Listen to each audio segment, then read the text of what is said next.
Quest Audiobooks presents an unabridged recording of A Body Down the Lane by P.F. Ford, narrated by Andy Cresswell. Prologue. The powerful motorcycle roared along the road, the rider stooping as low as he could to reduce drag from the wind. Then he sat more upright as he slowed to take the turning ahead, leaning left as he steered the bike off the main road and into a narrow, tree-lined lane. Using his booted feet to steady the bike, he allowed it to slow to a stop, flipped up the visor of his crash helmet, and took his first look at the legendary Dragon Barn Lane. Coming up to 18 years of age, Billy Hopkins was motorbike mad. His dream was to join the Bareback Riders Club and proudly wear the BBR tattoo. But to become a member, he had to descend almost 2 miles from the barn at the top of the hill down here to the main road in less than 2 minutes. 1.5 miles in 2 minutes sounded easy enough, but the lane was narrow, with straight sections and enough twists and turns to satisfy the keenest roller coaster rider. And, to earn the right to wear the tattoo, the ride had to be completed under official BBR timed conditions without a crash helmet. They had told him no one ever used the lane, and that the barn at the top was derelict, so he could practice the descent whenever he wanted.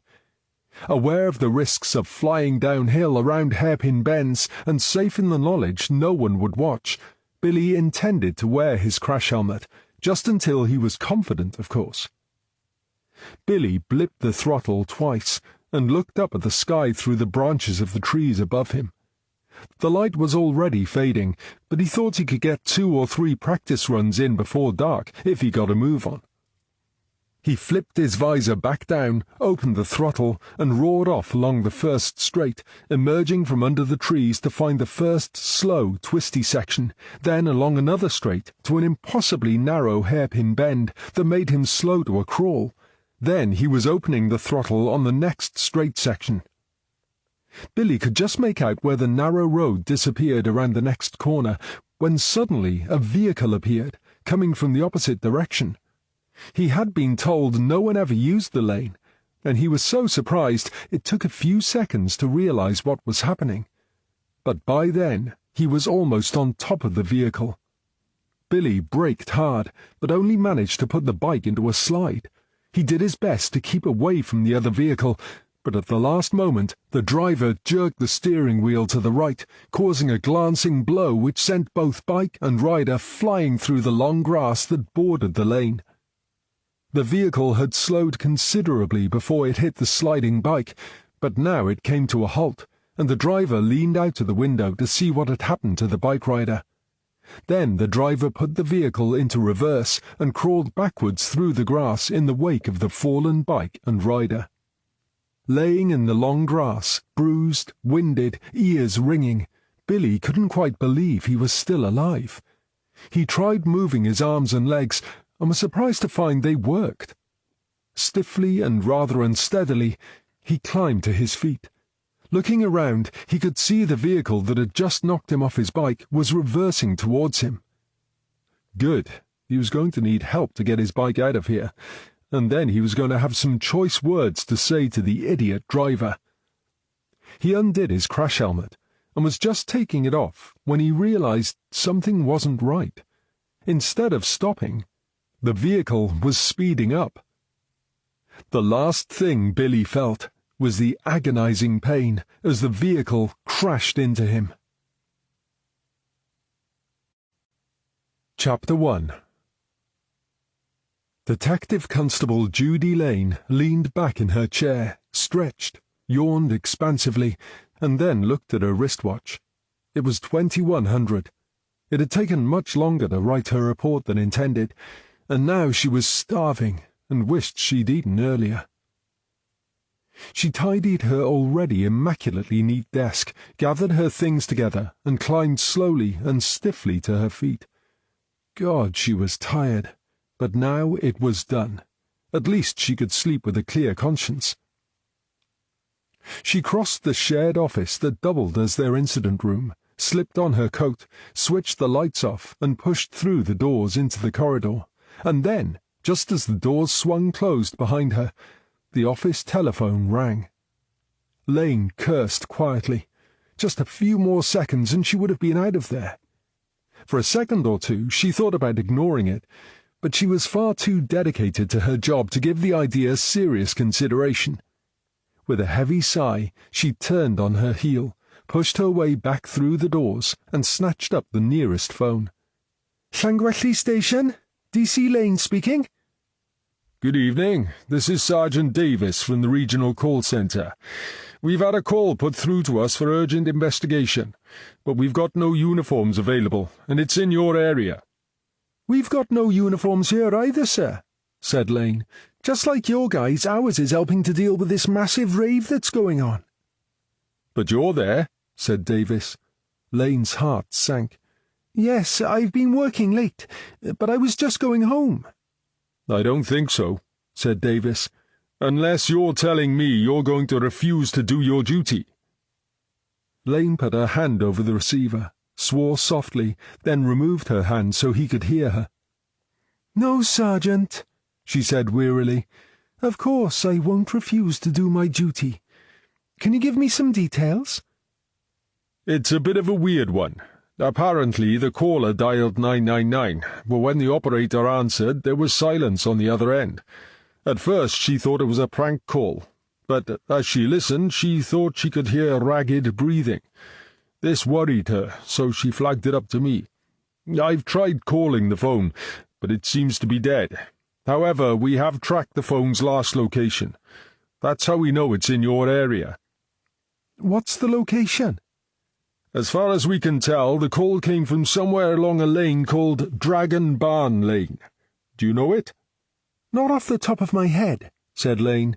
"Have you got a postcode or grid reference?" She made a note on her mobile phone as Davis reeled off a grid reference. "Any idea what I might find?" asked Lane. "At first I thought it could be a heavy breather," said Davis, "but they usually hang up after a few seconds." "What if it's someone in danger and they can't talk?" asked Lane. "That's a possibility," said Davis, "but whatever it is, we won't know until you get out there, will we? Or is there some problem I should know about?" "No, Sergeant, there's no problem.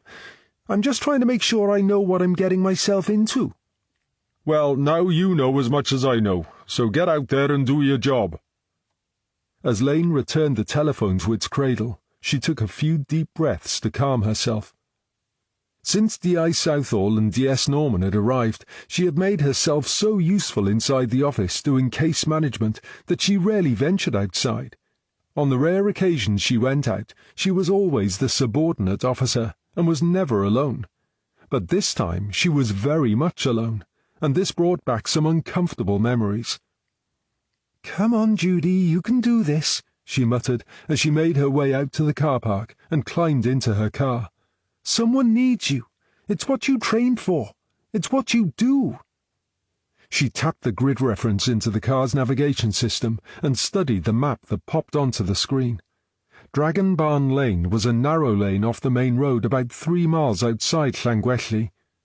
On the map it appeared reasonably straight to begin with, but then twisted and turned more and more as it snaked up the hillside, finally petering out at a solitary building.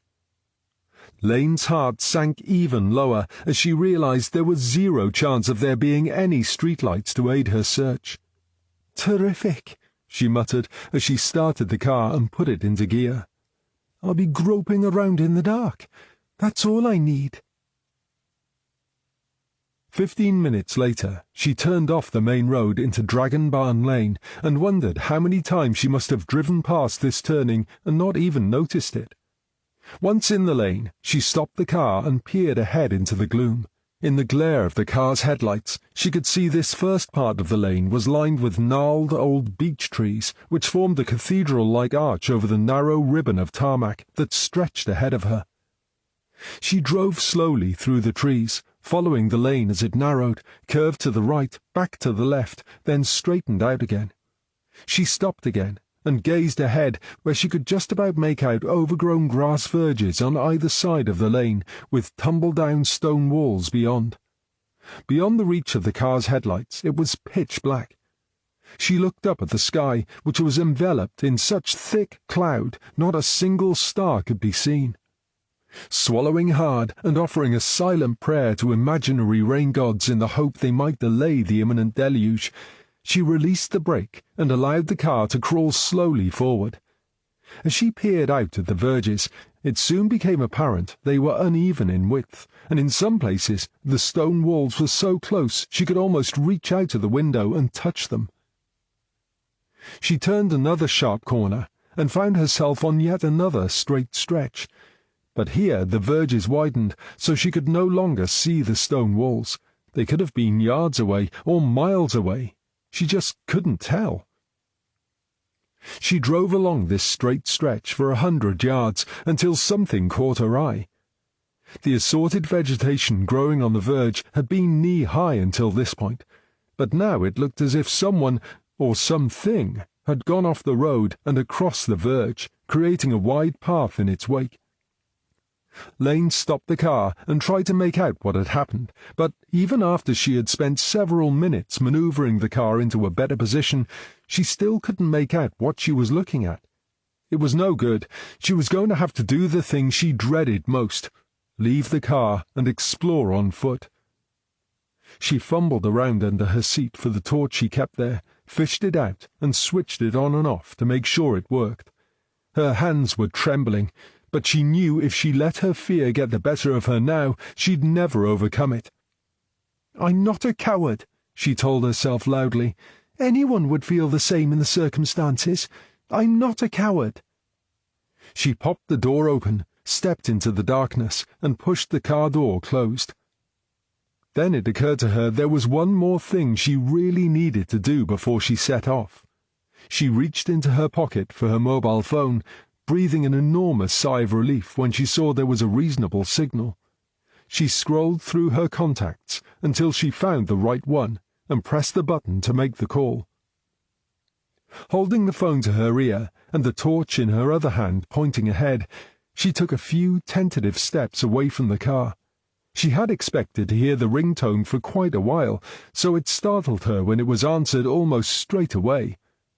"Yo, this is Norm," said the familiar, reassuring voice. "Hi, Sarge. I'm really sorry to call you this late, but you've always said we should call if ever we feel we may be at risk." "Is that you, Judy? Where are you? What risk?" "I was working late, catching up on my reports, when the regional call centre called. They needed someone to respond, and there was no one else available, so here I am." "What's the call?" "Mobile phone call from the middle of nowhere. They think it might be someone in trouble." "It could just as easily be some sort of trap," said Norman. As she walked, Lane could see something which, at first, she couldn't quite make out. "It looks as if a vehicle may have gone off the road just here," she said, before adding, "Oh, hang on, what's this? It's okay, Norm. This isn't a trap. There's been an accident. I can see a motorcycle on its side." "And you say there's no one available to help you?" "Every uniform for miles around is dealing with a rave which is in danger of turning into a riot. They're even calling in day shift guys." "Geez, they'll be a merry bunch," said Norman. "But you shouldn't be on your own. I'll come and help. Where are you?" "I'm all right." "Don't argue, Judy. Just tell me where you are." "A place called Dragon Barn Lane." "Where is that? I've never heard of it." "Nor had I until half an hour ago. It's off the main drag about 3 miles out of town. I'll text you the grid reference." "Right," said Norman. "Send it to me now, and I'll be on my way. I'll be there in about 20 minutes. "I'll be easy to find. I'm on a lane leading nowhere, and mine is the only car for miles." If it's that remote, this could still be a trap. I think you'd best go back to your car and sit tight. I'm on my way." As she slipped the phone back into her pocket, her car headlights switched from full beam to sidelights. Close to panic, she held her breath and froze.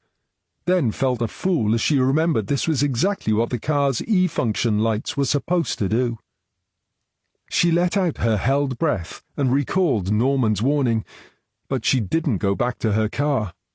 If there was a crashed motorcycle, that meant there had to be a rider somewhere nearby, and she'd probably wasted too much time already. Llangwelly is a small harbour town that relies on tourism to survive, but at 21:30 on a weekday in January, there are few visitors around. Even the locals tend not to stray too far from home at this time of year, so the roads are often empty, especially after dark. This meant Norman could put his foot to the floor and speed unimpeded to the scene. As he slowed down to turn off the main road onto Dragon Barn Lane, Norman glanced at the dashboard clock and was pleased to see it was 21:49. 19 minutes to reach a place he'd never even heard of was pretty good going. The lane was even narrower than he had expected, and the overhanging trees turned what was already a dark night into one of inky blackness, which even his headlights didn't seem to penetrate fully. Muttering darkly about how this place gave him the creeps, he followed the narrow road through the trees and around several sharp turns until, at last, he saw the red tail reflectors of Judy Lane's parked car. Norman pulled up behind the car, expecting to see her climb from the car as he arrived, but nothing happened. Grabbing the torch he had brought with him, he jumped from his car to be greeted by an eerie, silent stillness. He peered into her car, but she was nowhere to be seen. This wasn't really a surprise, as he knew it was extremely unlikely she would sit tight, knowing an injured rider could be nearby. Even so, he felt uneasy. He figured she couldn't be far, so he called out to her. "Judy, it's Norm! Where are you?" He listened hard for a reply, but all he heard was more suffocating silence. Swinging the torch around, he spotted the area of flattened grass verge she had mentioned. He guessed that must be where she saw the motorcycle, so he hurried that way. It didn't take him long to find the fallen motorcycle, but there was no rider, and no Judy Lane. Slowly he swung the torch around, looking for clues. A rough path through the long grass caught his eye, and suggested someone may have walked that way. Almost running now, he followed the path for a few yards until he saw a man dressed in motorcycle leathers sitting back against a tree. He ran the last couple of steps to the man, knelt beside him, and felt his neck for a pulse. But there was none. Feeling how cold the man was, Norman understood he could do nothing for him, and returned his attention to finding Judy Lane. Jumping to his feet, he called her name again, but still there was no reply. Desperately he fumbled his mobile phone from his pocket. Miraculously he had a signal, so he found her number, pressed call, and held the phone to his left ear as the ringtone began. It was fully 10 seconds before Norman realized he could hear the ringtone in his left ear and, more faintly, another ringtone in his right ear. The two ringtones were in sync, but the fainter one was a different, more musical sound. He took the phone away from his left ear, listened hard, and then followed the music which was coming from behind the tree where the body was sitting. As he followed the music, it grew louder until, some 20 yards beyond the tree, he found Judy Lane slumped in a heap on the ground, a tiny trickle of blood in her hair suggesting she'd somehow fallen and hit her head. Having quickly found out she had a steady pulse and was breathing normally, he carefully gathered her up in his arms, fumbled his torch into place to illuminate his path as best he could, and then slowly stumbled his way back through the long grass towards the cars. Breathing heavily, Norman gently placed Lane on the grass verge, fetched a blanket from the boot of his car, and made her as comfortable as he could. Then he reached for his mobile phone and called 999. There were 2 or 3 more calls he would need to make, but they could wait until he knew Judy was in expert hands. Luckily, an ambulance had been just a few minutes away when Norman made his call, and it was on the scene within just 10 minutes. the 2 paramedics on board competently and efficiently assessed Lane and, having assured Norman her condition did not appear to be life-threatening, settled her on a stretcher in the back of the ambulance and set off for the nearest hospital with an accident and emergency unit for further treatment. Norman had made the rest of his calls while he was waiting for the ambulance to arrive, starting with his boss, D.I. Sarah Southall, who was shocked to hear his news, but told him she would be on her way within minutes. Now he leaned against the boot of his car, and, as he tried to gather his thoughts, he watched the tail lights of the ambulance disappear into the darkness, and then listened hard as the sound of the engine became quieter and quieter until, finally, he could no longer hear it. In the deathly silence that followed, he ran the sequence of events through his mind again and again, convinced this was somehow his fault, and that Judy Lane's injury could have been avoided had he handled the situation in a better way. But he soon realized that it didn't matter which way he looked at it. There was nothing he could have done to change what happened. If only she had waited for him, or called him before she got to the scene. The faint, far-away sound of a car interrupted his thoughts. It was approaching rapidly along the main road from Llangwelly, the noise increasing as it approached, then fading as the car slowed to take the turning into Dragon Barn Lane. Now the noise alternated, louder and then softer, as the car negotiated the twists and turns of the narrow lane, the beam of its headlights creating an eerie light show that glowed and dimmed in time with the sound of its approach. Then, as the car rounded the last bend, the headlights were suddenly dazzling, and Norman had to raise a hand to shield his eyes. The driver, D.I. Sarah Southall, hastily dipped the lights before pulling up behind Norman's car, switching off the engine and climbing from the car. "Sorry about that, Norm," she said. "I didn't mean to blind you." "It's my fault. I should know better than to stare into the headlights, especially when I heard you coming." Southall quickly took in the scene. "Where's Judy?" "The ambulance took her off to hospital." "Is she badly hurt?" "I don't know if she fell or what happened, but she somehow hit her head. She's unconscious, but the paramedics say they don't think she's in immediate danger. Of course, they won't know for sure until they get her to hospital and she has a scan." "What about you, Norm? Are you okay?" "Yeah, I'm fine. Just upset I didn't get here sooner." Southall took out her mobile phone. "Which hospital have they taken her to? I've got Catherine Morgan on standby so she can go over there and keep us informed." "Morriston," said Norman. He waited while Southall called Morgan and sent her off to the hospital. "What was she doing out here in the middle of nowhere?" she asked, as she slipped her phone back into her pocket. "She came out to investigate an emergency call." "On her own? What about uniforms?" "Apparently there's a massive rave going on. They sent uniformed officers to break it up, but now it looks like it's going to turn into a riot, so they've called in every uniform within 15 miles, which includes our one and only guy and everyone from Region." "That explains where Harry Winter is, then." "Winter? What about him?" Harry Winter was the youngest and newest member of their team. "I couldn't get hold of him, but I assume they've called him away to deal with this damned rave too." "Officially, he's still a uniformed PC, so that was bound to happen." "Anyway, what's the emergency?" asked Southall. "Someone called 999 but didn't speak. They pinged the phone and found it was out here. Judy came out to investigate.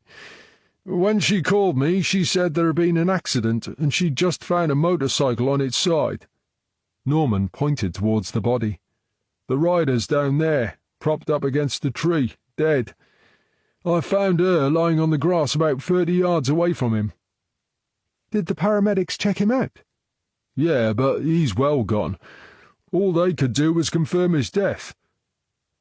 "Didn't they take his body away?" "I wouldn't let them," said Norman. "They couldn't do anything for him, and one of our officers has possibly been assaulted. So this is a crime scene, and that body is evidence." "Was Judy assaulted?" It's so damn dark out here it's almost impossible to see anything, even by torchlight. But I had a good look around where I found her, and I couldn't see anything hard enough to knock her out as she fell." "And you think someone attacked her?"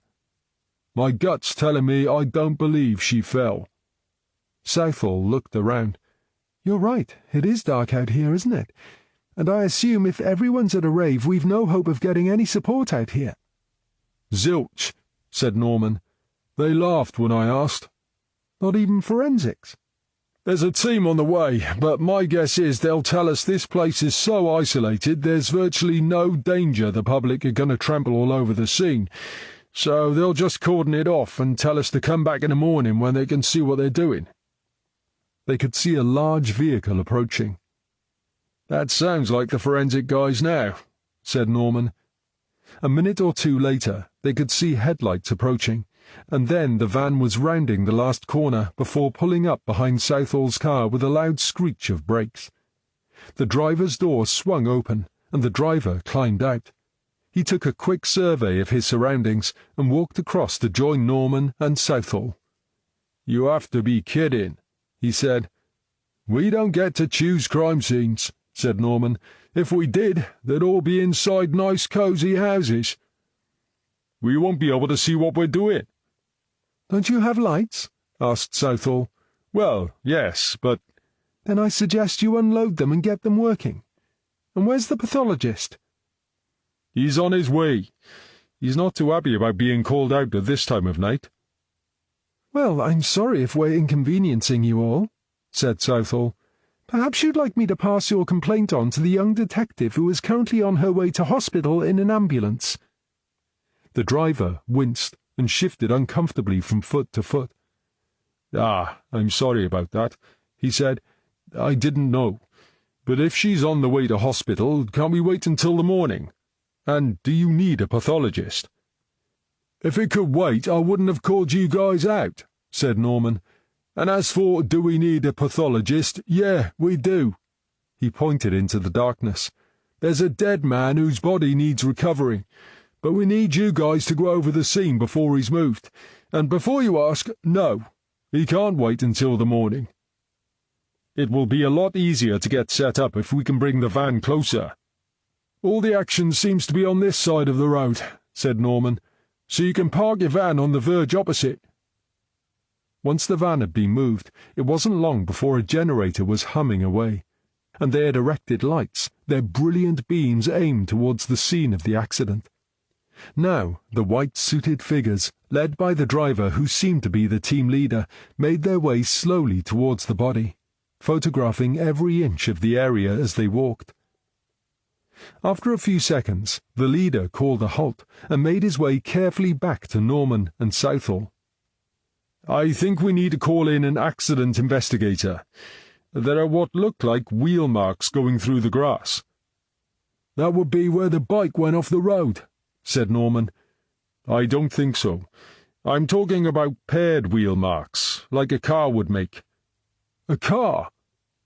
"Okay, maybe not a car, but a vehicle with 4 wheels." "Are you sure?" asked Southall. "To be honest, even with the floodlights, it's difficult to see anything clearly." "But do you think it's possible there was another vehicle here?" "I'd go further than that and say it's probable." "Which means this entire area could be a crime scene," added Southall. The team leader nodded. "Exactly," he said. "And we could contaminate it just by standing here," added Southall. "I'm afraid so." "Are you saying you want to call your team off until the morning?" "You're the boss, so that's your decision, but as team leader, I have to advise you we're almost certainly trampling all over potential evidence because we can't see it." Southall looked at Norman. "What do you think, Norm?" she asked. "I dunno," said Norman. "Isn't it better to get things moving as fast as we can? Even with the floodlights, it's so dark out here it's going to be almost impossible to find trace evidence," said the leader. "And as for doing anything fast, well—" Southall studied the man's face as she considered her response. "If we call it off until the morning, I still want that body moved," she said. "We can't leave him out here all night." Dr. Bridger would never sanction leaving a body out all night, but he won't allow us to move the dead man until he's examined and photographed him in situ. "And you think you can do that without compromising the scene?" asked Norman sceptically. You guys have already compromised the scene by wandering all over it in the dark. We'll do our best not to make it any worse." Norman bristled. "I didn't know it was a crime scene. I was looking for a colleague who had been attacked." The team leader took a step back. "All right, mate, keep your hair on. I totally understand why you did it, and I'm sure I would have done the same. But it doesn't matter how noble your intentions were, you still walked all over a potential crime scene. And that is going to make an already tough job a lot harder." Norman sighed. He knew the man was right, and arguing just for the sake of it was pointless. He nodded his agreement. "When you put it like that, I think we should probably do as you suggest." The team leader smiled. "I honestly think it's for the best, and I'm sure the accident investigator will be a lot happier if we can preserve the scene until he gets you." Norman turned to Southall. "Looks like you could have stayed at home." "Nonsense. If one of our team is in trouble, I want to be there whatever the time of day." Norman nodded. "Do you want me to go to the hospital?" he asked. "You get some sleep," she said. "We need you fresh for the morning. I'll wait for the pathologist and then take over from Katrin at the hospital. I'd like the two of you to meet here first thing in the morning and make a start." Chapter 2. Norman parked his car, leaned forward to look up at the sky, then sat back in his seat and checked his watch. It was 07:55. They had forecast rain for this afternoon, but the grey, cloud-filled sky suggested a deluge was imminent. Ahead of him was DC Katrin Morgan's car, and in front of that a traffic patrol car. On the opposite side of the lane, the forensic team had parked their van, and now the entire team and their equipment huddled together in their white protective suits. Norman thought they looked rather like a small flock of sheep waiting to be herded into a pen. Morgan was leaning against her car, arms folded, staring down the lane, where a uniformed traffic officer appeared to be in discussion with himself. He pointed at something on the road, then pointed up the lane, and then back down in the opposite direction. Then he stopped to make some notes on a small notepad. Norman climbed from his car, leaned back inside to collect a small box, then joined her. They nodded and mumbled early morning greetings. "Any news on Judy?" he asked. "When I left the hospital she was conscious, and they say she'll be fine, but they wouldn't let me speak to her. They said to come back later." "The boss is over there now, so maybe they'll let her have a few words," said Norman. Morgan had just noticed what Norman was carrying. "Is that coffee?" He opened the box and offered her a cup. "Yeah, I thought you might need one." Morgan gratefully flipped the lid of her coffee and took a sip. She looked down at Norman's shoes as he took in the scene. "You're going to need your wellies," she said. "The grass is wet." Norman hadn't noticed Morgan was wearing a pair of green, knee-length Wellington boots. "Right," he muttered, and stomped off to his car. A couple of minutes later, he returned wearing an enormous pair of ancient black Wellington boots. "Wow! Are you going diving?" asked Morgan. "These boots have seen me right for years," he said indignantly. "They must have," said Morgan. "They stopped making those things before I was even born, didn't they? You want to get a pair of these." She raised a leg and showed off an elegantly booted foot. "That sort of thing is okay if you like designer labels," said Norman, "but they won't last 5 minutes." "I've had them 5 years," said Morgan. "They're very comfy and as light as a feather." Norman sniffed. "They obviously haven't been properly tested yet," he said, turning his attention back to the crime scene. "Anyway, what's going on here?" He pointed to the huddle of forensic sheep. "What are the soccos waiting for?" "Sergeant Travis, the accident investigator, has insisted they can't start until he's finished working out what happened." How long's that going to take?" "Well, I got here at 7:30, and he was already here. So were those guys. So you can imagine how happy they are waiting around when the weather could turn at any moment and ruin the crime scene." "So, what do we know so far?" "I know he's taken enough video footage to make a movie, and he's also taken shed loads of photos. But so far, despite having plenty to say to himself, he hasn't actually told me anything. He says speculation doesn't help anyone, and we have to be patient. As soon as he reaches a conclusion, he'll let us know." At that moment, the accident investigator seemed to reach a decision. He spoke into his radio for a couple of minutes, and then began making his way towards them. He stopped to speak briefly to the Socko team leader, and suddenly the small flock of sheep became a hive of activity as they hurried off to do their work. As he reached them, Morgan made the introductions, and he shook hands with Norman. Then, without further preamble, he explained. "Do you know this lane at all?" he began. "I never even knew it existed until last night," said Norman, "but I'm quite new to the area." "I knew it was here because I've passed it dozens of times," said Morgan, "but I've never had a reason to come up here." "Then let me give you a little background. Dragon Barn Lane is a haunt for a group of motorcyclists who call themselves the Bareback Riders, or BBR for short." "Is this like a criminal gang, running drugs and stuff?" asked Norman, "because we've seen no intelligence on them." "As far as I know, the only crimes any of them ever commit involve speeding and riding without a helmet. But riding without a helmet is what they mean by bareback riding, and that's why they like Dragon Barn Lane." "But why here? It doesn't go anywhere, does it?" asked Morgan. "There's a tumble-down barn at the top, but that's not the attraction. No one ever uses the lane, which means it's the perfect place to ride up and down without a crash helmet. In fact, if you want to join the club, you have to get down to the main road from the barn in under 2 minutes." "How far is it?" asked Norman. "I believe it's about 2 miles, but it's all twists and turns, very steep in places, and with a couple of ridiculously sharp hairpin bends." "And you have to get all the way down against the clock, averaging 60 miles an hour without a crash helmet? Are they mad?" asked Norman. "I suspect they probably are," said Travis.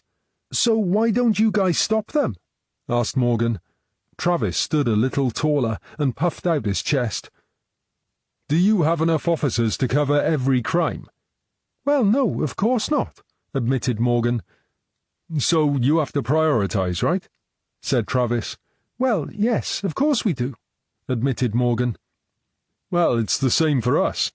These guys might be idiots, but they're idiots who know how to ride, and they only endanger themselves, so that puts them way down on our priority list. As far as I know, no one has ever come off and been badly injured." "Until now," said Norman. "He didn't fall off his bike. Someone knocked him off." "You think it was a hit and run?" "I think it might be worse than that." "I'm not with you," said Norman. "Follow me," said Travis. He led them back down the lane and began pointing out marks on the tarmac. "Going by these skid marks, I believe the bike was heading up the lane towards the barn and met a vehicle coming the other way." "I thought you said no one ever uses the lane," said Norman. "Normally they don't, but someone used it yesterday." "So you're saying someone coming the other way forced the bike off the road?" said Morgan. "But couldn't that have been an accident?" "So why leave the scene?" asked Travis. "Maybe they had no insurance, or perhaps they didn't even know they'd hit the bike." "I think you'd know if you did that, Katrin," said Norman. "It's reasonably straight here. There's no way you wouldn't see the bike coming." He looked at Travis and realized he was watching Norman's face. "Oh, hang on," said Norman. "You said you think it's worse than a hit and run, didn't you?" Travis nodded, pointed towards the accident scene, and led them onto the grass. "Running someone off the road and not stopping would be bad enough," he said, pointing at 2 lines of flattened grass. "But I believe these marks on the grass show us this person stopped and then reversed onto the grass." He led them along the path of the 2 tracks in the grass, and then stopped again. The vehicle finally skidded to a halt just here, which is a good 10 yards from where the bike is laying, and even further from the tree. "Maybe they intended to help the driver and panicked when they realized he was dead," suggested Norman. If he was against that tree, would you be able to tell he was dead from here? Remember, it was dark. "That's a good point," said Norman. Anyway, you're assuming he was sitting against the tree, said Travis, but I don't think he was. "Are you suggesting he didn't die coming off his bike?" asked Norman. "I think something else may have happened," said Travis. "Like what?" "Now, that's when you guys come in," said Travis. Morgan tutted, but Norman spoke before she could speak. "But you have an idea, right?" he asked. "I'd like to see the vehicle that was involved. I can't imagine it won't have some sort of damage. And how did that body get propped against the tree? Trust me, if he had hit the tree because of coming off his bike, he would have been a right mess. Someone must have helped him get there." "Maybe he crawled there," suggested Morgan. "Unlikely, but it's possible, I suppose," said Travis doubtfully. "It would depend on how bad his injuries were, and we won't know that until the PM. "So, if he didn't crawl there, maybe whoever was in the vehicle sat him against a tree before using his phone to call for an ambulance," said Norman. "Again, it's possible," said Travis, "but I've got my doubts." Norman frowned. "What doubts?" "Well, for a start, we're always told not to move an injured person, right?" "Yeah, but that doesn't mean every member of the public knows it's not the right thing to do. Maybe they thought they were helping." Travis nodded.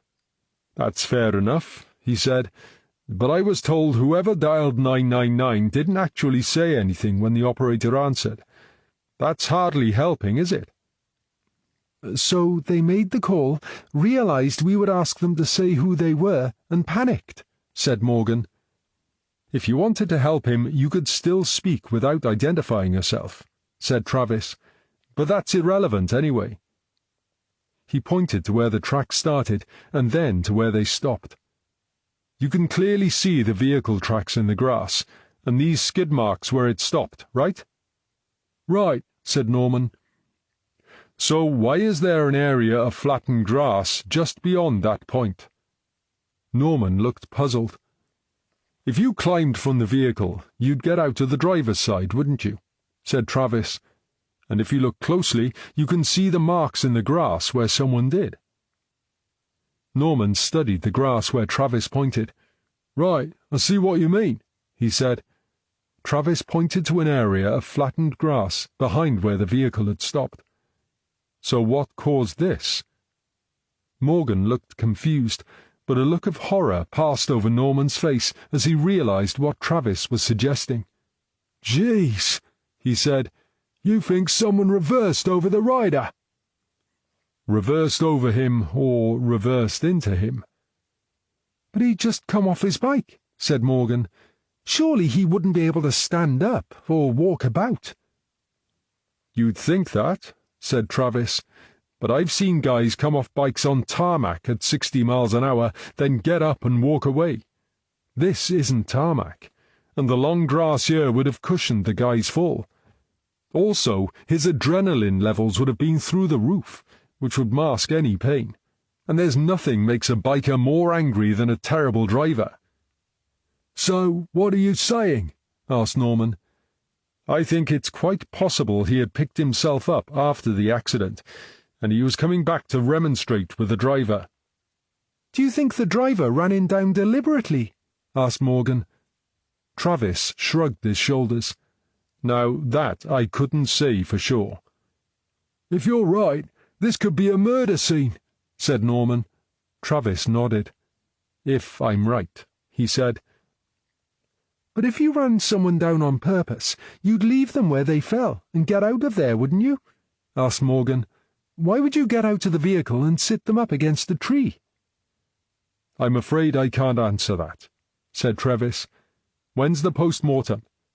"This morning. said Norman. "Our boss is going to be there." "That'll prove if a vehicle hit him," said Travis. "But it won't prove if it was deliberate or not," said Morgan. Travis offered a grim smile. "No, it won't. But then I've got to leave something for you guys to do." Morgan bristled at the inference, but Norman placed a hand on her arm and smiled at Travis. "Well, thanks for your help," he said. "I'm really glad someone suggested calling you out." He offered Travis a business card. "I take it we'll get a full report?" Travis took the card. "I'll email it to you later this afternoon. Right now I'm going to sit in my car and have my breakfast while I wait for the recovery team to arrive." "You've earned it," said Norman. Then, before Morgan could say anything more, "Come on, Katrin. Let's talk to the forensic guys." "What's he saying?" she muttered to Norman as he led her away. "Arrogant git. Who does he think he is to suggest we can't do the job?" Norman looked over his shoulder to make sure Travis was out of earshot, then turned back to Morgan. "Are you sure he's the problem here? I mean, that seemed like normal banter to me. He's probably heard the reputation of Llangwelly Station, and he just fancied winding us up." "But we're not like that anymore." "Ah, yeah, we know that. But it's going to take some time before everyone else gets the message. In the meantime, we just have to soak it up, do our jobs, keep proving them all wrong, and eventually they'll be looking up to us and not down on us." "So I'm the one in the wrong, is that what you're saying?" "I'm not saying anyone's in the wrong. What I'm saying is, because Judy got hurt and you haven't had enough sleep, you're probably feeling touchy this morning. As a result, you're overreacting to a pretty innocuous remark. Trust me, I understand how you feel. We've all been there. But it's at times like this you have to count to 10 and keep things in perspective." Morgan considered a sharp retort, but thought better of it. "I suppose you're right." "Of course I am," said Norman. "Think of it this way. What happened to Judy isn't Travis's fault, and he's doing us a favour being here. He's driven over 50 miles to get here this morning and offer us the benefit of his expertise. So, if it makes him happy to have a little dig at us in exchange, that's fine by me." Morgan knew Norman was right, but rather than admit it, she changed the subject. "So, where do we start?" she asked. "You just wait here a minute and calm down while I speak to the Sockos." Morgan watched as he walked across and exchanged a few words with the forensic team, then made his way back to her. "Obviously they don't want us in their way," he said. "They've asked for us to give them an hour, and then they'll talk us through what they found." "What are we going to do for an hour?" "There wasn't a mobile phone on the body when they took it away last night, and so far they haven't found it on site. I'm thinking if it was the driver who made the 999 call and then panicked, it's possible he could have thrown the phone away. So I suggest we have a look around the periphery." "That will be like trying to find the proverbial needle in a haystack," said Morgan. "Yeah, I know," said Norman. "But it's better than sitting here twiddling our thumbs, right?" Then his mobile phone rang. He glanced at the caller ID and put the phone to his ear. "Yo, boss." "Hi, Norm," said the familiar voice of D.I. Sarah Southall. "What's going on over there?" "It's getting interesting," he said. "Travis, the accident investigator, says a vehicle of some sort ran the biker off the road, and he thinks it's possible he got up to confront the driver, who then reversed into him and knocked him down." "Really? So he didn't hit the tree when he came off his bike?" "Travis reckons if a guy had hit the tree, he would have been mincemeat. He showed us where he thinks they ran the victim down, and it's about 10 yards from the tree. Of course, the PM will show if there are any injuries inflicted by a vehicle, but this guy seems to know what he's talking about, and he's confident he's right." "So, who made the 999 call?" "That's a good question. And where's the phone now is another one," said Norman. "Right now we've got far more questions than answers." "What on earth have we stumbled upon, Norm? This sounds like murder." "Doesn't it just?" said Norman. "How's Judy?" The doctors think she'll be fine, but they're keeping her in for a while. Have you spoken to her? Briefly. She says she thinks someone crept up on her. Yeah, I didn't think she could have fallen and hit her head.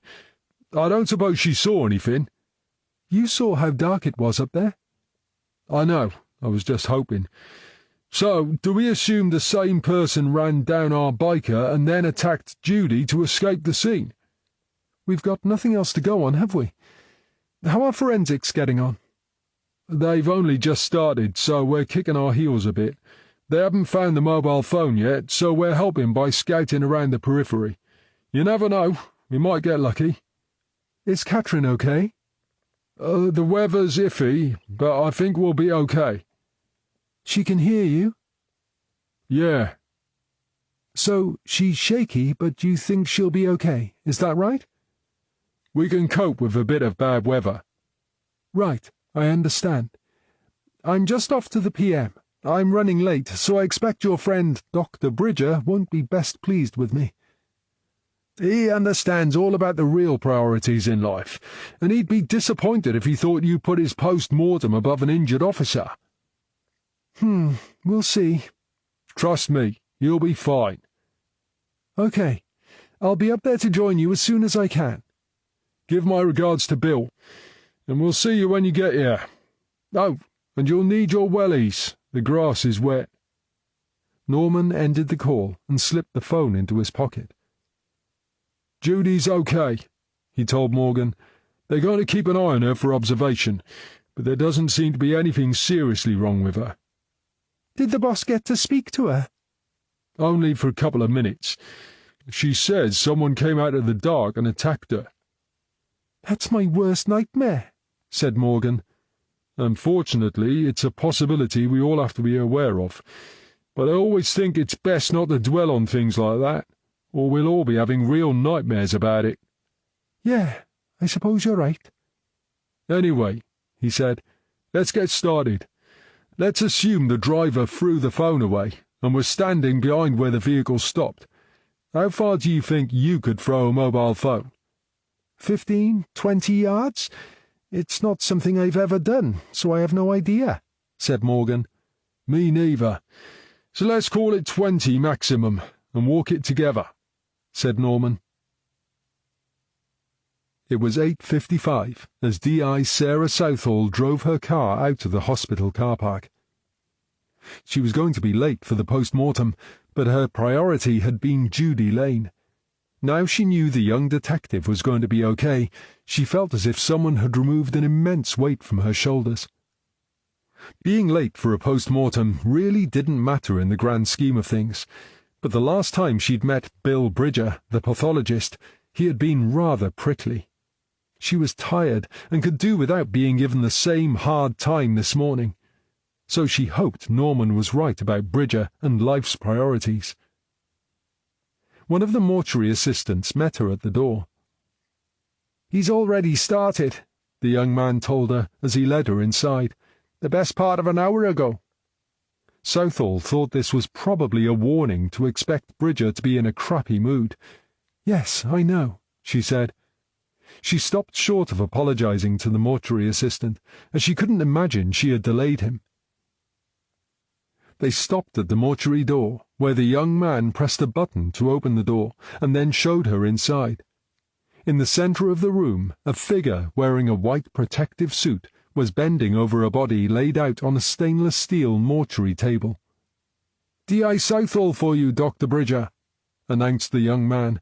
Then he turned on his heel and left them to it. "I'm so sorry I'm late," began Southall. Bridger looked up from his work and slipped his face mask down under his chin. "Think nothing of it," he said with a warm smile. "The welfare of your officers is much more important than watching me wield a scalpel." "Oh, I thought—" "That I'd be annoyed? Not at all. I know I have a reputation for being rather spiky, but that's because I can't stand sloppy work. I do my best at work, and I expect everyone else to do the same, but underneath it all I'm actually quite human." Southall relaxed as she realized this would not be the ordeal she had been expecting. "How is your detective?" asked Bridger. "They're keeping her in for observation, but apart from a sore head and a dozen stitches in her scalp, the doctors think she's going to be okay." "Lucky girl," said Bridger. "It could have been much worse." "I try not to dwell on what might have happened. The important thing is the worst didn't happen, and she's going to be okay. Now I just have to work out why someone attacked her." "I'd love to help you with that," said Bridger, "but I'm afraid I can only tell you about this young man." "That'll be a start," said Southall.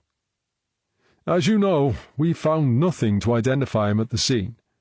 "Traffic Division is trying to identify him through the bike," said Southall. "What I can tell you is that he was a young, healthy Caucasian male, probably 18 or 19 years old." "Cause of death?" "That's where it gets complicated. I noticed at the scene that there were no obvious injuries of the sort you would expect after a motorcycle crash, and now I've taken X-rays and examined him properly, I can confirm his injuries aren't consistent with the accident he appeared to have had." "Go on," said Southall. "For a start, there are no head injuries." "That's a surprise, as he wasn't wearing a crash helmet."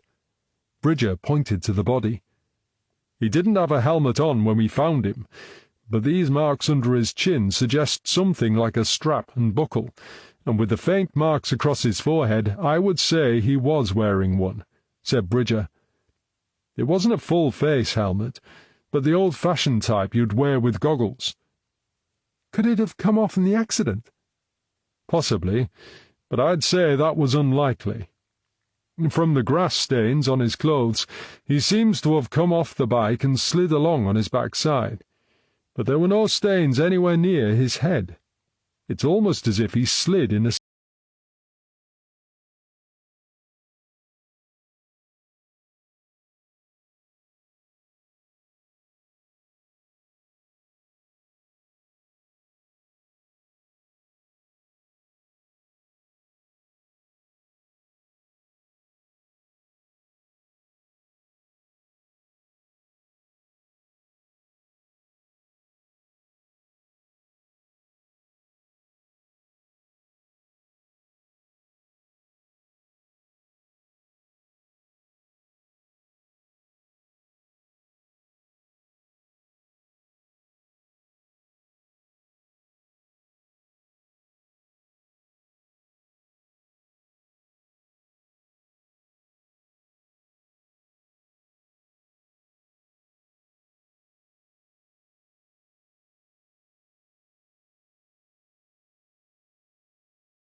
Secure the lane and man the entrance, isn't it?"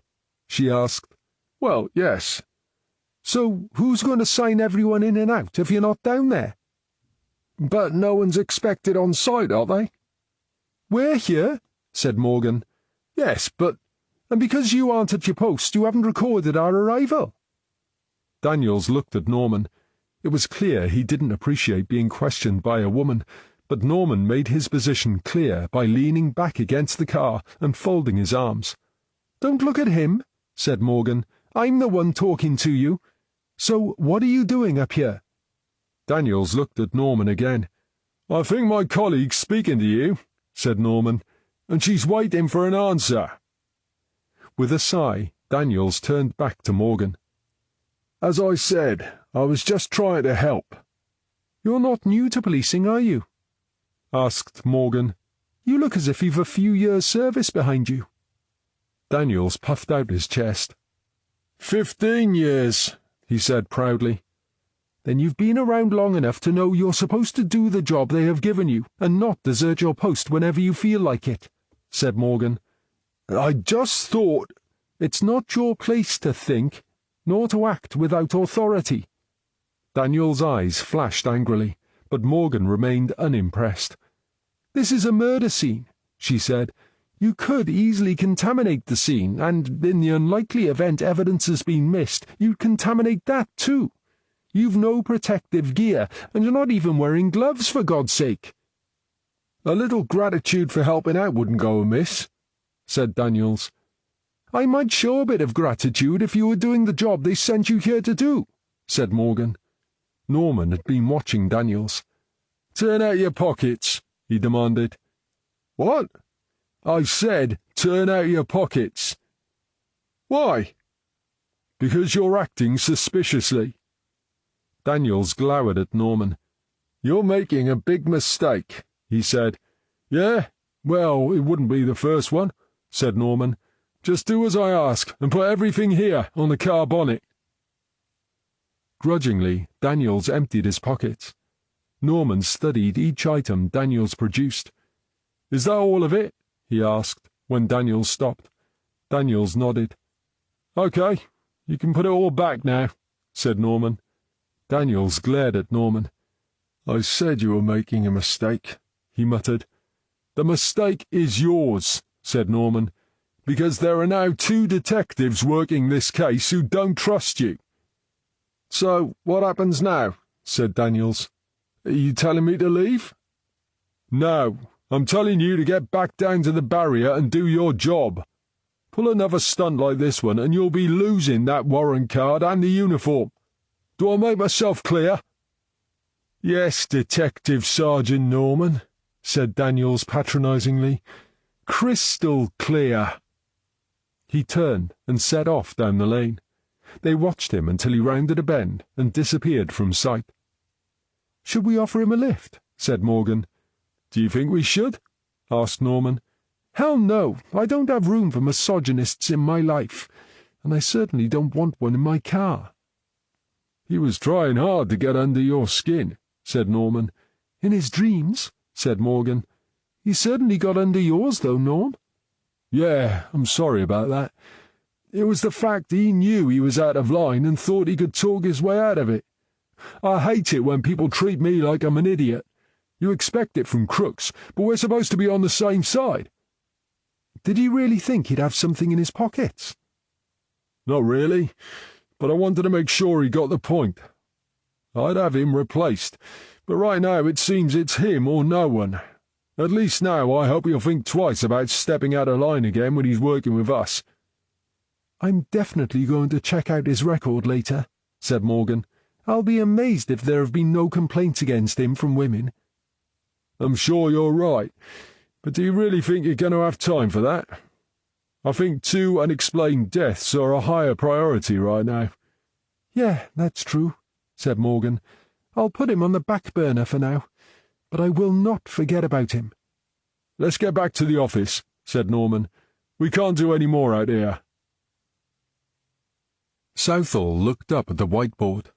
In the centre there was a section of map which showed the full extent of Dragon Barn Lane from the main road up to the old barn. About a third of the way along, a cross showed where the accident had occurred. On either side of the map were the morgue photographs of the faces of the two dead bodies. Beneath the photograph of the man, she had written the name Billy Hopkins, and beneath that the letters BBR ? Under the photograph of the woman, a question mark had been crossed out and replaced with the name Irene, and the word prisoner ? On another, smaller board was a photograph of Judy Lane. Beneath her photo were the details of the time she arrived at the scene, and the words, "Why was she attacked?" "You know the woman's name?" asked Norman over her shoulder. She turned to face them. Dr. Bridger thought she deserved to have a name. I agree with him. "I think it's a good idea, too," said Norman. "Are we assuming whoever ran the rider down was still in the vicinity and attacked Judy so they could get away?" "It's the best motive we've got so far," said Southall. "We can't rule out Irene, but I think it hard to believe she would attack Judy and then go and hide in a ditch." Norman did a quick head count. "Is this really it?" he asked. "Just the three of us to investigate 2 deaths and Judy's assault?" "It is what it is, Norm. We're just going to have to deal with it for now." "What about Nathan? Can't he help?" Superintendent Nathan Bain was the senior officer at Llangwelly Station. "The operation to disperse the rave has now turned into a full-scale riot. He's experienced these things before, so they have drafted him in to take charge." "A riot? Jeez. So we won't see any uniforms any time soon either." As they were speaking, the slight figure of Judy Lane walked in. She looked pale, and a bandage covered her head. "I'm here. I can help," she said. "What are you doing here?" asked Southall. "You should be at home resting." "And how much rest would I get worrying about how I've let the team down when you need all the help you can get?" "But your head. The doctors have said I'm okay. I've only got to wear this bandage to protect the stitches." "I'm not sure I can allow this," said Southall. "It's against all health and safety protocols." "So is operating with such a small team," argued Lane. "What if I stay here and man the phones and promise to go home if I feel unwell?" "I'm not thrilled about it," said Southall. "Well, I'm not going home," said Lane. "There must be a good reason someone felt the need to hit me over the head, and I want to help you guys find out what it is." She looked at Norman and managed a feeble smile. "I'm sorry," she said. "It's my fault. I should have waited for you. But I thought the rider might be hurt, and I couldn't sit there knowing he might need help." Norman patted her shoulder. "It's okay, Judy. There's no need to apologize. You did what you thought was right. I don't think any of us would have sat in the car and waited, knowing someone nearby could be hurt," he said. "Nice hat, by the way." Southall could see Lane had no intention of leaving, and, reluctant as she was to have her back at work so soon, they needed all the help they could get. "All right, Judy, but you're to stay in the office, and if you feel unwell you're to let me know straight away. Understand?" Lane nodded. "Right," said Southall, turning back to the whiteboard. "Because we're such a small team, I think we're all aware this is the extent of our information so far. As you can see, it's very little. Can anyone add anything else to this board?" "According to Travis, to join the Bareback Riders Club you have to ride the lane in under 2 minutes without a crash helmet. But the guy we spoke to at the club told us racing up and down the lane was something they no longer do. He also said that although Billy liked to hang out at the club, he wasn't old enough to be a member. Apparently you have to be 18. Southall wrote the number 17 with a question mark under Billy's name. "Right, that's new information. Did they have an address for him?" "Sorry, the guy wasn't really much help at all," said Norman. "Do we know why he was riding in the lane?" "We're pretty sure the guy we spoke to was lying about not having to ride the lane, and we think Billy was probably on a practice run." "What about the other vehicle?" "The BBR guy said riders have sometimes seen an old green Land Rover parked in the barn at the top of the lane." What about a driver? He says no one's ever seen a person up there, just a vehicle. License plate? Norman shook his head. I think we were lucky to get what we did. What about the barn? Did you look up there? We couldn't see anything that made us take notice, but it wouldn't hurt to get a forensic team up there. Can you organise that, Judy? And someone must own that barn. I want to know who it is. Maybe they have an old green Land Rover. I'll get onto it as soon as we've finished here, said Lane. OK, said Southall. Let's move on to Irene. The good news is they found a tiny mobile phone in her hands. The bad news is the battery was dead. We've no idea who she is, so we're hoping the tech department can get the phone working and answer that question for us. The pathologist says there were no injuries to suggest she was in the accident, but he noticed a couple of old fractures. She was also badly malnourished and had been running barefoot for some distance. He thinks she may have been someone's prisoner. Jesus, said Morgan. Poor girl. Dr. Bridger believes she had escaped and was running from someone. It's possible she was hiding in the ditch, but it was a chilly night, the water was near freezing, and she was so weak she succumbed to hypothermia. Southall's mobile phone rang, so she stepped to one side to answer it. It was a brief conversation. That was the tech department, she said. They've switched the phone on. Fortunately, the password was never changed from 4 zeros, so they got into it easily enough. They say it's quite a new phone and there's very little data on it, but they're going to download what there is and send it over. One thing they can tell us now is that it belongs to Billy Hopkins. Billy? chorused Norman and Morgan. Does that mean she was on the back of his motorbike? asked Morgan. Not necessarily, said Southall, but we can't rule it out. I can't believe she was on that bike when it was hit, said Norman. You just said a minute ago that she had no injuries. Maybe she was his girlfriend, suggested Morgan. Perhaps he took her there so he could show off coming down the hill. Or maybe he took her so she could time him. If she was standing on the sidelines, she wouldn't have been in the accident. You saw the state of her, said Norman. If he was her boyfriend, he didn't seem to care much for her. OK, so what if she was his prisoner? Said Morgan. That would explain why she was running away. She could have stolen the mobile phone from him to call the police. Maybe she was the person who made the 999 call, and that's when the phone died. I can't see Billy keeping a prisoner, said Norman. He was just a kid. And how would he get her to stay on the bike? She could have hopped off the back the first time he stopped. I see what you mean, Norm, said Southall, but we can't rule anything out at the moment. We need to find out where Billy lived. It might tell us if he knew the dead woman, and if she really was his prisoner. The data from the phone has just arrived, said Lane, studying her computer monitor. I see what they mean about not much data. There's an address here, though. What about contacts? asked Norman. It looks like he was a genuine Billy no-mates. What, none? Either he had no friends, or this phone is so new he hadn't moved them over yet. But they'd be on the SIM card if you put it in the new phone, wouldn't they? It's a pay-as-you-go card registered a week ago. Oh, terrific, said Norman. I take it that means there's no call history. That's exactly what it means, said Lane. Maybe he's never had a mobile phone before, said Morgan. In this day and age, is that likely? asked Norman. Let's not speculate, said Southall. I'll take Norm, and we'll check out this address. You two stay here and get the wheels in motion. You know what to do.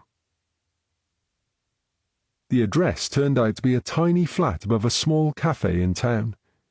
The cafe owner had reluctantly provided a key to the flat, but claimed he hardly knew Billy, and knew next to nothing about him. The only entrance was behind the shop, up a rickety wooden staircase exposed to all weathers. You want to be careful, Norman told Southall as they reached the stairs. These stairs look so slippery from the rain they're a health hazard. He placed a foot on the first step. Let me go first, just in case.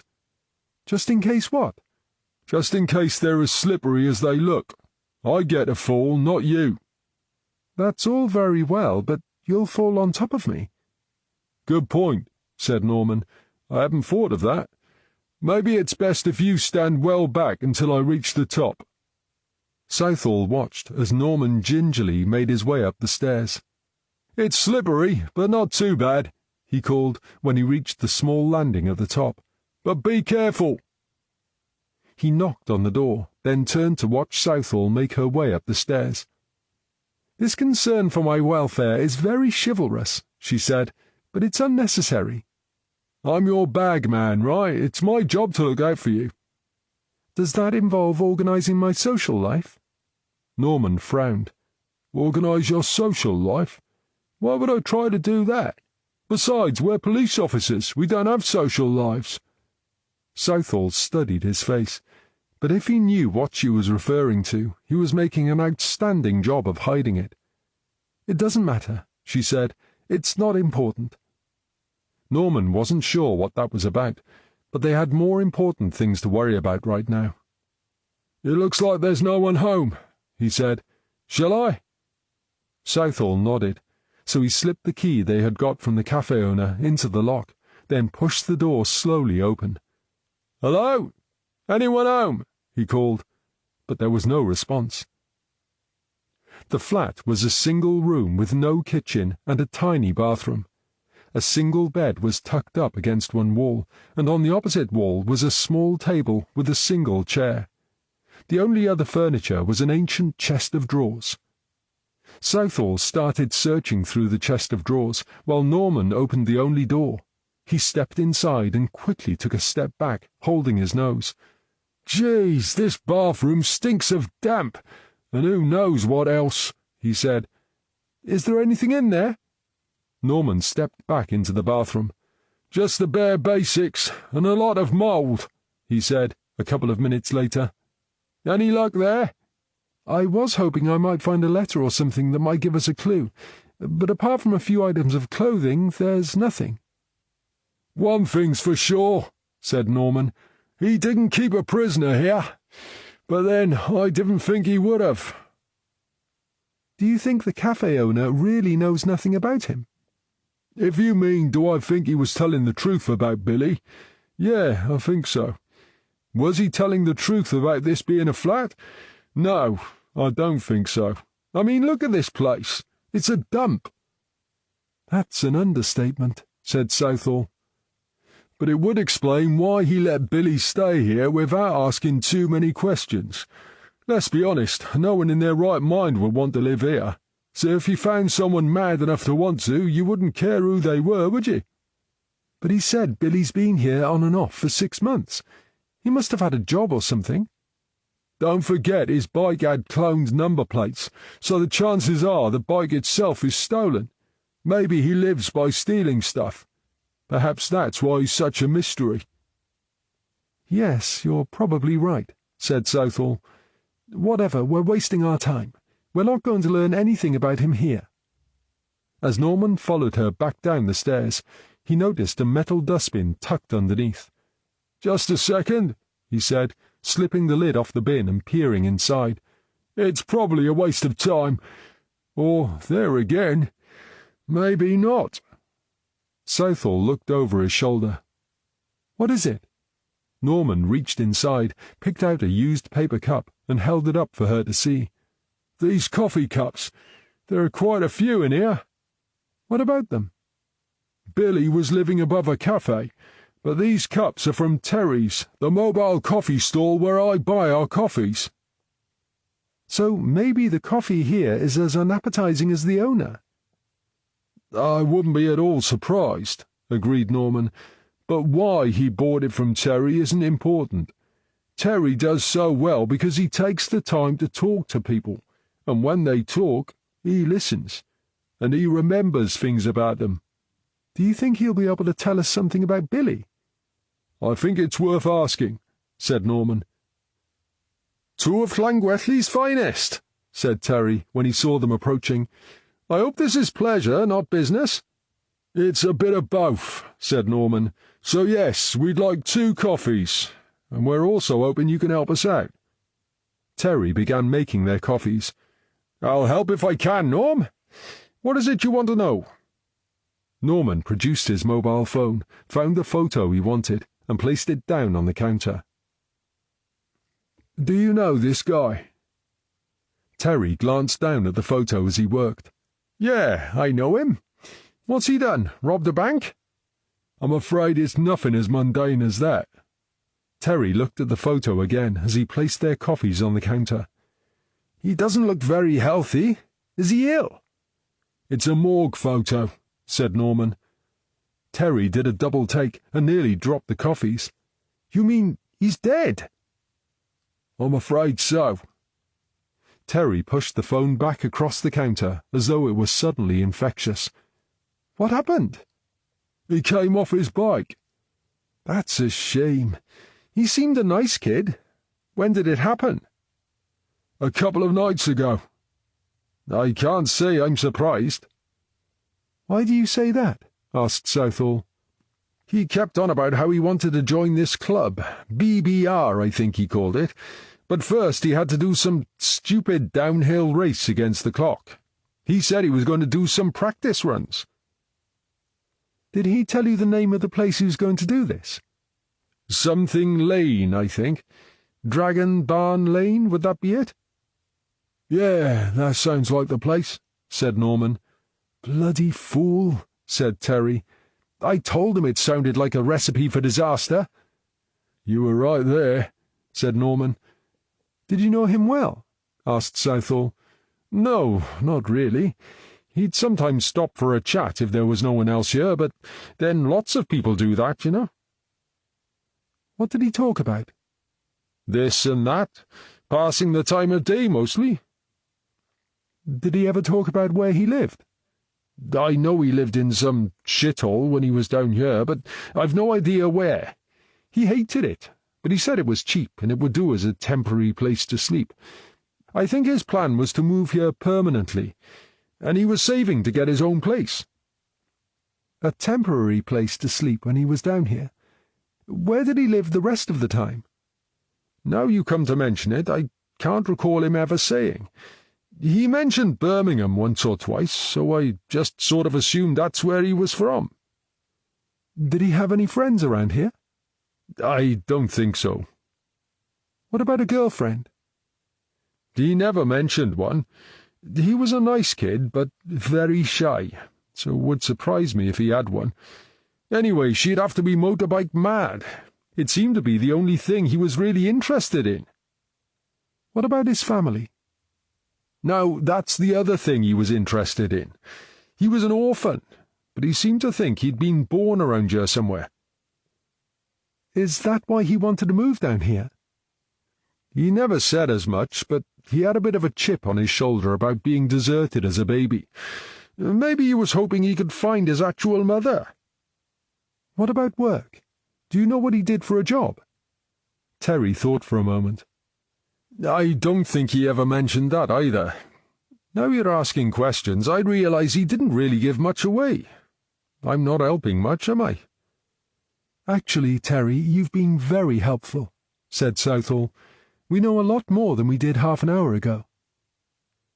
As they turned to walk back to their car, they could see a woman approaching the coffee bar from the other side of the road. "Oh, look," said Southall. "Isn't that Faye?" She waved to the woman, who waved back enthusiastically. "Who?" "You know very well who. It's Faye Delaney." "Do I know her?" "Are you being deliberately dumb?" asked Southall. "You know Faye. You arranged for her to interview me for that magazine." "Oh, that Faye. Right, yeah, I remember," said Norman. He raised a hand and aimed an embarrassed wave in Faye's direction. They climbed into the car, but instead of starting the engine, Southall turned to him. "Now, there's someone you could ask on a date." Norman turned to stare at her. "Faye, are you serious? She must be 20 years younger than me." 10, actually, and she's on her own and divorced, just like you." "You're very well informed." "We didn't just talk about me when she did the interview." and you thought it would be a good idea to research her background on my behalf. I wasn't researching anything on your behalf. We were just chatting. And now we've bumped into her, it's reminded me what a nice person she is. What is this? Did you start a dating agency on the side and forget to tell me? I'm just illustrating the point that there are good women out there looking for a good man. Yeah, well, I appreciate the thought, but when I want someone to play Cupid for me, I'll let you know. But I know for a fact that she likes you. And that's based on what? She told me when we were chatting. That's crazy. She only met me for a few minutes. It's hardly long enough to decide you like someone. Didn't you like her? Well, yeah, she was nice. There you are, then. If it was long enough for you, why not for her? I don't need anyone to arrange my love life. I can do it perfectly well on my own. Oh, right, of course you can. And how's it been going so far? Norman sighed. Look, Sarah, can we please talk about something else? I mean, would you want me to organise your love life? You said you were lonely. I'm only trying to help. And what have you got to lose? The worst that could happen is she says no. I know you mean well, and I appreciate the thought, but I don't need your help, all right? She put the car into gear and pulled away. Okay, Norm, whatever you say. They drove in silence for a couple of minutes, and then Norman's mobile phone rang. Yo, this is Norm. He listened for a few seconds. And you're sure it's him? Wow, that's great. Well, it isn't so great in one way, but it is in another way, you know what I mean. He listened again. Yeah, that would be good. We're on the road right now, but if you can email it to me, I'll pick it up as soon as we get back. Thanks.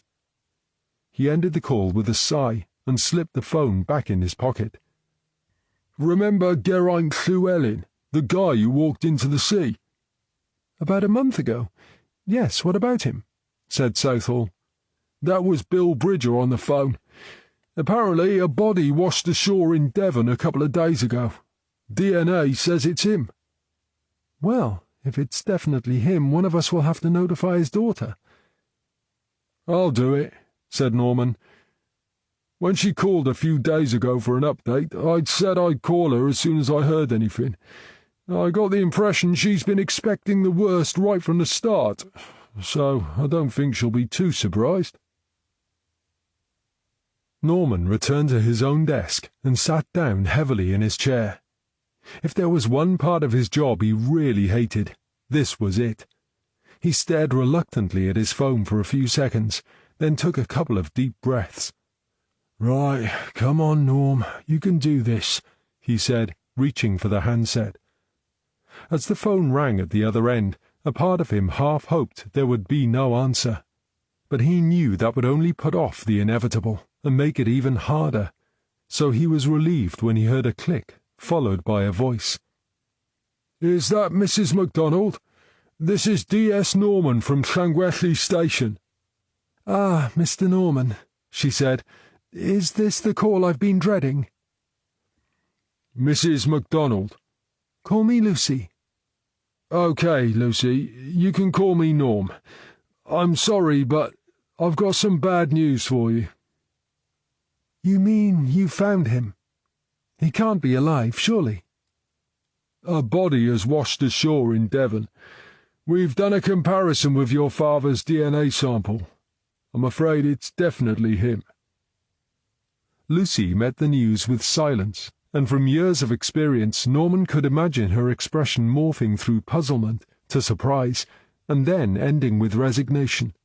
He could almost hear her mouth opening and closing as she struggled to find the right words, but finally she spoke just one word. Bugger. I'm sorry, Lucy. It must have come as a terrible shock. He heard a deep sigh down the line, and then she spoke. No, Norm, it's not a shock, if I'm honest, she said. He was 68 years old, he wasn't a strong swimmer, and he walked into the sea. Unless you believe in miracles, there was no other way it could end, was there? We always hope for the best, but... It's all right. I suppose I've been preparing myself for this day ever since you called me in New Zealand. At least now we know for sure. We can bury him and get on with our lives. I can bury him, can't I?" "It'll take a few days to sort out the formalities, but I'll do my best to hurry that along for you. Then once they release the body, he's all yours. It's probably best if you can have his body collected by the funeral directors." I blamed myself at first. I kept thinking if only we hadn't got away, you know? "You shouldn't blame yourself." "Oh, I don't know," she said. "It took me a couple of weeks to come to terms with it, but then I realized me and Dad had never been really close.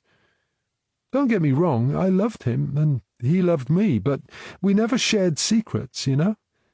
Even if I'd been living next door, he probably wouldn't have told me what was worrying him so much that he felt the need to do what he did." "I wish there was something I could say that would make it easier for you." "You're very kind. It must be terrible having to break this sort of news to people." "I admit I hate doing it," said Norman, "but unfortunately it's part of the job." "I'll have to come down for a few days to sort his house out, and do whatever has to be done to close his life down. Perhaps you'd like to drop in for a cup of tea while I'm there? I like to put a face to a name." "Call me when you're down here," said Norman, "and I'll be happy to meet you." Chapter 5. It was a week later on Monday morning. Southall was sitting at her desk, wondering what their next move should be. They were now 2 weeks into the investigation, and they still had no idea who had killed Billy Hopkins, and could not find so much as a suggestion of a reason anyone would want him dead. To make matters worse, they still hadn't identified the young woman found dead nearby, nor were they sure how she came to be there. And now, just to put some icing on the cake, Superintendent Bain had informed her the Chief Constable was asking for a progress report. But how could she report on progress when, no matter which way she looked at it, they weren't making any? The uncomfortable fact was they were getting nowhere fast, and unless they could make some sort of breakthrough in the next day or so, she was going to have to admit as much to the CC.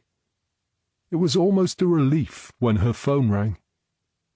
"Hi, Sarah. It's Bill." "Oh, hi. What can I do for you?" "How are you getting on with Billy and Irene?" "Don't ask. We got so far, then hit a brick wall. We think Billy came from the Birmingham area, but we can't find any motive for his death. And we still don't know who Irene really is, or where she came from. As for who assaulted Judy Lane, we're no further forward with that either." "Right. Well, I'm afraid I can't tell you anything new about Billy, or Judy. It's Irene I'm calling about." "What about her?" "I think we might have to change her name to Irina." "What does that mean?" "I know where she comes from." "How do you know where she comes from?" "Remember I offered to do some further DNA analysis?" "Yes, and I said we probably didn't have the budget and it would be a last resort." "The thing is, I've received a share in a research grant." "How does that help me?" "The project is researching the use of isotopes within bones to identify where people originate. Put simply, different isotopes relate to specific regions in the world. It just so happens I had her bone samples, so I thought I'd use her as a test case." "Are you allowed to do that without her family's permission?" "But how can we ask their permission if we don't know where she's from? It's a classic chicken-and-egg situation." "Is it?" "Look, you don't need to worry about the ethics. That's my problem. What's important is I can tell you where she came from." "Okay. Where did she come from?" "The Balkans. Probably Albania." Southall said nothing. "Sarah, are you still there?" "Yes, of course. I'm just a bit surprised. If she was from abroad and she was a prisoner, as you suggested, that raises the possibility that we're dealing with people trafficking. In fact, that's a probability, not a possibility, and I really don't want to think that sort of thing is starting up in my backyard." "Yes, that's what I thought. So you'll be interested in what else I've found?" "Don't tell me it gets worse." I also ran her results against the database of unidentified bodies and their origins, and I got a match with another young woman from the same region. Don't tell me they found her in this area too. I'm afraid so, and the similarities don't end there. The woman in question was found in a similar condition and was never identified. Just like your victim, she was found in the middle of nowhere, and reading the PM report, it looks as if she'd been running away before she died. Where was this? I haven't got the full case notes, but it must have been somewhere close to you. What makes you say that? Apparently the community clubbed together to bury her. She's in a cemetery in Llangwelly. She's buried here? When did this happen? 20 years ago, I think. Southall felt the hairs on the back of her neck rising.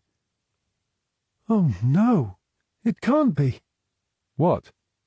When Norman and I finished our first case, we went for a walk up the hill above the harbour to enjoy the view out over the sea. I've got a thing about old headstones, so we walked back through the cemetery where I found the grave of an unknown woman. The headstone said something like, "We don't know who you are or where you came from." We spoke about the possibility of using her as a test case for our team. It looks like she could be more than a test case, said Bridger. Do you know who handled the investigation?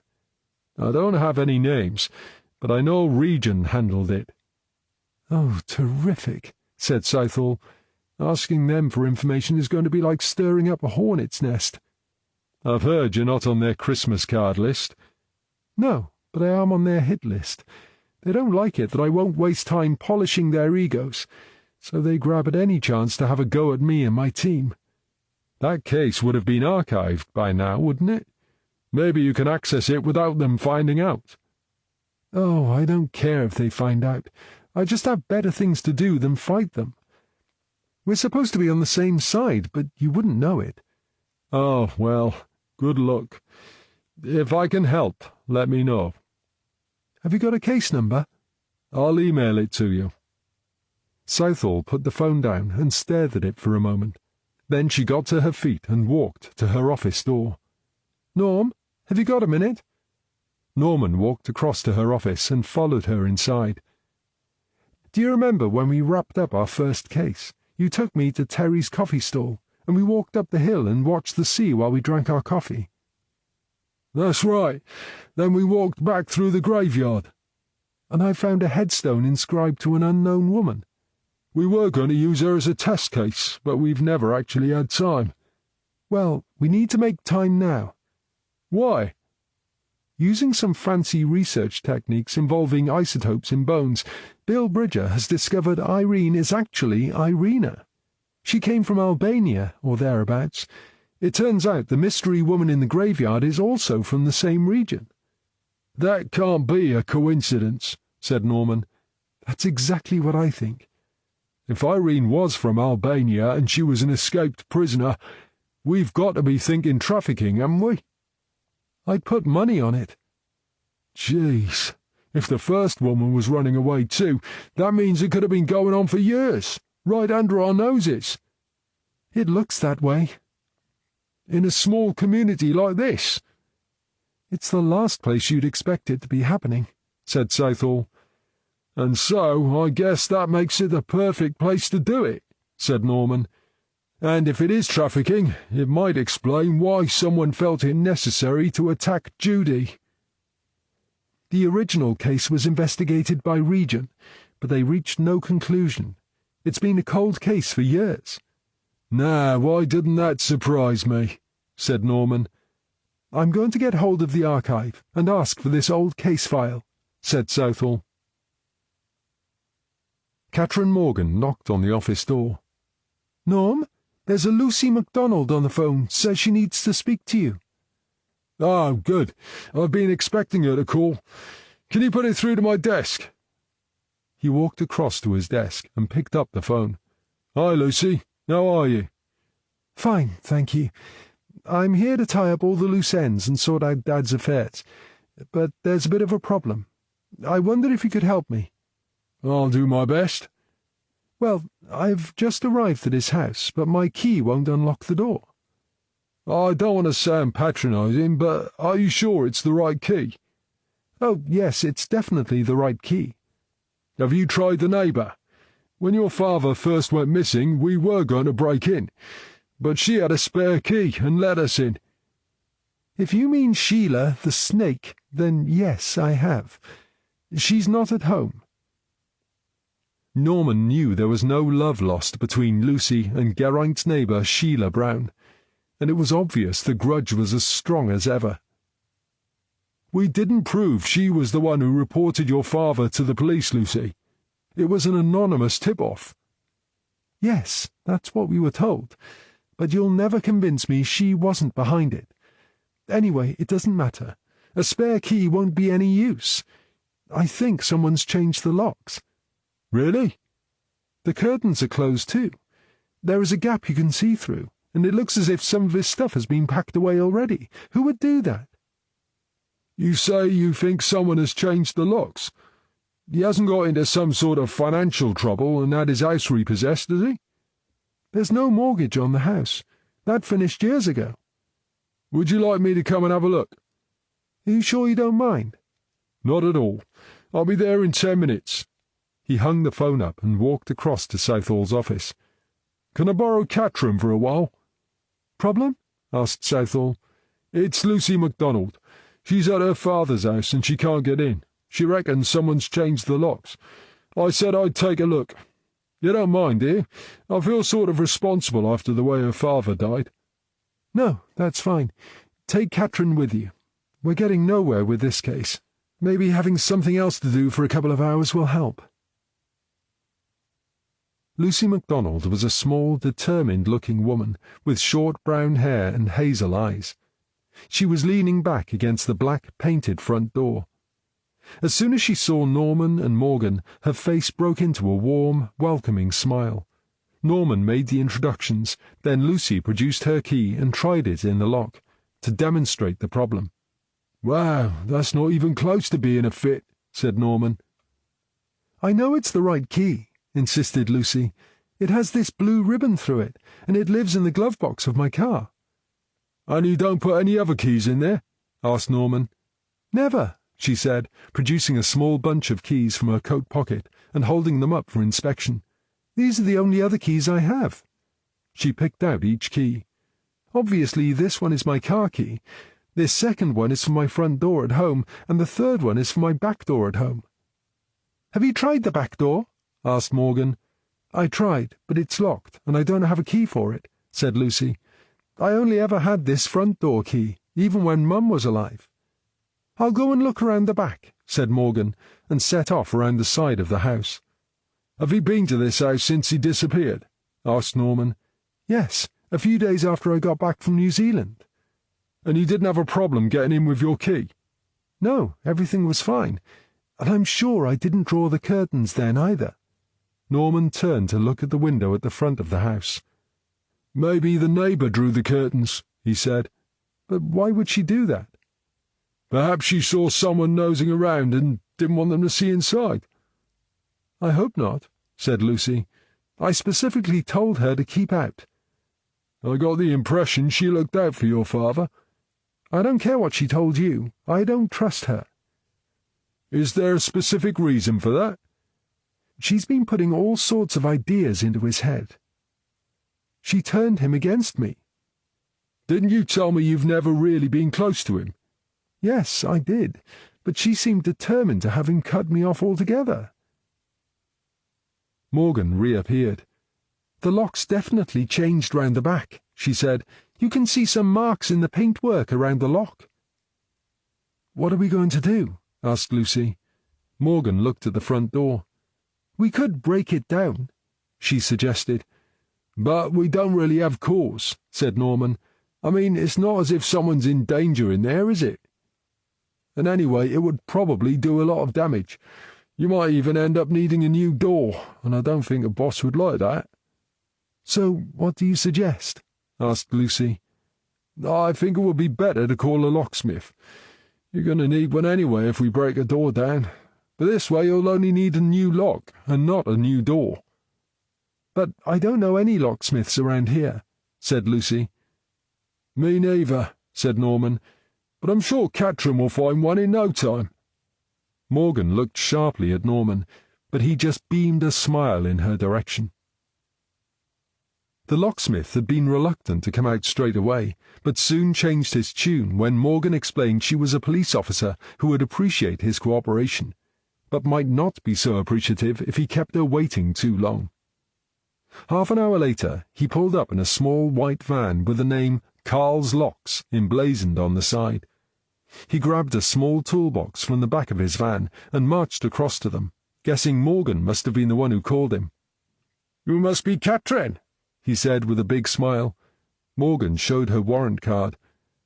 That's Detective Constable Morgan to you? Carl's smile evaporated. Oh, right. My name's Carl. I never would have guessed, said Morgan. Having failed to charm Morgan, Carl turned to Norman. I thought I recognized the address, he said. I was here recently. You changed the locks recently? Just a couple of weeks back. Who asked you to do that? I assumed it was the lady who lives here. There is no lady living here, said Lucy. This is my father's house. He lived alone and passed away recently. The locksmith looked inquiringly at Norman. How was I supposed to know that? Do you make a habit of changing locks with no security checks? Asked Morgan. Look, if someone appears to be living in the house when I get here and they have keys and let me in, what am I supposed to think? Let me guess, said Norman. She offered to pay cash, so you didn't ask too many questions. Am I right? Carl's face told them Norman had hit the mark. Does that mean there's no paperwork? You're not going to nick me for that, are you? Morgan flashed an evil grin in his direction. That's more the concern of the tax office, she said, but I will let them know they need to check you out. Oh, come on! I'm just a guy trying to make a living. Did this woman give you a name? Mrs. Llewellyn, I think it was. There was a sharp intake of breath from Lucy. It can't be. My mother died 12 years ago. Hey, look, don't blame me. I was just doing my job. That's debatable, said Morgan. Can you describe her? Asked Norman. The locksmith did his best to remember what the woman had looked like. Age? Asked Norman. That's always a difficult one, isn't it? I mean, you never want to offend a woman by saying she's older than she is, do you? Jeez, Carl, she's not here for you to offend, is she? Just tell me how old you thought she was. Late 40s, 50-ish? That sounds like Sheila Brown, said Lucy. Now do you see why I don't trust her? Can you get us in here, Carl? Well, I don't know if I should. I mean, this lady says this is her father's house, but how do we know for sure? Did you see our warrant cards when you arrived? I didn't see yours. Norman produced his warrant card and held it up for Carl to read. Right, here. Take a good look. It says D.S. Norman. See? That's me. Is that good enough for you? Yeah, I guess so. Good. Now, a few weeks ago, this lady's father went missing. Then last week I had to tell her he had died. That's how I know for sure this is his house, and that's how I know she has every right to be inside. Right, I see. So, will you open the door so she can get inside, or do I need to find someone else? That won't be necessary. I can do it. How long? A couple of minutes. Grudgingly, Carl went back to his van, opened the glove box, and produced a small notebook. He opened the book, found the right page, and ran his finger down it. Then he tossed the book onto the passenger seat, reached behind the seat, and produced another toolbox from which he produced a key. He walked over to the front door of the house, inserted the key, and unlocked it. There you go, he said happily. I told you it wouldn't take a minute. Morgan had wandered across to his van and was now studying the notebook. Well, this is interesting, she said, making sure she caught Norman's attention. Do you keep a key from every lock you fit, Carl? Well, yeah. You never know when someone's going to lose a key or lock themselves out. And you keep all those keys in this van, behind the seat? Yeah, like I said, you never know when you're going to need one. Norman had overheard the conversation. Now you've opened the door for us, Carl, I think it's only fair you should have some sort of reward, he said. You seemed to be pretty keen on D.C. Morgan when you arrived, so, as a token of my thanks, I'm going to ask her to spend a few minutes with you right here and now. Carl looked Morgan up and down and grinned.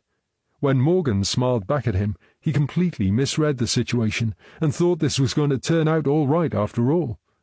But she soon put him straight. That's a great idea, she said.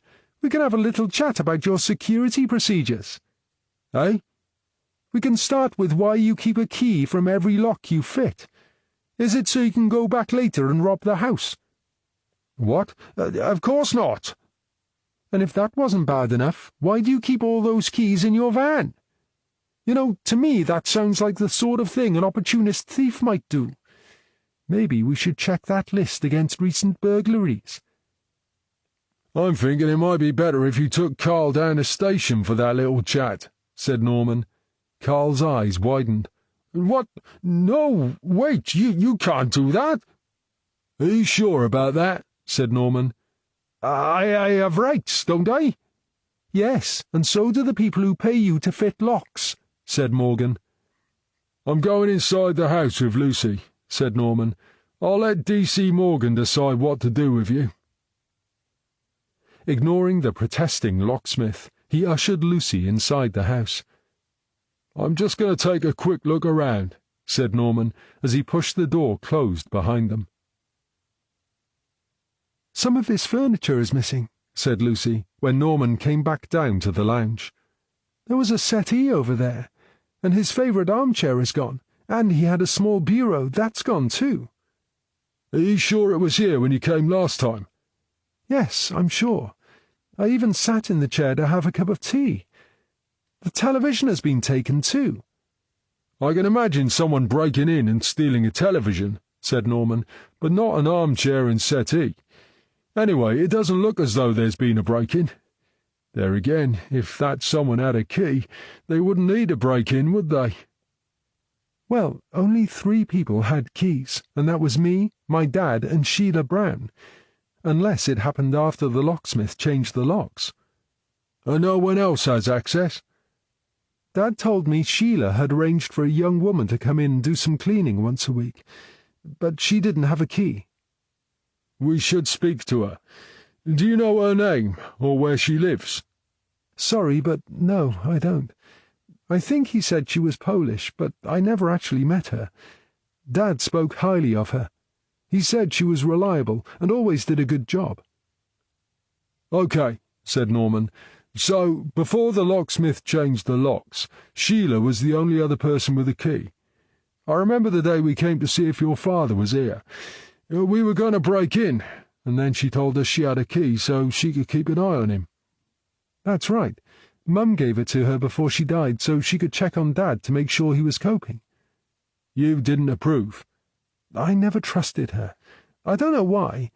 There's just something about her. It's gut instinct, I suppose. What about your father? Did he like her? Oh, yes. Well, he did at first. He thought it was wonderful the way she helped when Mum was still alive. He told me she cared, unlike me, who lived miles away and didn't care at all.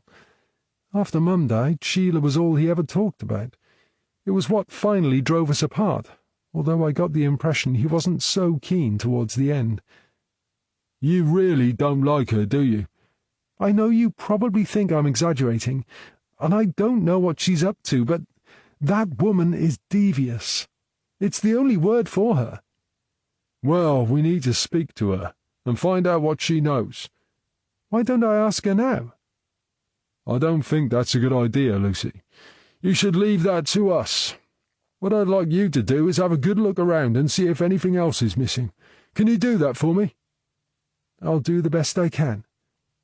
She went to the sideboard, opened a drawer, and had a look through the contents. That's funny. I'm sure there was a copy of his will in here. She checked the other 2 drawers, but they were both almost empty, and there was no sign of a will. It's not here, she said finally. Maybe he hid it from you after you fell out. No, he said whatever came between us, I was his daughter, and he had left everything to me so I could use it to help the kids get a foot on the property ladder. Do you know who his solicitor is? They should have a copy of the will. Yes, of course they will. It's Hayes and Gillett. I need to get in touch with them anyway. I need them to help me with the will and with selling the house. It's only when your parents die you realize how little you know about what you have to do. Well, look, we've got you inside now, and we've got you a key. Do you think I need to change the locks again? Are you going to be staying here? That was the plan. I've nowhere else to go. OK. Let me speak with Sheila and find out what's going on. I'm sure there must be a simple explanation. I doubt it's going to be simple if she's involved. So good luck with that, said Lucy. I'll make that list and call the solicitor. When Norman went back outside, Morgan was watching Carl drive away. You let him go? He asked. I told him he could either volunteer to attend an interview or I could arrest him. He volunteered. Do you think he will? Hell yeah, I don't think he's got the bottle to do a runner, and he knows I'll be coming after him if he does. What's the score indoors? Lucy reckons there are things missing, including a copy of her father's will. I've asked her to make a list. Do you think it was the locksmith? You can ask him when you interview him, but Lucy's convinced it's the neighbour's doing. I get the impression there's no love lost there. I think it would be fair to say Lucy doesn't have a very high opinion of Sheila, and for that reason I think we need to speak to Sheila before Lucy takes the law into her own hands. Morgan pointed to the adjoining house. A white car was parked on the drive to the far side. Didn't Lucy say she tried knocking at Sheila's door, but there was no one at home? That's right, she did. Was that car there when we arrived? I think so, said Morgan. Perhaps Sheila is inside, but she didn't want to answer the door to Lucy. Have you seen someone? Not exactly, but I'm sure I saw the upstairs curtains twitch while I was speaking to Carl. Maybe she'll answer the door to me, said Norman. He strode up to the door, hammered on it with his fist, and rang the bell. Well, whoever's in there definitely can't say they didn't hear us, said Morgan, staring up at the bedroom windows. Norman waited just a few seconds, then rang the bell again before sinking to his knees and prizing open the letterbox. Mrs. Brown, this is D.S. Norman from the local police. Can you open the door, please? We have lift off, said Morgan a few seconds later. Someone's waving at me. She's pointing downwards. I think she's trying to tell me she's on the way downstairs. She joined Norman at the front door, and a few seconds later they could hear someone unlocking the door. It opened a few inches, and a face peered at them. Yes, can I help you? Norman had his warrant card ready. D.S. Norman and D.C. Morgan, he said. It's Mrs. Brown, isn't it? What do you want? We want to ask you some questions about the house next door. Mr. Llewellyn's dead. Yes, we know that, said Norman. Hey, look, can we come inside? This is kind of silly with you holding the door ajar and me shouting at you like this. Reluctantly, she opened the door and allowed them into the narrow hallway, but she didn't invite them any further. Why do you need to ask questions about the house next door? She asked. His daughter arrived this morning to sort the house out, only to find someone's changed the locks. I was wondering if you know anything about that. Her eyes narrowed, and she licked her lips. She was a rare visitor when he was alive, but as soon as he's dead, well, here she is, circling round, waiting to pick at the carcass. There should be a law against it. Morgan began scribbling in her notebook. Perhaps there should be, said Norman, but at the moment there isn't. It's disgraceful behaviour. It's just not right. If you have the locks changed, I have to ask why you think you have the right, asked Norman. To keep her out, of course. She's nothing but a vulture. But he was her father. She has a right to access the house. Oh, no, she doesn't. Where is she now? She's in the house. We got a locksmith to let her in. You can't do that. Geraint left that house for me. It's in his will. The will hasn't been read yet, so even if what you say is true, it's not currently yours, said Morgan. You had no right to change the locks. That's right, added Norman, and the locksmith said someone called Mrs. Llewellyn had the locks changed. The thing is, we know the real Mrs. Llewellyn died almost 2 years ago, so anyone impersonating her is behaving fraudulently. He even described her, and I'd say his description seems to be a perfect match for you. Sheila Brown said nothing and shifted nervously from foot to foot. There seem to be a few things missing from the house, said Norman, such as a settee, an armchair, a television, and a copy of the will that Sheila says he kept in his sideboard. Well, why are you asking me? I have taken no furniture. I understand a young woman used to come in and clean for Mr. Llewellyn. Is that right? Sheila began to tidy a small hall stand. I know nothing about that. That's funny, because Lucy seems to think you introduced the cleaner to him. I don't know where she got that idea from. I'm afraid she's wrong. I thought you monitored Geraint and looked out for him. Yes, I did. And yet you know nothing about his cleaner. Didn't you ever speak to her? She stopped tidying and began picking at her fingers. I didn't see the need. She seemed very capable. Did she have a key? Not as far as I know. Geraint didn't want lots of people having keys to his house. And he never told you her name, or anything about her? Asked Morgan. Now Sheila looked up, chin jutting forward defiantly. It was none of my business. Why would he tell me about her? He was an older man living alone. I would think any visitor would give him something to talk about, and as you are so close to him, I would expect you to be the person he told about her. Well, he didn't. Well, if she didn't have a key, she couldn't have taken the furniture, said Norman. So that leaves you as the only other person with access to the house. Do I look as if I need his old tat? Of course I didn't take the damned furniture, but I'll admit I took the will. Why? To make sure she doesn't tear it up and throw it away. There is a copy lodged with a solicitor somewhere, is there? Asked Morgan, because if that's the one and only copy— We lodged the original with his solicitor. That's Hayes and Gillett, right? No, he changed to my solicitor last year. That's very convenient, said Morgan. Sheila looked daggers at her. He told me he wanted to make a new will and asked me if I knew an excellent solicitor because he was fed up with his own. I take it Lucy knows nothing about this, asked Norman. He didn't say he kept it a secret from her, but we've already established he didn't tell me everything. Well, she's unaware he's engaged a new solicitor, so I'd bet she doesn't know he's also changed his will, said Norman. I wouldn't blame him. She was a big disappointment to him. You know, I was the investigating officer when Mr. Llewellyn disappeared, and I seem to recall the evidence we found suggested that even though his relationship with Lucy might have been a little strained, he was still immensely proud of her. But you never actually knew him, did you? I was around him all the time. I know what he really felt deep down inside, whereas you have no idea. Can we see the will? Asked Morgan. I'm afraid not.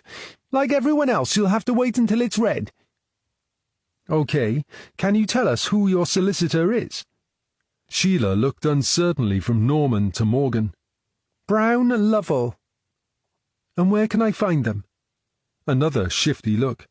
Southend-on-Sea. Morgan's eyes widened as she momentarily looked up from her notebook.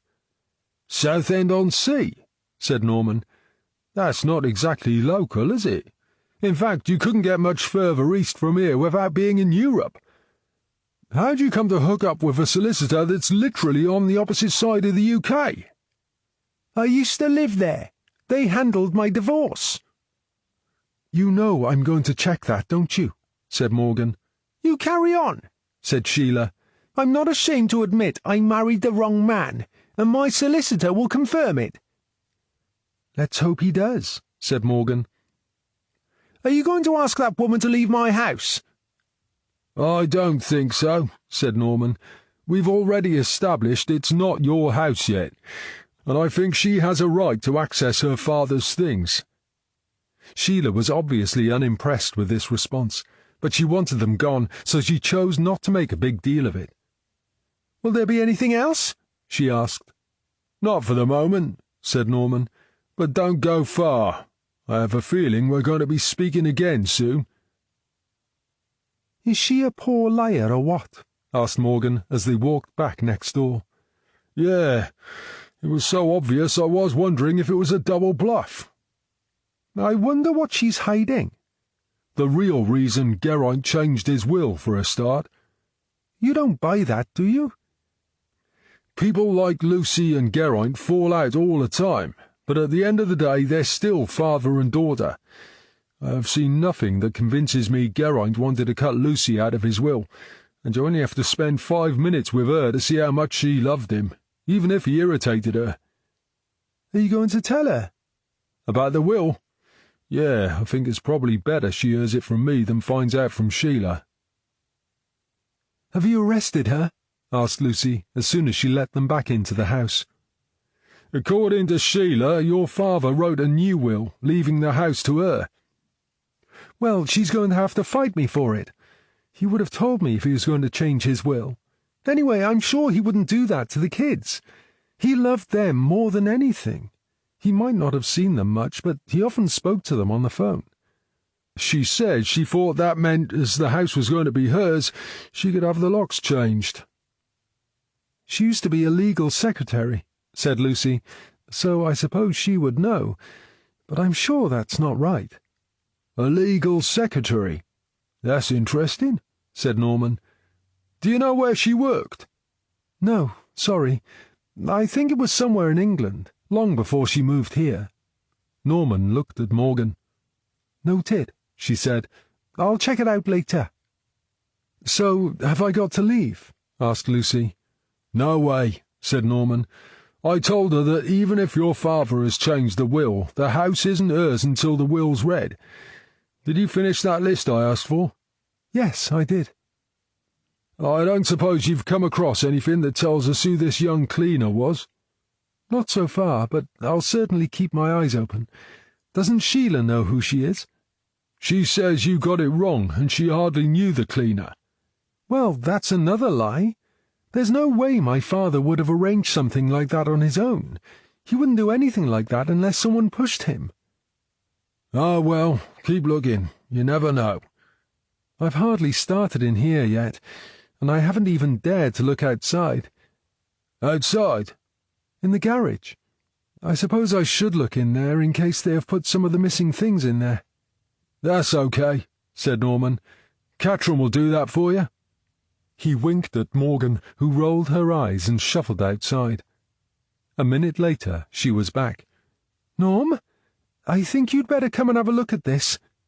"What is it?" "Have you found some of the missing stuff?" asked Lucy. "I'm afraid not," said Morgan, "but I think I may have found something we've been looking for. How long has your father owned a Land Rover?" "A Land Rover? He's never owned a Land Rover, and he sold his last car when he stopped driving after Mum died." "Let me have a look," said Norman. He followed Morgan outside and then through the side door into the garage. In the dim overhead light, the Land Rover could have been any dark colour, but when Morgan picked up a torch from the workbench and aimed its beam, it was clear that underneath all the mud and grime, it was actually dark green. Norman let out a low whistle. "Well, I didn't expect this," he said. "Do you think it's the same one?" asked Morgan. "Only there aren't any number plates to identify it." "We'll need forensics to tell us for sure," said Norman. "Didn't he leave a suicide note saying he'd done something he was ashamed of?" "His wife was terminally ill, and there was a suggestion he may have helped his wife to commit suicide, but it was never proven. What if that wasn't what he was ashamed of, and it was something to do with this Land Rover? "Anything's possible, I suppose," said Norman. "But one thing I can say for certain is that if this is the vehicle we've been looking for, there's no way Geraint was driving it the night Billy died." "I'll call forensics," said Morgan. As Morgan made her call, Norman called Southall to tell her what they had found, then went back into the house and explained to Lucy how she should keep away from the garage and to expect a forensic team to appear soon. Then he went back and waited for Morgan to finish. "Let's ask our good neighbour what she can tell us about this," he said. They walked around to Sheila Brown's house. Norman knocked the door and stepped back to look up at the windows. "I think we're probably wasting our time, Norm." "Huh? How come?" "Her car's gone." Norman sighed. "Ah, well," he said. "I guess we'll just have to come back later." Half an hour later, the forensic team was swarming over the Land Rover, taking samples and dusting here, there, and everywhere for fingerprints. Within 10 minutes, they called Norman back out from the house. "We found a torch under the passenger seat. It looks like it might have traces of blood." "Get that tested," said Norman. "It could be the weapon used to assault DC Lane." "This front wing is recently repaired," said the technician, pointing to the driver's side. "You wouldn't notice it under that feeble garage light, but under our lights it's obvious. Someone's tried smearing mud over it to make it blend in with the rest, but when you look underneath you can see there are new nuts and bolts holding the wing in place." Norman peered uncertainly at the wing. He wasn't sure he could see anything different about it. But then that's why they call in the experts for this sort of thing. "Yeah, I see what you mean," he said. "Is it a professional repair under all that mud?" "It's difficult to say. Most of the panels are just bolted on, so they're not that difficult to replace. The paint job looks okay, but if this is the standard colour, it'll be off the shelf." "Are these parts easy to come by?" asked Norman. "I mean, this old thing must have been around for the best part of 60 years. "I'm no expert, but a real enthusiast will keep an old Land Rover going forever, so they must be able to get parts from somewhere. A lot of the older farmers around here still use them. They must know where to get parts." "Right," said Norman, thinking how many small farms there were and what a job that was going to be. "There's something else," said the technician. He led Norman to the rear of the Land Rover and pointed a light to the back door. "See this weird mark?" "What do you think could have made a mark like that?" "I'm not sure. It almost looks as if someone blotted it with something." "You mean like if someone brushed against it?" "I think it would smear if someone brushed against it. I think it's more likely someone leaned against it." "What if the Land Rover reversed into something?" "Impact with something soft? Yeah, that might do it. We'll have to run a few tests back at the lab to confirm it, but that's definitely a possibility." "OK, I want you to run those tests as soon as you can." "We'll do that. There's a recovery vehicle on the way now. As soon as we've finished here, we'll take it away and get started." One more thing," said Norman. "Have you found the vehicle identification number? I wasn't sure where to find it on one of these old things, and I didn't want to crawl all over it." "Yeah, we've got it. I'll write it down for you." Norman patted the man on the shoulder. "Thanks. I appreciate your help." "Should we go through the house as well?" "I think you'd better. But let me speak to the lady first." After some discussion with Lucy, during which Norman had to explain their suspicions about the Land Rover, she agreed she would keep out of their way so they could also take samples from inside the house. She even agreed to offer a sample of her own fingerprints and DNA for elimination. "I'm pretty sure it's nothing to do with your father, but it's possible whoever had access to the garage also had access to the house," Norman explained. "Do you think it's the same vehicle?" asked Southall when they got back. "With a repaired front wing and that mark on the back door, it must be," said Norman. and if it's Judy's blood on that torch, there's no question.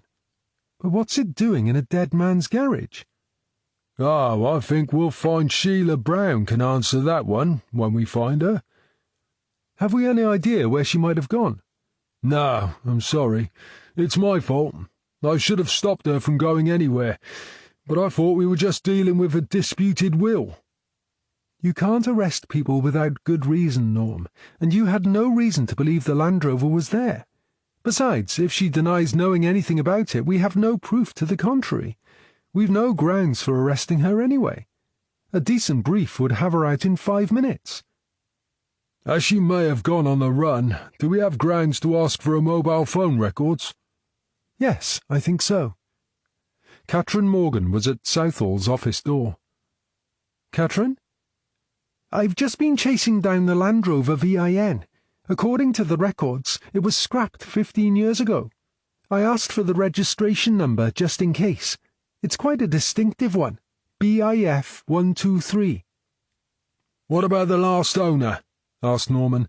Just because they say they have scrapped it doesn't mean it actually happened. Morgan grinned. That's what I thought, she said, waving a slip of paper. I've got the address here, but the man died 20 years ago, and his wife 10 years ago. In that case, we need to find the scrapyard. Yes, I've got that too. Norman smiled like a proud father. Initiative, he said to Southall. I like that. Yes, well done, said Southall. We'll make a DS out of you yet. DS? Me? Really? Don't sound so surprised, Catherine. You may have lost your way for a while, but you keep showing you have a lot of potential, and I can assure you it hasn't gone unnoticed. But don't let it go to your head, said Norman with a grin. You're still a DC for now, and you'll be helping me chase down this Land Rover tomorrow. I suppose that means I'm driving in the morning, does it? Said Morgan. Wow, you can read my mind too, said Norman. Actually, it's a new superpower I've been working on. You need to be careful what you're thinking about in the future. Chapter 6. This looks like it, said Norman next morning as they turned off the road into the scrapyard. This place is huge, said Morgan as she drove along the rough, potholed track towards what appeared to be the business end of the yard. A waste of space is what it is, said Norman. Look at it. Acres and acres of scrap cars. I bet most of them have been here for years, leaking who knows what pollutants all over the place. Think of the number of houses you could build on a site like this, said Morgan. It would cost too much to clear the pollution for that to happen, said Norman. You couldn't even farm it. No crops or animals could thrive here. It's just a complete waste. In the distance, they could see someone had painted the word office on a sheet of corrugated iron and a large arrow on another one. The arrow pointed to an ancient caravan surrounded by a sea of rusting old vehicles. A mountain of old tyres was piled against the distant perimeter fence. Morgan drove down to the caravan and parked the car alongside 2 others. Typical scrapyard, said Norman. Rusty vehicles and assorted crap everywhere. A large black dog snarled and barked at them as soon as they climbed from the car. Morgan stopped in her tracks and thought about diving back into the car, but Norman was unimpressed and carried on walking. The dog rushed at him until it was stopped in its tracks by the chain around its neck. You didn't mention the obligatory aggressive mutt on a chain, added Morgan as she caught up with him. We mustn't forget that. They knocked on the door of the old caravan. A moment later it swung open, dropping and hanging drunkenly to one side on a broken hinge. A man who appeared not to have shaved or washed in several weeks stood in the doorway. Must get that hinge fixed, he muttered. Then he yawned and scratched at an armpit, before suddenly seeming to notice they were there. Good day to you. How can I help? Morgan showed her warrant card. I'm DC Morgan, and this is DS Norman. We're looking for the owner. Police, you say? Looking for the owner? What's he done? He has done nothing. We'd just like to ask him a few questions about an old vehicle. Well, there's plenty of those around here. If you could just tell us where we can find the owner. He's in his office. I thought this was the office. The sign points this way. Ah, yes, the wind blows the sign sometimes so it points in the wrong direction. So where is the office? He pointed vaguely down the yard. It's just down a bit further. If you like, I can call him and you can wait in here. Morgan looked him up and down, and then had another look at the filthy caravan. I think we'll pass on that offer, thanks, she said. Just point us in the right direction and we'll find him. You see that rusty car down there? Morgan looked at where he was pointing. But they're all rusty. Ah, yes, but there's only one with a porter cabin behind it. Morgan frowned. Why didn't you just say he's in the porter cabin? The man turned to Norman. I just did, didn't I? Norman smiled. Yeah, I guess you did, sort of. Thanks for your help. Stupid old sod, muttered Morgan as they walked on down the yard. Why does he talk in riddles? Because he's drunk, said Norman. This early? People like him are drunk all the time. You know how it goes. They're just topping up.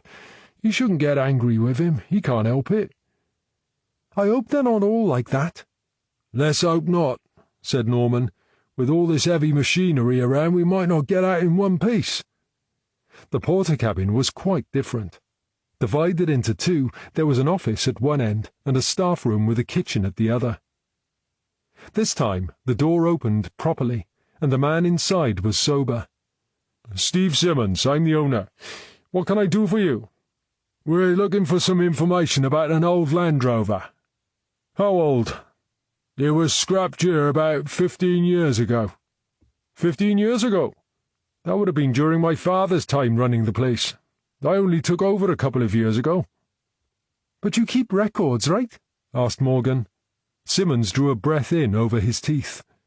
Well, now, that's where we might have a problem. What sort of problem? The records might not go back that far. So how far do they go back? 2 years. You mean your father didn't keep any records? Well, he did, but there was a fire and he lost a lot. That's when he gave it all up and handed it over to me. What about your staff? Is there anyone who worked here back then? I got rid of all the old slackers and started the old thing afresh. Really? Said Morgan. It doesn't look very fresh to me. It's going to take years to sort this place out properly. 2 years in and we've barely scratched the surface. And you've got nothing left at all? How about if we gave you a registration number? Would that help? Is it really that important? We think the vehicle was involved in a hit and run and an assault on a police officer, so, yes, it is important, said Norman. There was a sharp intake of breath from Simmons. Jesus, you're joking. I wish I was, said Norman. BIF 123, said Morgan. It's quite a distinctive number. Does it ring any bells? Simmons thought for a moment. No, I can't say that helps. But like I said, 15 years is a long time. Don't you think you're being optimistic? Yes, I suppose we are, said Norman. But we have to be, or we'd solve nothing. Anyway, thanks for your time. You're welcome. Sorry I can't be more help. What a waste of time that was, said Morgan as she drove them back out onto the road. You think so? Don't you? Yes and no, said Norman. We learned nothing about the Land Rover, but we learned Steve Simmons has got something to hide. But we don't know what it is, said Morgan. That's true, said Norman. But you've been around long enough to know our job often is a waste of time. That's just how it is. Don't you find it frustrating? I used to, but I learned to live with it. How? I expect every line of inquiry to be a waste of time. Really? That sounds like a pretty negative approach to me. You call it negative, I call it realistic. Are you saying you think every case is going to end in failure? Not at all. I'm just saying I expect a lot of the time we put into any case is going to be wasted. Looking at it my way means I don't get too disappointed when this sort of thing happens. and I get extra excited when I find a good lead. Are you excited about Steve Simmons? I'm excited by the fact he was hiding something, although it might have no relevance to our case. I still think expecting to fail sounds negative. I just said I don't expect to fail, but I accept we're going to waste a lot of time in succeeding.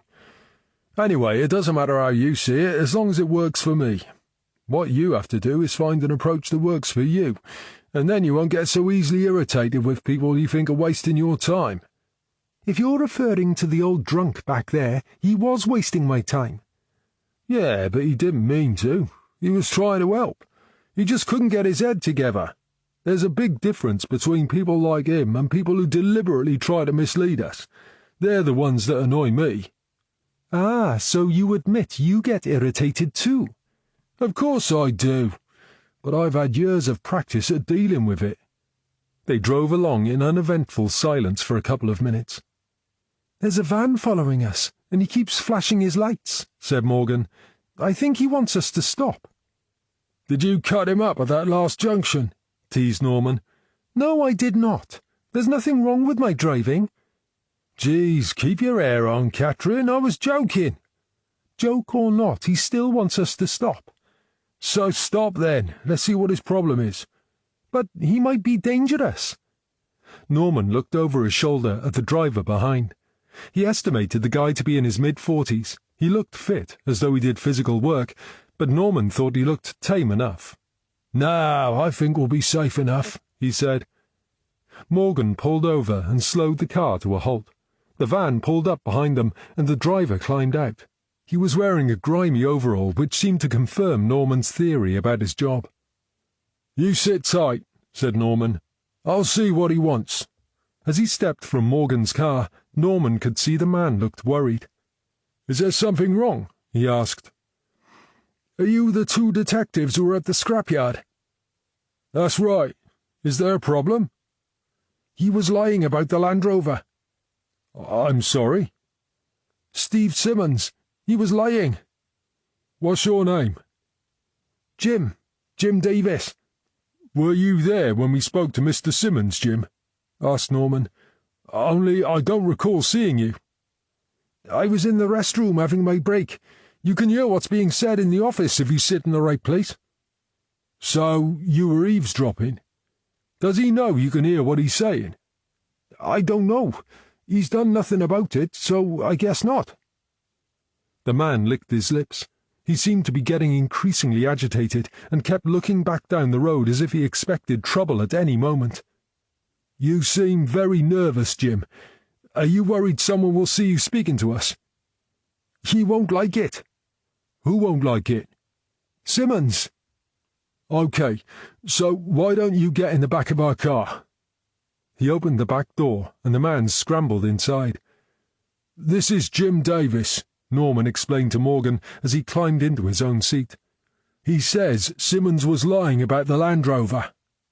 Morgan adjusted her rear-view mirror so she could see Davis. "What exactly was he lying about?" she asked. "That Land Rover was never scrapped." "And you know about this how?" asked Norman. "I've worked there for 20 years. Steve's old man used to bend the rules all the time. I lost count of the number of cars that were supposedly scrapped but never were. He told us he fired everyone when he took over and started from scratch." "Yeah, he fired us and then re-employed us because his old man was cheating the taxman. He wanted everything to be legit." "If they did not scrap the Land Rover, what really happened to it?" "They scrapped it on paper. The old man used to do it all the time. He used to fill all the forms in and send them off, but he often put the cars back on the road with new number plates. We kept the old Land Rover and used it for running up and down the yard. You've seen the size of the place. It saved a lot of walking." "You're sure we're talking about the same vehicle?" "BIF 123, you said, didn't you? The lads called it Biffo." "What colour was Biffo?" asked Morgan. "The standard green, the same as any old Land Rover." "So where is it now?" "It disappeared about a year ago, but I don't know where it went. It was there one day and gone the next." But if Biffo was so popular with the lads, didn't you ask what had happened to it? Oh, yeah, we asked. Steve said he'd put it through the crusher, but we found no crushed green bodywork. He's the only one who really knows where it went, but he told none of us. Did you challenge him about it? Asked Morgan. And risk losing my job? To be honest, I wasn't that bothered, especially when he gave us the van to run around in. You mean the one you're driving now? Yeah, he said it was better to have something we could use legally on the road, and he was right. So you never used Biffo on the road? It wasn't legal, was it? There would have been no tax, no MOT certificate, no insurance. No one wanted to take that risk. Why do you think he was so secretive about what happened to it? Asked Morgan. I can't help you there. He's not usually like that, but he went through a phase where he was secretive about everything. One or two of the lads thought he might have a bit on the side, but I don't know if that's true. Is he still secretive like that? No, he was like that for a while. Then he got back to his old self, and I'm glad he did, because he's a much better boss than his father ever was, and for a while there he was so bad we were all thinking about leaving. Norman had been taking notes as Davis spoke, and he had finally caught up. "Would you be prepared to come into Llangwelly Station and make a statement about this?" he asked. A statement? You know what a statement is, don't you? But what's Steve going to say? I've got 3 kids. I can't afford to lose my job. Norman sighed. "I can see this is going to be difficult. So how about we make a deal? We'll do our best to keep you out of it if you promise to think about making a statement." You can do that? "I can't promise, but we'll do our best," said Norman. I knew I should have kept my mouth shut. "But you didn't, did you?" said Norman. "And that's because you know it was the right thing to do." Can I go now? "Sure, and thanks for your help. We appreciate it." Muttering to himself about what a fool he'd been to get involved, Davis went back to his van and roared off down the road.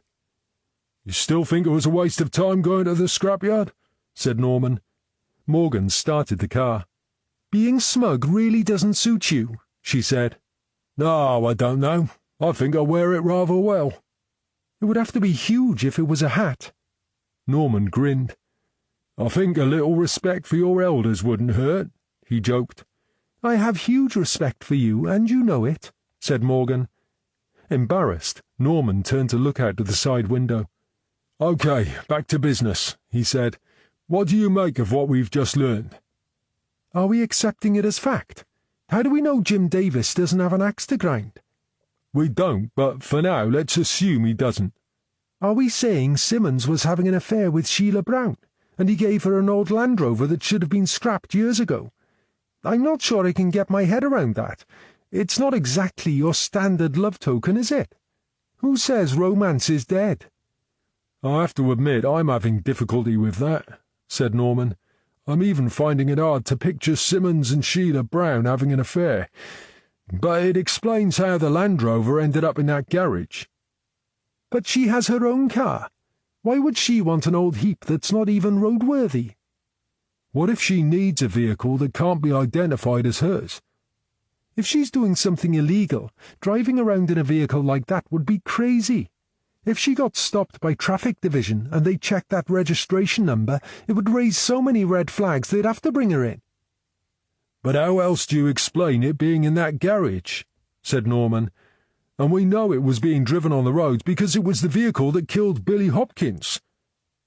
If it was being used on the roads, how come they didn't catch it on any traffic cameras? That license number would flag up straight away, wouldn't it? Not necessarily, said Norman. Don't forget, Billy Hopkins was riding around on a motorcycle with cloned number plates for who knows how long, and he never got caught. And of course, not all roads out here have cameras. You know the area better than me. Is it possible to move around without passing a camera? Morgan thought for a moment. There are plenty of side roads without cameras, so yes, you could move around, but I don't know how far you could go. What about traffic cops? The traffic guys monitor the major roads, but they don't come out this way much, and hardly ever in winter. Even at the height of the tourist season, we don't see many, unless there's a major hold-up. So, if you had cloned plates, as long as you made sure you drove carefully and avoided main roads with cameras, there's a good chance you could get away with it. Yeah, now and then, maybe. I think you'd need a fair-sized dollop of luck to keep on getting away with it. Sure, it's risky, but what if the prize is big enough to make it worth taking a risk or two? Thinking about it, you might not need to avoid cameras, said Morgan. Because of the budget cuts, not all cameras have film in them. Good point, said Norman, and that reduces the risk of getting caught even further. It would be even better if you knew which cameras had film in and which didn't, suggested Morgan. Norman considered this idea for a few moments. Is that information easy to find? I don't know, said Morgan.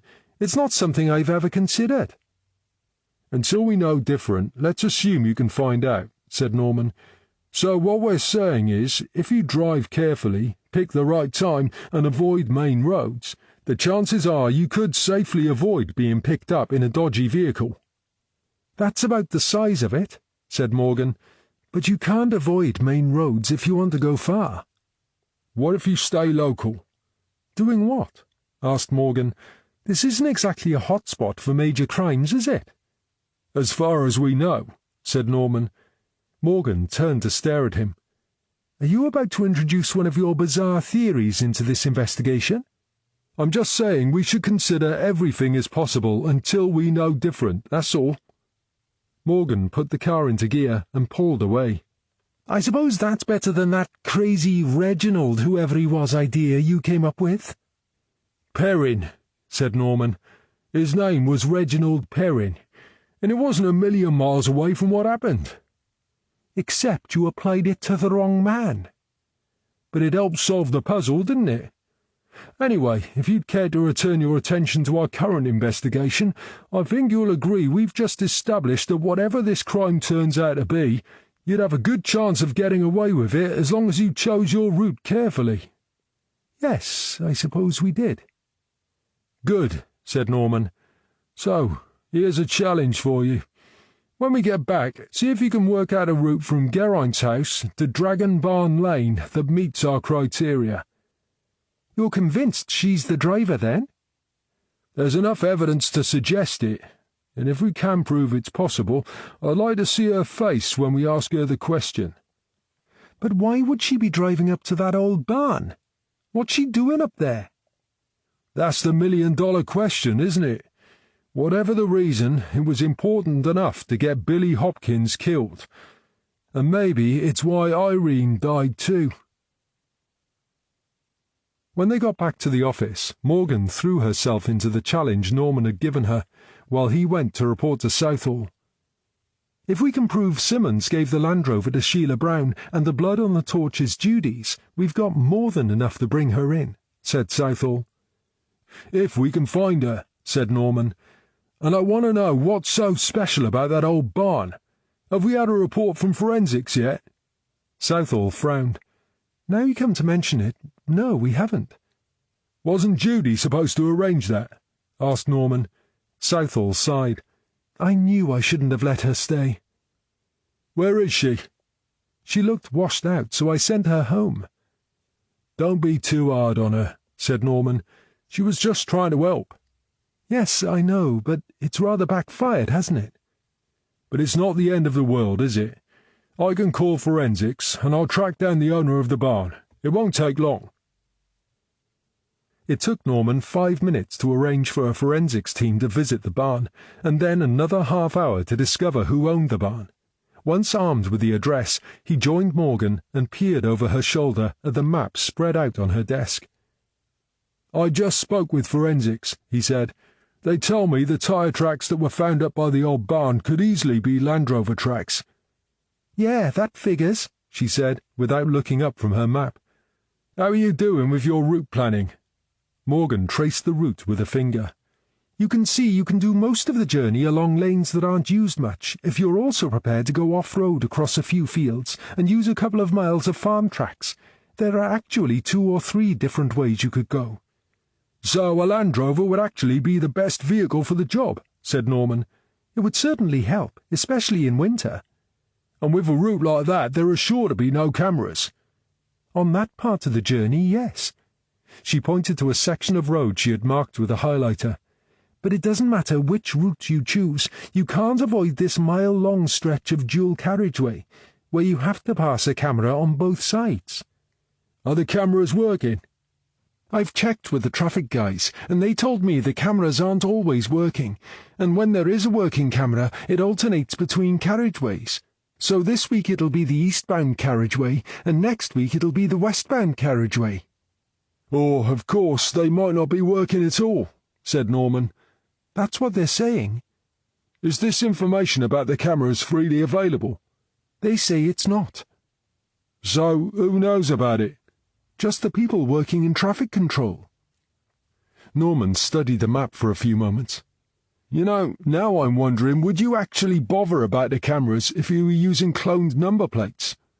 But we don't know for sure that's what they've been doing. No, but you wouldn't drive around with no number plates, would you? That would be like having a big sign on the roof saying, "Police, please stop me." The safest bet is a set of cloned plates from a similar vehicle. But even with genuine plates, there's always a risk you could get stopped if you were out late at night. You said yourself the traffic guys hardly ever come out this way. Even if they stopped a muddy Land Rover out here late at night and the drivers said they were a farmer going to rescue a sick sheep or something, do you really think they'd check it out? I reckon as long as they had number plates and did nothing stupid, there's a good chance no one would take any notice. I suppose so, said Morgan. Does this mean I've been wasting my time here? How do you mean? Are we saying the cameras do matter, or they don't? If you were doing something illegal, and you had a way to reduce your level of risk, you'd take it, wouldn't you? Of course.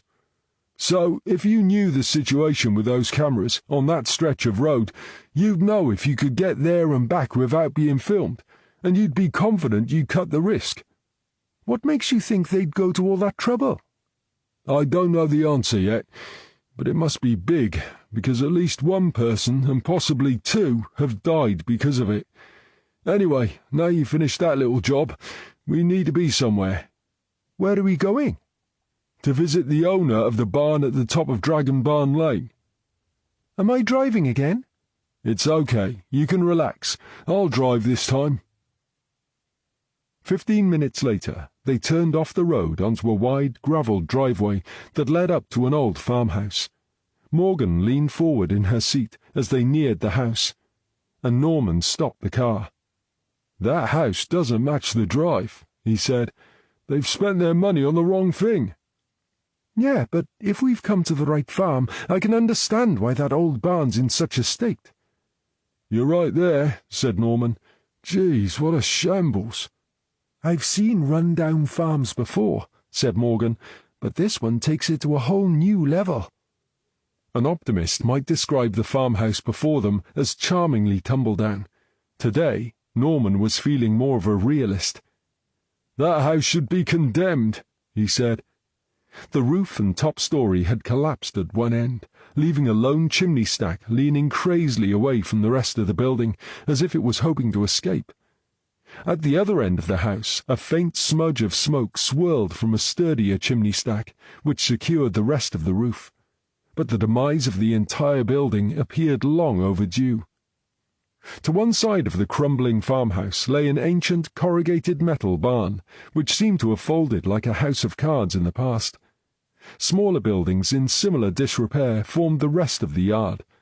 The small trees and assorted weeds which had taken over the wreckage showed how long it had been in this state. A solitary, rusting tractor bore witness to the fact this must once have been a working farm, whatever its current state. "We'll walk to the house from here," said Norman. "I'm not risking that roof coming down on my car." "Do you really think we're going to find someone living here?" asked Morgan. Norman pointed to the thin wisp of smoke coming from the chimney. "This place looks too damp to catch a light, so I'm assuming someone's made up a fire to keep warm." As they climbed from the car, 4 scrawny chickens came running towards them. "I didn't expect a welcome party," said Norman as he stopped walking. "They won't attack us, will they?" Don't tell me that enormous dog at the scrapyard didn't bother you, but you're frightened of a few chickens," said Morgan gleefully.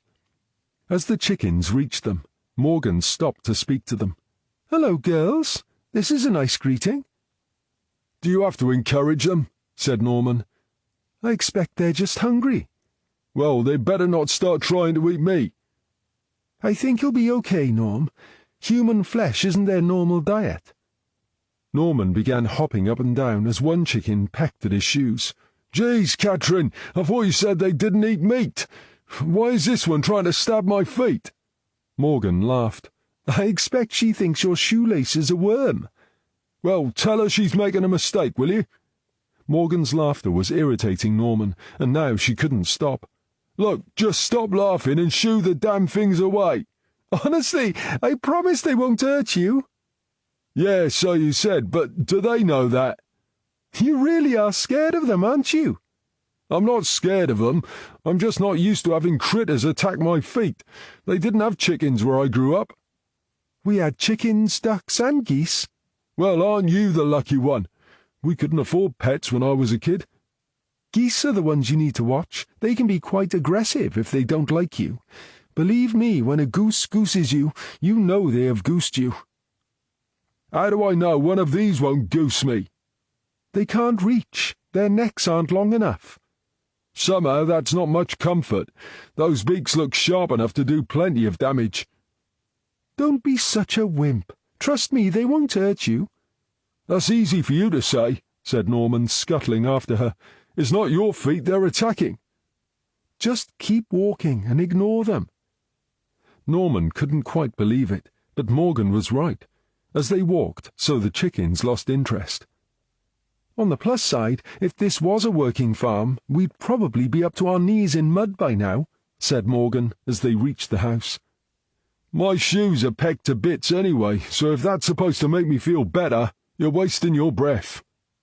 "My, aren't you the grumpy one today?" said Morgan. "Just remember, if the boot was on the other foot and I was the one with the chicken phobia, you would have loved every minute." Norman sighed.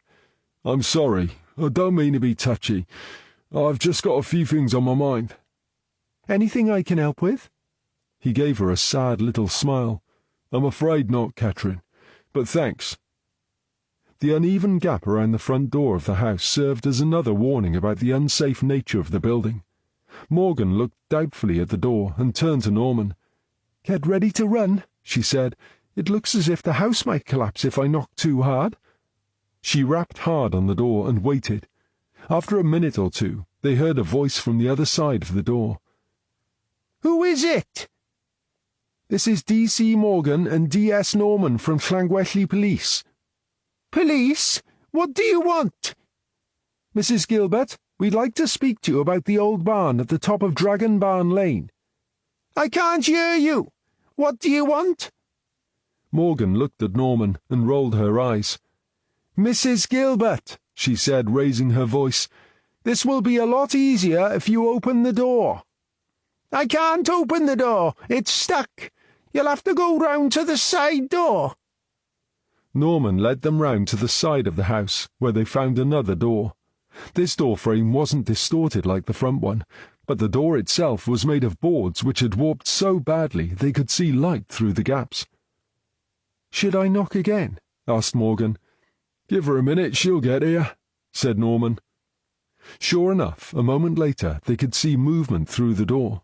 Then they heard the sounds of a bolt being slid across, and finally the door opened. Mrs. Gilbert was a small, stooped lady with silver hair. She leaned on her walking stick and peered at them through thick lensed spectacles that seemed to magnify her beady blue eyes. Norman thought they made her look like an ancient owl. "Don't you have to show identification if you're the police?" she asked. They produced their warrant cards and waited patiently as she took them, squinting and muttering to herself as she read the names, before handing them back. "I suppose that seems in order," she said. "Now, what can I do for you?" "Can we come in?" asked Morgan. "Is there a reason you can't ask your questions here on the step?" "Well, no, I suppose not." "Then perhaps you'd like to get on with it." A frosty ancient owl, thought Norman.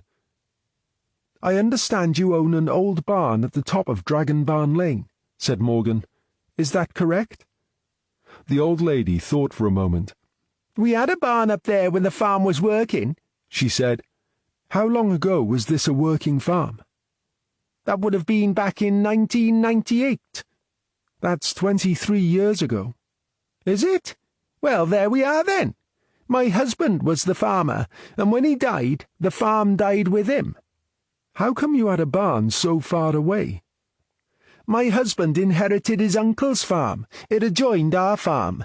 We didn't need another farmhouse, so we sold it. But he kept most of the land to expand his own farm. The barn was already there." Who farms all that land now? Asked Morgan. "Rodri Evans. He keeps a lot of sheep on it." You sold it to him? "I rent it to him. A pension doesn't go far these days, so it helps to pay the bills. Not that he pays much, mind. But his wife does a bit of shopping for me as well, so I shouldn't complain. I can't get around like I used to." You don't drive? Asked Norman. "I never have," she said. I don't want to be rude, but is this the best place for you to live? I mean, you're on your own in the middle of nowhere, and half of the house has already fallen down." "I suppose you're going to tell me I'd be better off in a home for old people. Is that it?" Norman realised he'd just done the equivalent of lighting the blue touch paper on Mrs. Gilbert's personal firework. "I have the council round here all the time telling me that," she snapped, banging her walking stick on the floor for added emphasis. "Do you know how much they charge to live in one of those places? Dear God, I couldn't believe it when they told me. All you get is one room, and you're surrounded by old people. Why would I want that when I've got this lovely old place? It's got character, which is more than can be said for the places they want me to live in." "Character? I suppose you could call it that if you had enough imagination," muttered Morgan. "What's that?" She said, "Do you mind if we ask how old you are?" said Norman. 93. Not that it's any business of yours." "But you admit you're not as mobile as you used to be. What if you had a fall?" "I manage just fine on my own." "It would be safer." "I wish you people would mind your own business. I'm happy here, I'm safe here, and I don't intend to leave here until they carry me out in a wooden box." "You know, you're right," said Norman. "It is none of my business, and I apologise if I've upset you. I don't think we have any more questions, so if you could just tell us where we can find Rodri Evans, we'll leave you in peace." As Morgan made a quick note of the address, Norman tried to have a quick look at the inside of the house over Mrs. Gilbert's shoulder. He couldn't really see much, but he got the impression the inside of the house was much better than it should be. Finally, they said their goodbyes and headed back to their car. "It's difficult to say who is the grumpier out of you and Mrs. Gilbert," said Morgan with a grin. "I think I probably would have awarded it to you, but then you pushed all the right buttons to set her off, and she was a clear winner after that." "Did you like my tactical withdrawal before she went totally nuclear?" "I'd say it was more of a grovelling apology, but I'll accept it got us out of there in one piece." "I bet she's a sweet old thing when you get to know her." Morgan opened the car door, but just as she was about to climb in, she had a thought. "You know, I used to think that about you, but that was before you became Mr. Grumpy." They found Rodri Evans using a tractor to load bales of hay into a trailer to take to his sheep.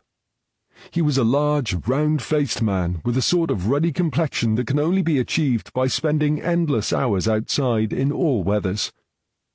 He was dressed in shirt-sleeves, dungarees, and Wellington boots, which Norman found vaguely intimidating as he huddled in his coat to keep warm against the biting wind whipping across the fields.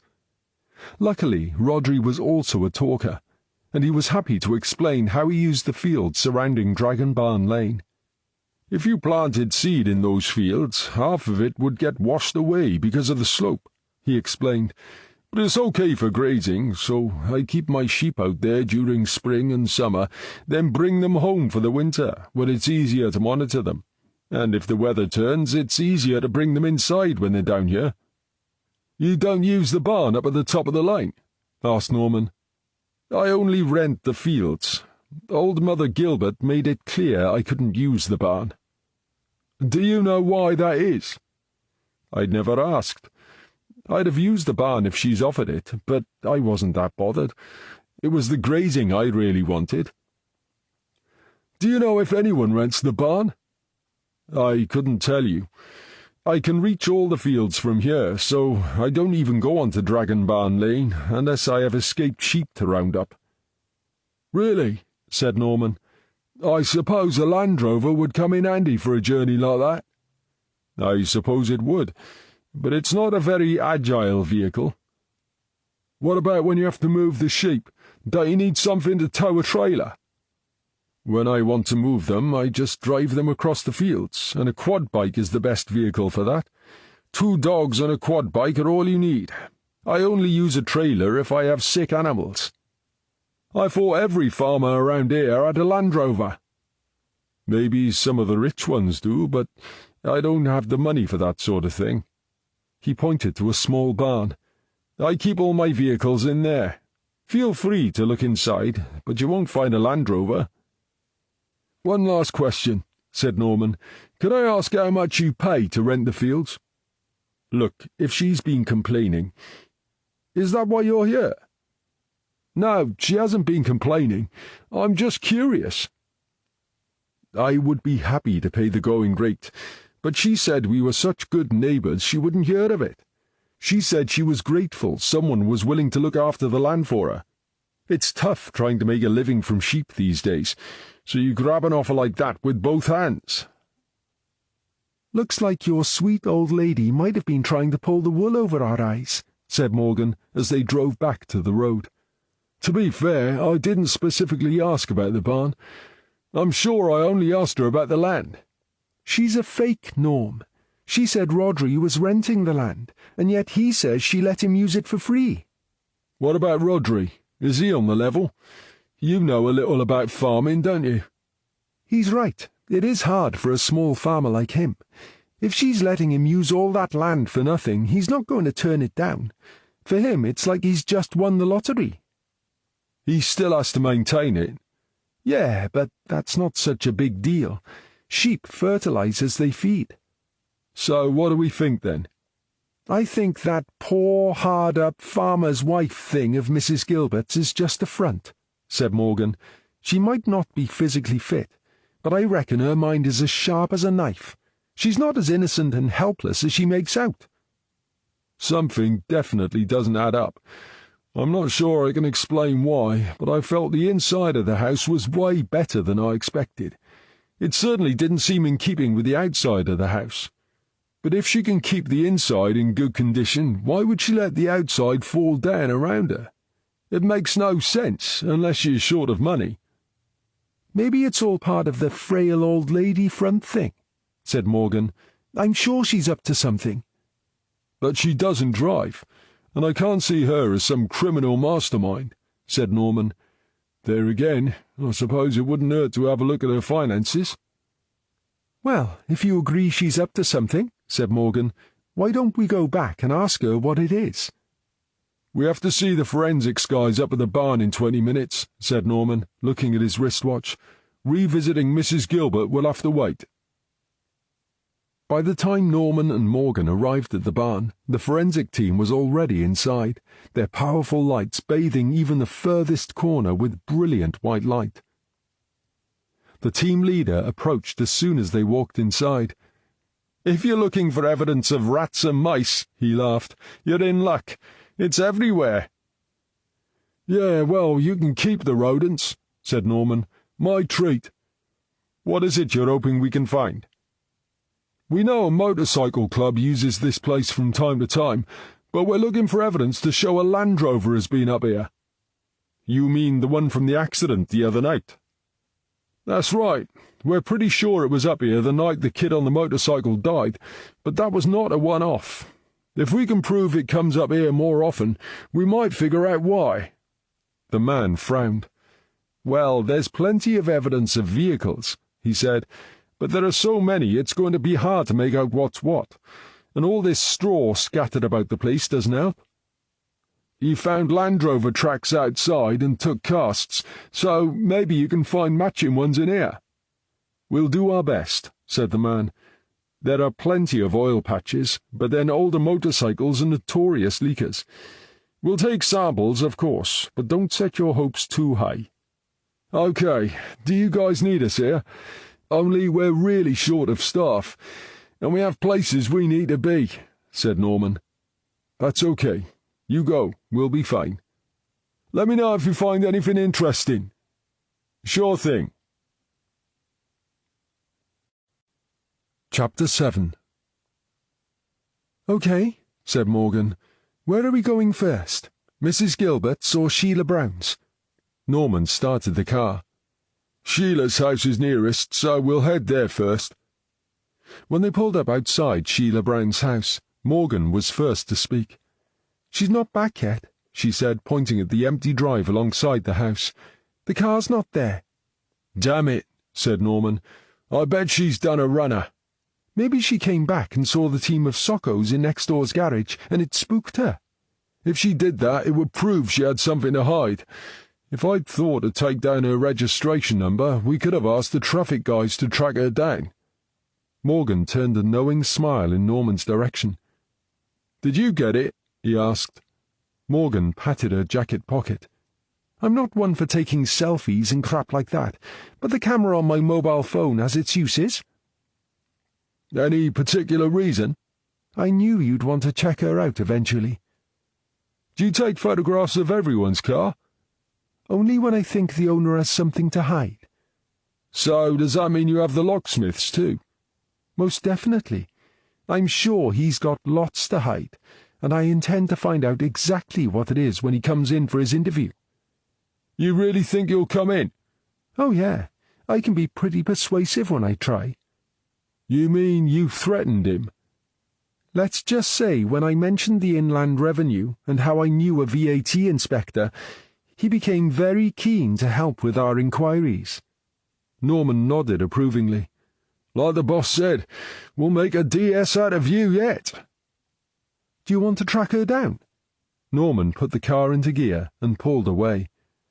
"Give the control center a call and give them the number. Tell them we need the lady who owns the car to help with our inquiries." 10 minutes later, they were back at Mrs. Gilbert's crumbling old farmhouse, but this time there were no chickens running to greet them. "That's strange," said Morgan. "Hungry chickens will normally approach anyone for food, even a grumpy old guy who doesn't like them." "With any luck, Colonel Saunders called by while we were away," said Norman. This time they ignored the front door and went straight to the side. "The door's ajar," said Morgan. "That's not good," said Norman. "Be careful. My gut's telling me something's not right here." Morgan pushed the door slowly open. "Hello? Mrs. Gilbert?" she called. "It's the police again." They both stopped to listen. "Nothing," said Norman. "We'd better look inside, just in case something's happened to her." Cautiously they entered the house, making their way slowly down the hall towards two closed doors, one on either side. Norman pointed to Morgan and then to the door on the left, then indicated he was going to take the other door. Morgan nodded and crept forwards, stopping to listen at the door before slowly turning the handle and easing the door open. She peered around the door, but there was no one in sight. Meanwhile, Norman was easing the door open on his side of the hall. He looked around the door, stepped into the room, and took in his surroundings. "Any luck?" asked Morgan, poking her head around the door a moment later. Norman turned to her. "There's no one here. What's the kitchen like?" "I'd say it was straight out of a magazine. Nice cupboards, granite worktops, all mod cons." "And look at this place. Does it look like this room belongs in a house that's about to collapse?" Morgan stepped into the room and looked around. "It's like an optical illusion," she said. "The house looks like crap on the outside, and yet it's perfect on the inside. If you ask me, the outside is as fake as she is. It makes you wonder what's going on here." "Yeah, but we still need to make sure nothing's happened to her. Let's check upstairs." He headed back to the door, but just as he stepped into the hall, he heard the loud click of a trigger being cocked, and his blood ran cold as he stared down the barrels of a shotgun. He spread his arms to keep Morgan behind him. "What the hell are you doing in my house?" "Jesus, Mrs. Gilbert, put that gun down. You could shoot someone," he said in a voice that sounded much braver than he felt. "And why shouldn't I shoot someone?" "Well, let me see. Where shall I start?" "Come on, Mrs. Gilbert," said Morgan. "You're not a stupid woman. If you pull the trigger at that range, you'll blow D.S. Norman in half. That's murder for a start. You'd get life." "Do you think I care at my age?" "That's a fair point, but what about the mess it would make of your lovely house?" "That's the only thing stopping me right now, if I'm honest." "Hey, look," said Norman. "It's nice that you two are getting on so well, but I'd be a lot happier if you point that damned shotgun away from my chest." "You still haven't explained what you're doing here." "We have one or two more questions," explained Norman. "When we got to the door, it was open. We called out, but no one answered, so we thought we'd better make sure nothing had happened to you." "As you can see, I'm perfectly fine," snapped Mrs. Gilbert. "I just went out to feed the chickens, and when I came back, I could hear voices. I'm an old woman living on my own. Don't I have a right to protect myself?" "Not like this," said Norman. "Do you even have a license for that thing?" "Do I need a license to kill? I thought that was James Bond." "That's very droll, Mrs. Gilbert, but probably not really appropriate in the circumstances," said Norman. "Now, please, will you put the gun down?" She released the trigger and broke the gun with practised ease. Norman let the breath he was holding rush from his lungs, then leaned back against the wall. "Are you okay, Norm?" asked Morgan. "I may need a change of trousers, but apart from that, I think I'm okay. It's a good job I had my heart fixed a few years ago." "You really can't go around threatening people like that, Mrs. Gilbert," said Morgan. "You're trespassing in my house." "No, we're not. We're just doing our duty, looking out for a vulnerable older person." "I can't deny I'm old, but I don't feel vulnerable when I've got a shotgun in my hands." "Have you got a license for the shotgun?" "I have. Is it up to date?"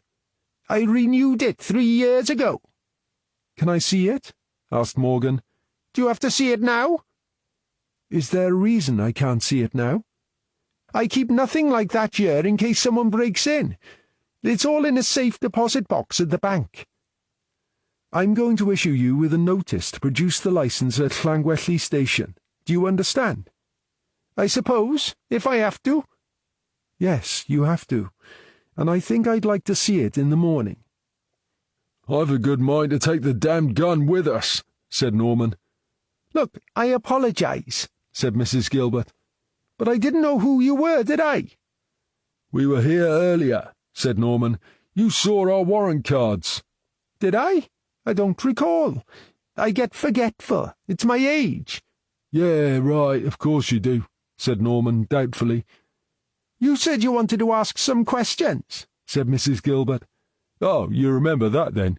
"Well, yes, you only mentioned it a few minutes ago." Norman sighed. "Right.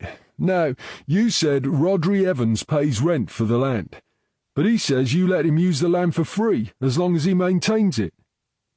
"That's right. If he didn't do it, I'd have to pay someone else to. It amounts to the same thing, doesn't it?" "Can I ask where the money comes from to have your house done out like this?" "You can ask, but I don't think it's any of your business." Being threatened with a shotgun had frayed Norman's nerves somewhat, and he was becoming exasperated with Mrs. Gilbert's attitude. "I'll tell you what," he said. "Let's continue this discussion tomorrow when you come into the station with your shotgun license." "That suits me," said Mrs. Gilbert. "I'd just like you out of my house." "I'm going, don't you worry," said Norman, "and I'm taking that shotgun with me." "You can't do that." "Watch me," said Norman, snatching up the shotgun. "You can have it back tomorrow. That's unless I decide to charge you for threatening me with a firearm." "You can see yourselves out." Wordlessly, Norman led Morgan back down the hall and out of the house. "Well, that was interesting," said Morgan. "What did you say when we left here before?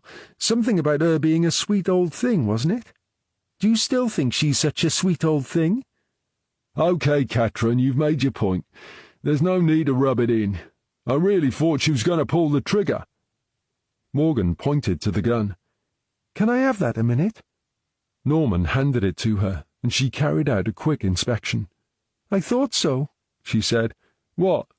"When she broke it open, I thought I didn't see any cartridges. If she had pulled the trigger, you would have been fine. It wasn't loaded." "Trust me, when someone points a shotgun at you and threatens to pull the trigger, wondering if it's loaded or not isn't the first thing that goes through your mind." "I'm just saying." "Yeah, well, don't. I just had half the shit scared out of me, and I would appreciate it if you didn't make light of it." The look on his face was enough to show Morgan how upset he was. "I'm sorry, Norm. That must have been scary. I really wasn't trying to make light of it. I was just saying—" They walked in silence until they got to the car. "Stow that thing in the boot," he said. "And then what?" "When I was in her lounge, I noticed a small barn through the window. It doesn't seem in keeping with the rest of the property. I want to take a closer look." "What do you mean, it doesn't seem in keeping with the rest of the property?" "She said this was a working farm until 20-odd years ago. So why does she have a new barn? It's not as if she needs somewhere to keep a car, is it?" "You're right. That is suspicious. Do you think we can get there without her seeing us?" "I don't give a damn if she sees us." "But we don't have a search warrant, do we?" "No, we don't," said Norman. "Maybe you should stay here, and then if the shit hits the fan, it won't touch you." "Are you kidding? I'm coming with you." "You don't have to." "I know that, but haven't you always said we're a team at Llangwelly? And I seem to remember also being told there's no I in team, isn't that right?" Norman shook his head. "OK, but this is just a quick reconnaissance mission. We go in, we have a quick look around, we come out, and we don't hang around, OK?" "Got it," said Morgan. "Let's go." It only took a couple of minutes to get to the barn, and as the front was facing away from the house, they couldn't be seen as they slid the doors open. "Crap," said Norman. "It's empty." "There are a dozen bales of hay," said Morgan. "What else were you expecting?" "I dunno. Another Land Rover, maybe?" "Well, there's nothing here, is there?" said Morgan. "Hold on. What's this? There's oil on the floor." "It's a farm, Norm. You'll find oil here, there, and everywhere." "Ah, yes, but this isn't a working farm, and the old lady doesn't drive a car, yet this oil looks pretty fresh." He took a pair of latex gloves and a small plastic evidence bag from his pocket, and fishing a tissue from another pocket, he knelt down and rubbed the tissue in the oil, making sure he soaked up as much as he could. "There we go," he said, slipping the tissue into the evidence bag. "Let's see what forensics makes of this, Mrs. Gilbert." Chapter 8. The rain had started as Norman drove to work, and now as he climbed from his car, it was pouring down. He pushed back the hood of his coat and took a long look up at the gunmetal grey sky, and groaned. It was going to be another one of those rain from start to finish days that the Welsh weather seemed to specialise in. Norman sometimes found those days depressing, and in his present mood he felt today was almost certainly going to be one of those days. The locals told him he shouldn't complain about the rain, because it was a price worth paying if it kept everything so green. Most days he could see their point and even agree with it, but today just wasn't one of those days.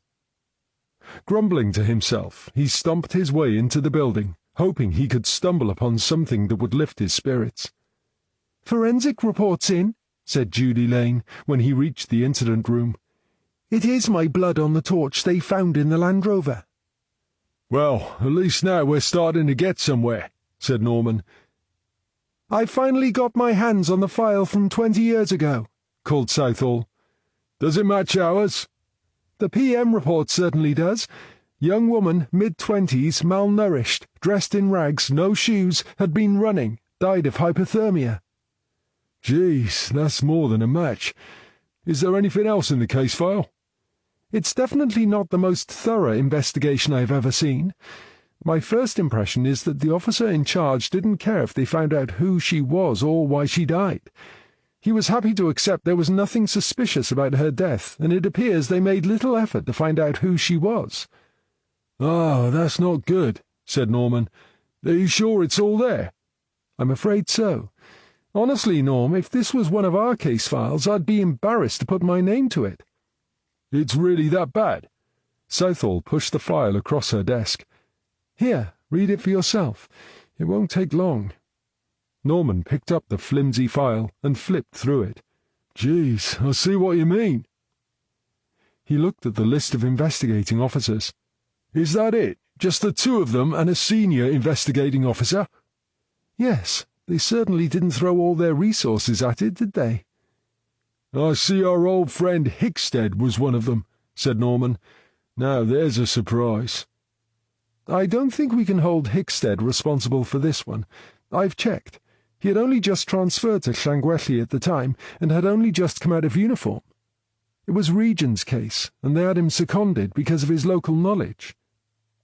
"What about this D.I. Dickie Davis? Isn't he Hickstead's current boss?"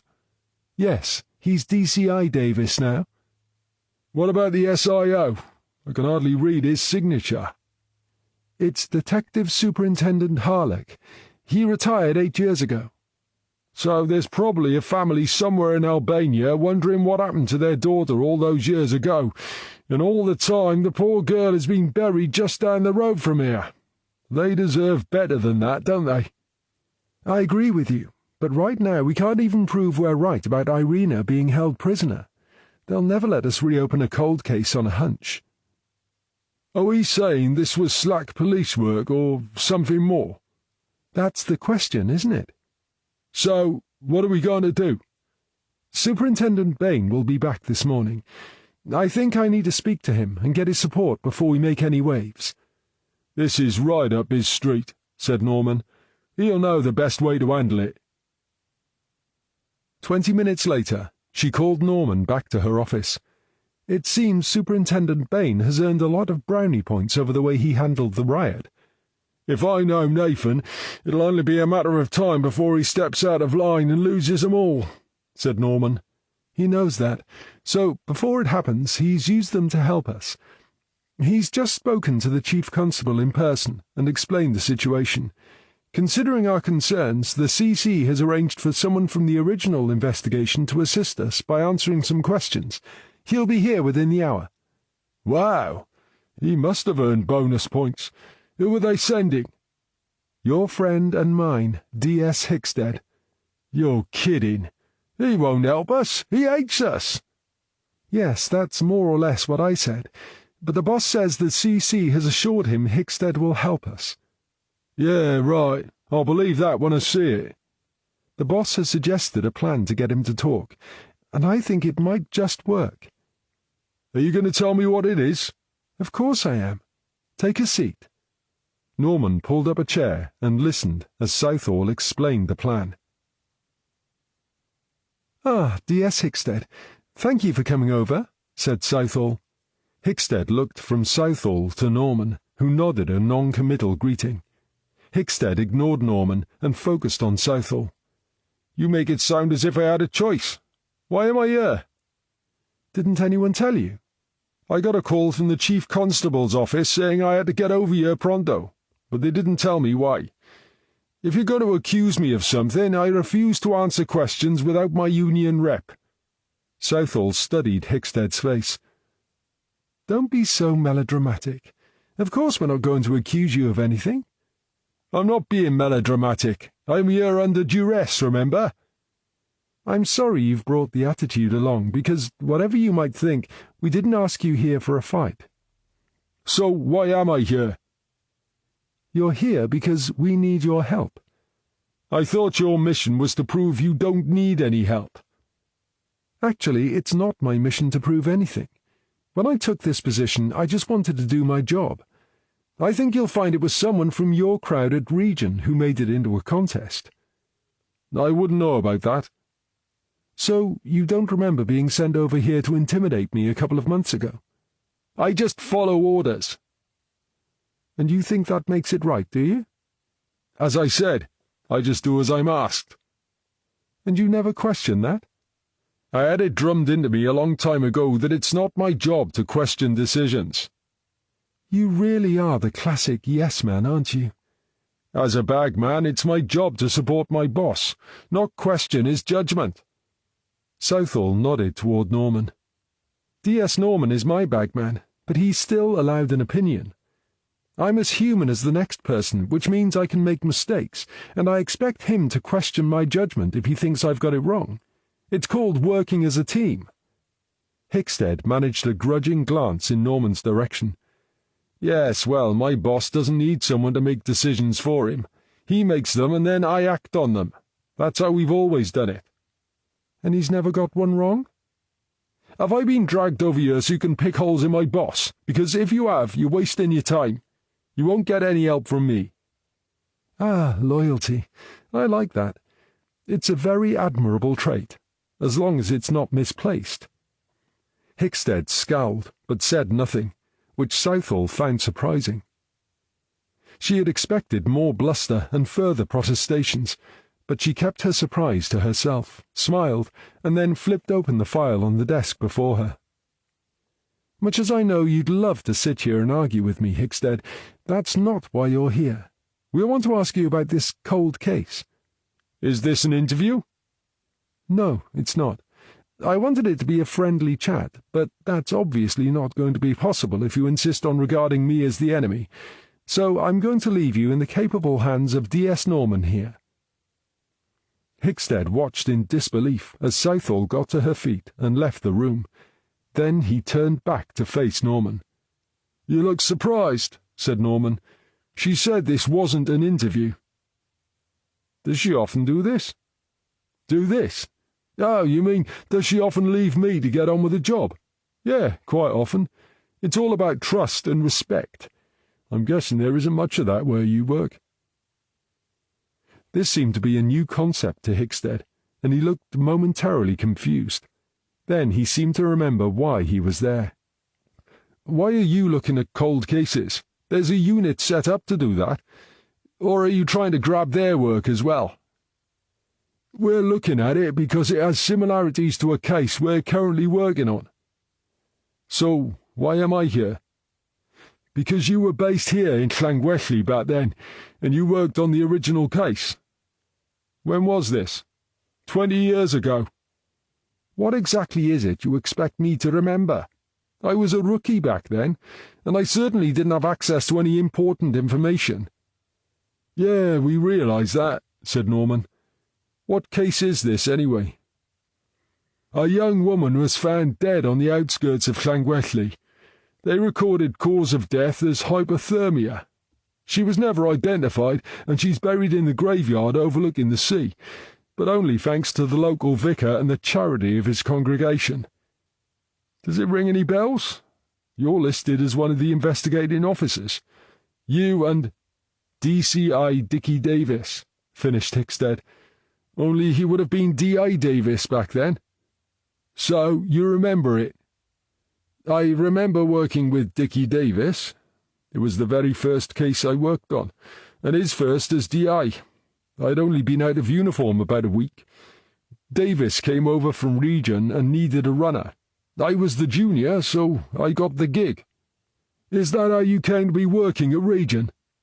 "It had a bit more glamour than this backwater." "This might be a backwater, but it keeps us busy enough," said Norman. "Anyway, what can you tell us about the case?" "Not much, really." "Oh, come on, we can all remember the first murder case we worked on." "But it wasn't a murder case, was it?" said Hickstead. "You just said she died of hypothermia." "It's funny you should mention that, because it's the thing that makes your case similar to ours. We've just found another young woman who also died of hypothermia. It happens, doesn't it? If these young women are stupid enough to go out half naked in winter, what do they expect?" There's a bit more to it than that. Yes, they both died of hypothermia, but they were also both malnourished and dressed in filthy, threadbare clothes so thin they wouldn't keep anyone warm in summer, never mind in winter. Neither of them had shoes, and the state of their feet suggested they had been running before they died. Did you guys think your victim had been running? Hickstead frowned. Was our victim barefoot? According to the post-mortem report, she was. Well then, I guess she must have been. Don't you think that's odd? Asked Norman. Hickstead shrugged. Not necessarily. We've all seen young women coming out of pubs and clubs so drunk they can't walk in their heels, so they end up carrying them. Come on, man, help us out here. We're not talking about drunken young women out on a binge. There was no trace of alcohol in either of them. They hadn't been out on the town, and they hadn't removed their shoes. If you say so, but I don't see what difference it makes. Let me put it this way. Would you choose to go out running barefoot in this weather? I wouldn't go running barefoot at any time of year. I've got more sense. Exactly, said Norman. Of course you have more sense. I think we all have. But what if you didn't have a choice? I don't see what you're getting at, said Hickstead.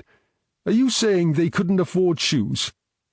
No, I'm saying what if you were being kept prisoner and you had a chance to escape? Do you think you would worry about not having shoes, or would you just grab the chance and run like hell? Have you got proof they were prisoners? Not yet, said Norman, but we have good reason to believe our victim was being held against her will. And there's something else both victims have in common that helps reinforce that idea. They both came from Albania.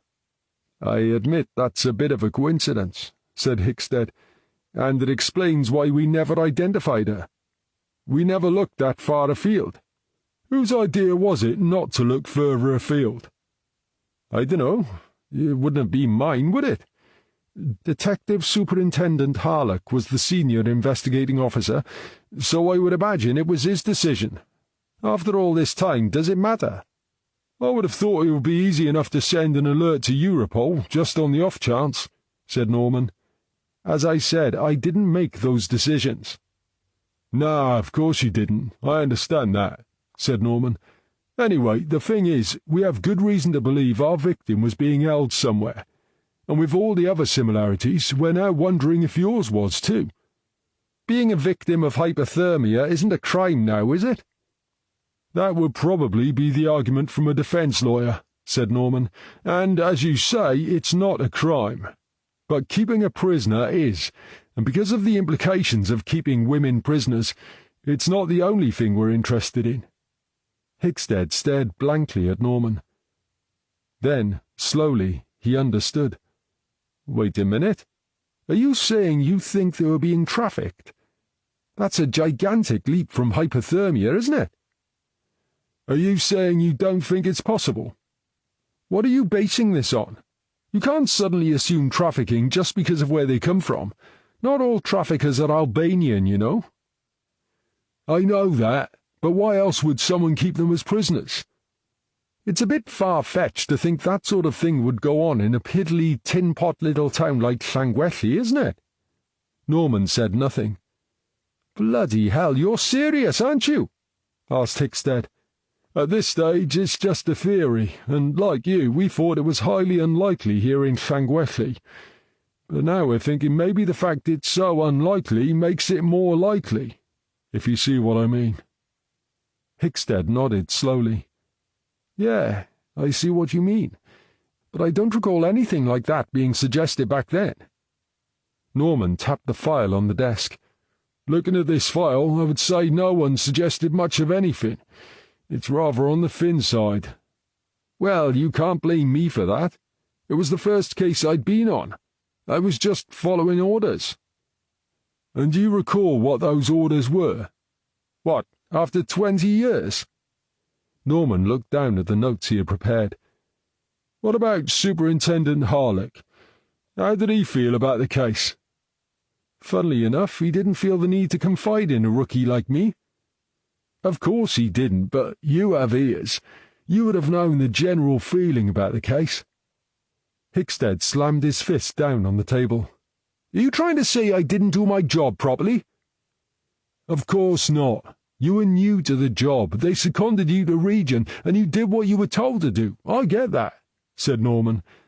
But we've all been on at least one unsolved case we look back on and realise we missed something obvious, or we could have done a bit more.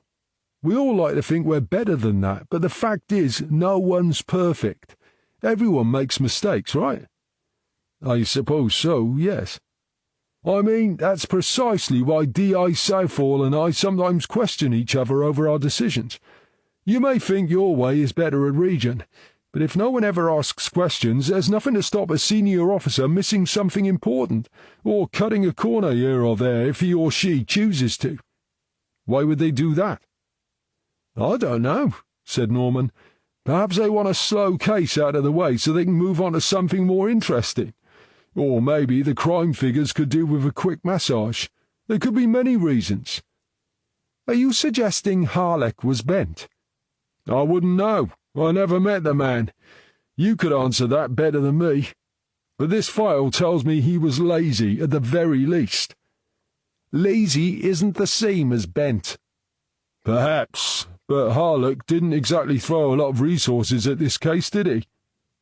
What do you mean by that?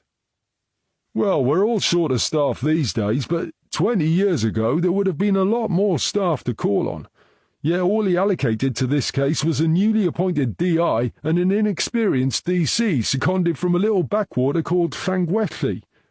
Don't you think that's odd?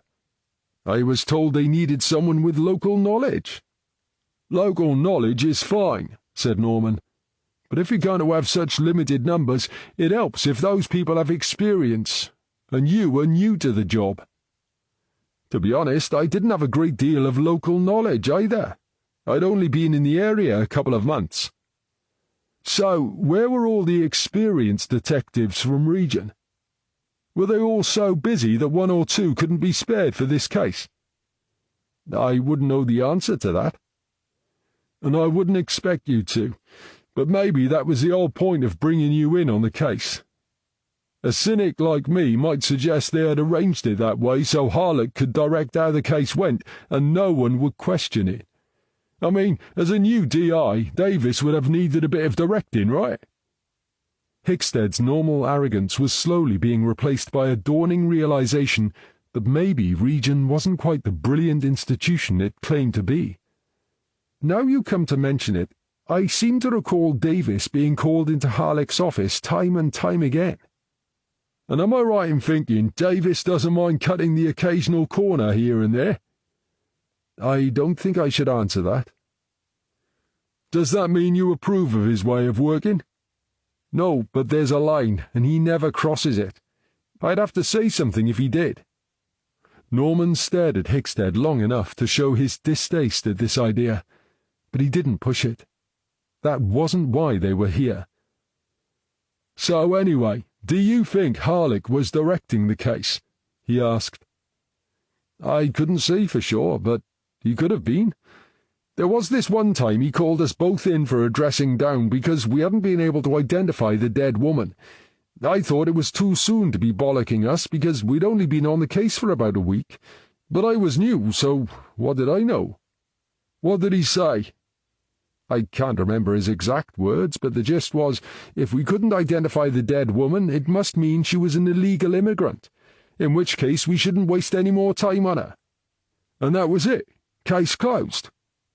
To be honest, I didn't think we'd actually done much anyway, but Harlech made it quite clear he thought we should spend our time solving crimes committed against the people who paid our wages, not running around after people who shouldn't be here. So he closed the case? I don't think it was ever officially closed. On paper, I think Davis and I were probably still on it, but I don't think we ever actually worked the case again.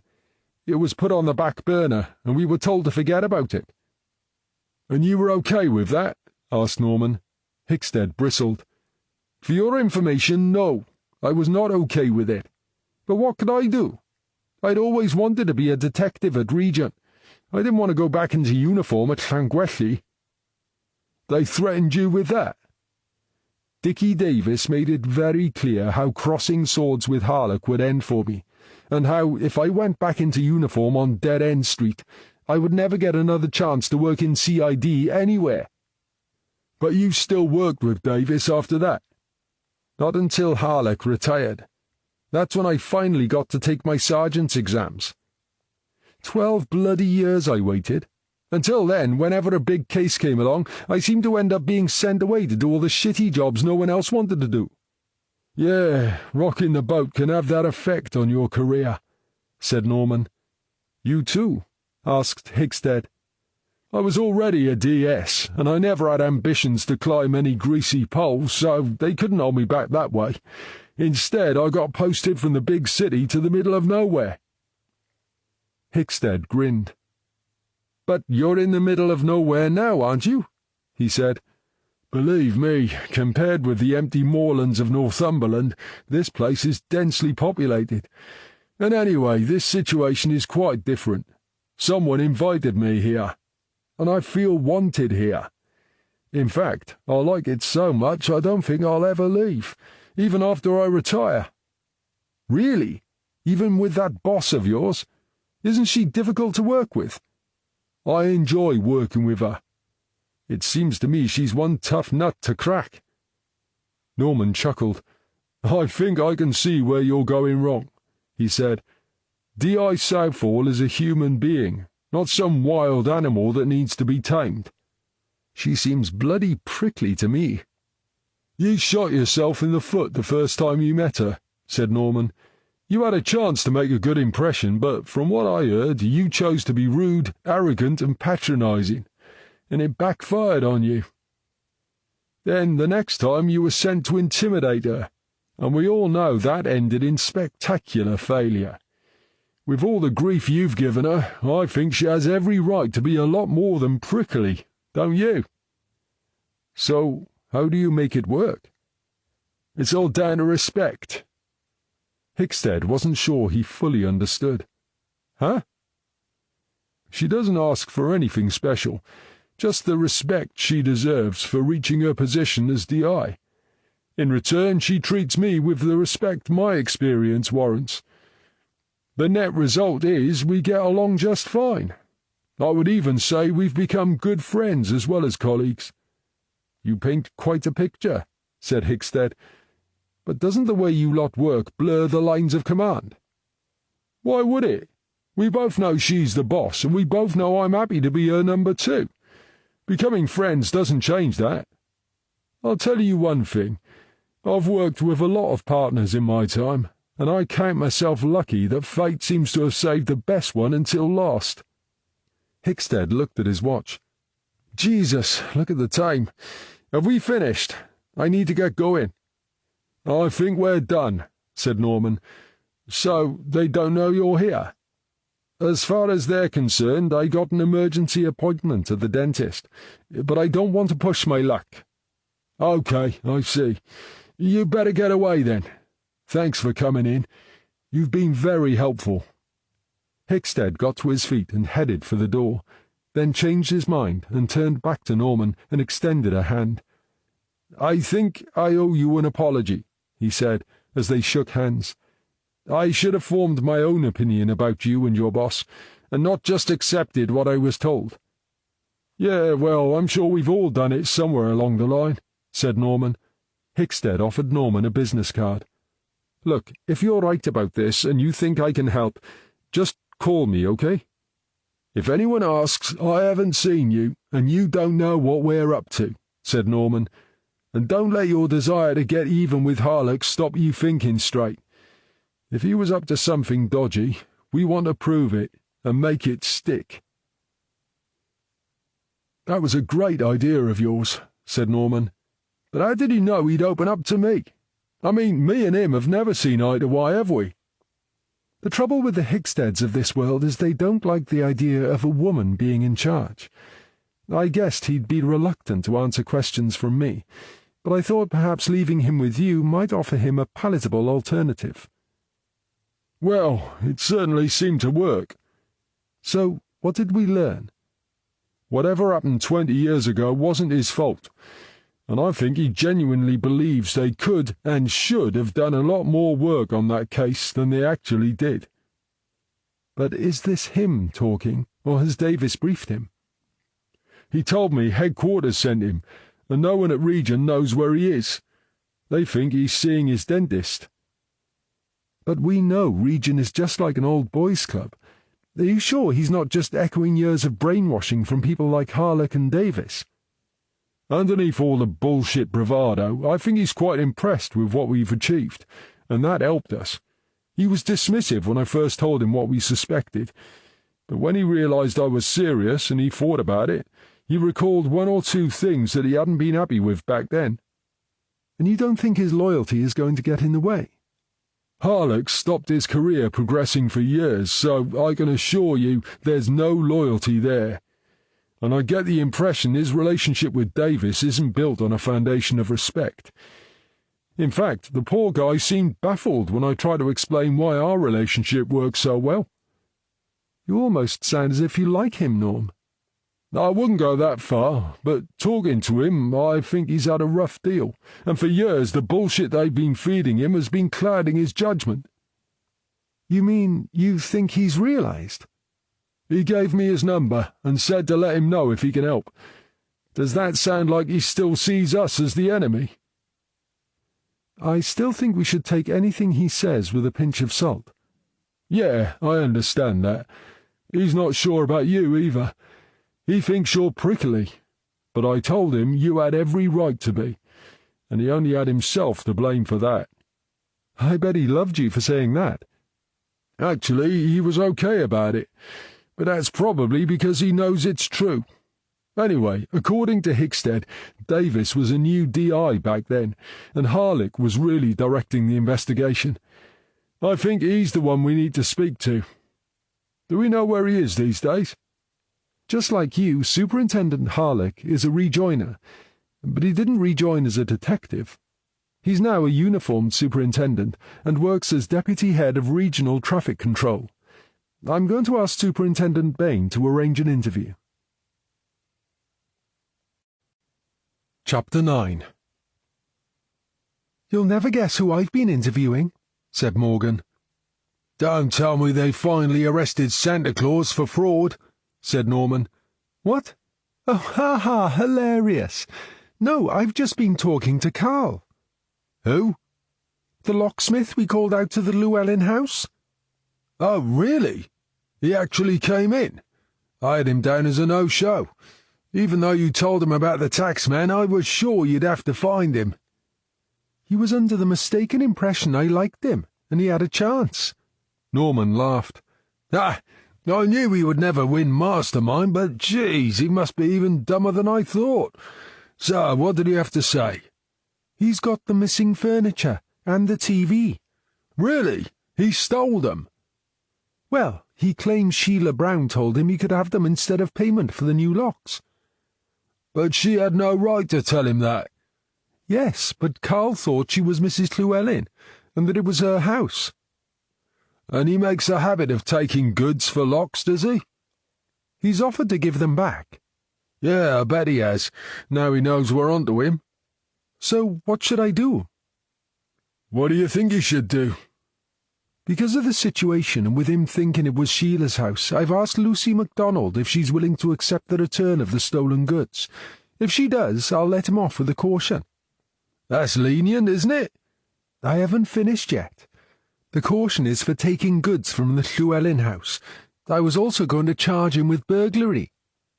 You checked all those addresses against reported thefts? I'm doing it now. So far, 2 of the houses he's fitted with new locks have since been robbed. Didn't the owners make the connection? Apparently not. But to be fair, he's been very patient. He waited over 6 months before he went back to them. And you're sure it's him? Someone took stuff from inside both houses, but there were no signs of a break-in, so they must have had a key. He started bricking it when I asked him about it, and then he confessed. So you've got him fair and square, said Norman. Well done. What about Sheila Brown? Has she surfaced yet? She's still missing, but she can't be far. I'm sure her car will get spotted soon. What about your sweet old thing with the shotgun? Has she been in yet?" "You mean Mrs. Gilbert? I haven't seen her." "She should have come in this morning. I called at lunchtime, but there was no answer. I assumed she was on the way, but she should have been here ages ago." "Try her again. If she doesn't answer, maybe we'd better find her." As Morgan headed for her desk, Norman's computer pinged to signal he had email. He opened the message and read it, then pressed print and headed across to the printer. He waited for the printer to finish, then headed to Southall's office. "We have more forensic results," he said, reading from the printout. "The oil in the barn at Dragon Lane matches the oil from the Land Rover in Geraint Llewellyn's garage, but the sample I collected from Mrs. Gilbert yesterday afternoon is inconclusive." "Which is just as well, as that sample wouldn't be admissible as evidence anyway," said Southall testily. "Yeah, look, I'm sorry. I know it was wrong, but it's done now, and I can't undo it. Anyway, inconclusive doesn't mean the same Land Rover didn't leave it." "Yes, I know what inconclusive means, but anyway, we're not having this discussion. It's inadmissible, end of story. What else is in that report?" Norman read through the report, telling Southall the highlights. "They've got 4 original prints from the Llewellyn house. They've eliminated Geraint's and Lucy MacDonald's, but that leaves 2 other sets. Fingerprints found in the Land Rover don't belong to Geraint, but they match one print found in the house. They also match a partial print found on the torch that was used to hit Judy." "So who do they belong to?" "Someone who's not on file." "Sheila Brown?" "If it's not her, I'll bet my new house she knows who it is." "What about the 4th set of prints?" "Lucy mentioned a young Polish woman did some cleaning for Geraint, so I'm guessing they must belong to her, but she's probably not on file either." Norman looked back down at the report and did a double take. "Whoa, this can't be right." "What is it?" asked Southall. Norman handed her the report. "There must have been some sort of mix-up. It says they belong to our dead girl, Irina." "There must have been a mistake. Get on to them now, Norm. Make sure they haven't mixed up the samples." "Bill Bridges just checked it all himself," said Norman. "He says there's been no mistake. The prints are definitely Irina's." "But that makes no sense," said Southall, "unless we're saying she was Geraint's prisoner." "I've been inside that house, and I saw nothing to suggest he kept a prisoner, and forensics would have found evidence if there was any." "What about this Polish woman Lucy mentioned?" "She never met her, if that's what you're hoping." "And they never spoke, even on the phone?" "Uh-huh," said Norman. "Could it be the same woman?" "I guess they have to be if they have the same prints." Southall sighed. "This makes little sense. If Irina was working as a cleaner, how did she end up in that ditch, half-starved and dressed in rags?" "Let's think about this," said Norman. "Geraint was a lonely old man, so he probably would have looked forward to her coming to the house. I'm sure he would have passed the time of day with her. I can't believe he wouldn't have noticed if something was wrong." "If he chatted with her, he would have known if she was Polish or Albanian, wouldn't he?" "Maybe he did. Or maybe she told him she was Polish and he didn't know any different. Would you know the difference between a Polish and an Albanian accent? I'm not sure I would." "Why would she do that?" "I don't know, but if that's what she told him, why would he question it?" Southall shrugged. I don't know. What about Sheila Brown, the nosy next-door neighbour? She would have known the cleaner, wouldn't she?" "You would think so, wouldn't you?" said Norman. "And yet when we spoke to her, she claimed she hardly ever set eyes on the woman, and never spoke to her." "We're missing something, Norm. We must be." "At least we know one thing now that we didn't know before." "What's that?" "If they didn't leave any of Irina's fingerprints in the Land Rover, I can't see how she could have been inside it when the accident happened." "Yes, that's true. But if she didn't escape from there, where did she come from?" "Like you said, we're missing something," said Norman, "and I have a sneaking suspicion it's right under our noses." "We have to find Sheila Brown. She's got to be the key to this." I'm going back to the scrapyard to speak to Steve Simmons again. I want to know why he lied about that Land Rover, and if he was having an affair with Sheila, maybe he knows where we can find her." "I'll come with you," said Southall. "Sitting here waiting is driving me crazy." Steve Simmons was just locking his office door when Norman and Southall drove up. As he turned to see who had arrived, he realized Norman had blocked his car in and stopped what he was doing. "I see you remember me," said Norman as he climbed from his car. Simmons managed an uncertain smile as Norman approached. "I've brought D.I. Southall with me this time. She's my boss." Simmons looked at Southall emerging from the car and licked his lips. "I'm sorry, but I'm in a hurry. I'm just going out." Norman had reached Simmons now. "Well, wherever you were going, I'm afraid you're going to be late," he said. "You can't stop me. This is my business." "Oh, we can," said Southall. "This is our business, and right now it's all about murder." Simmons' eyes widened. "Murder? What are you talking about? I haven't murdered anyone." Southall offered him an icy smile. "In that case, you won't mind answering a few questions, will you?" Simmons looked from Southall to Norman, who nodded towards the door. "We're not going away, so you might as well let us inside," he said. Reluctantly, Simmons unlocked the door, pushed it open, and stepped aside to let them in. "After you," said Norman. "I wasn't born yesterday." "What? You think I'd run? Why would I do that?" "Why not? You lied to me last time I was here." "Lied? About what?" "About the Land Rover."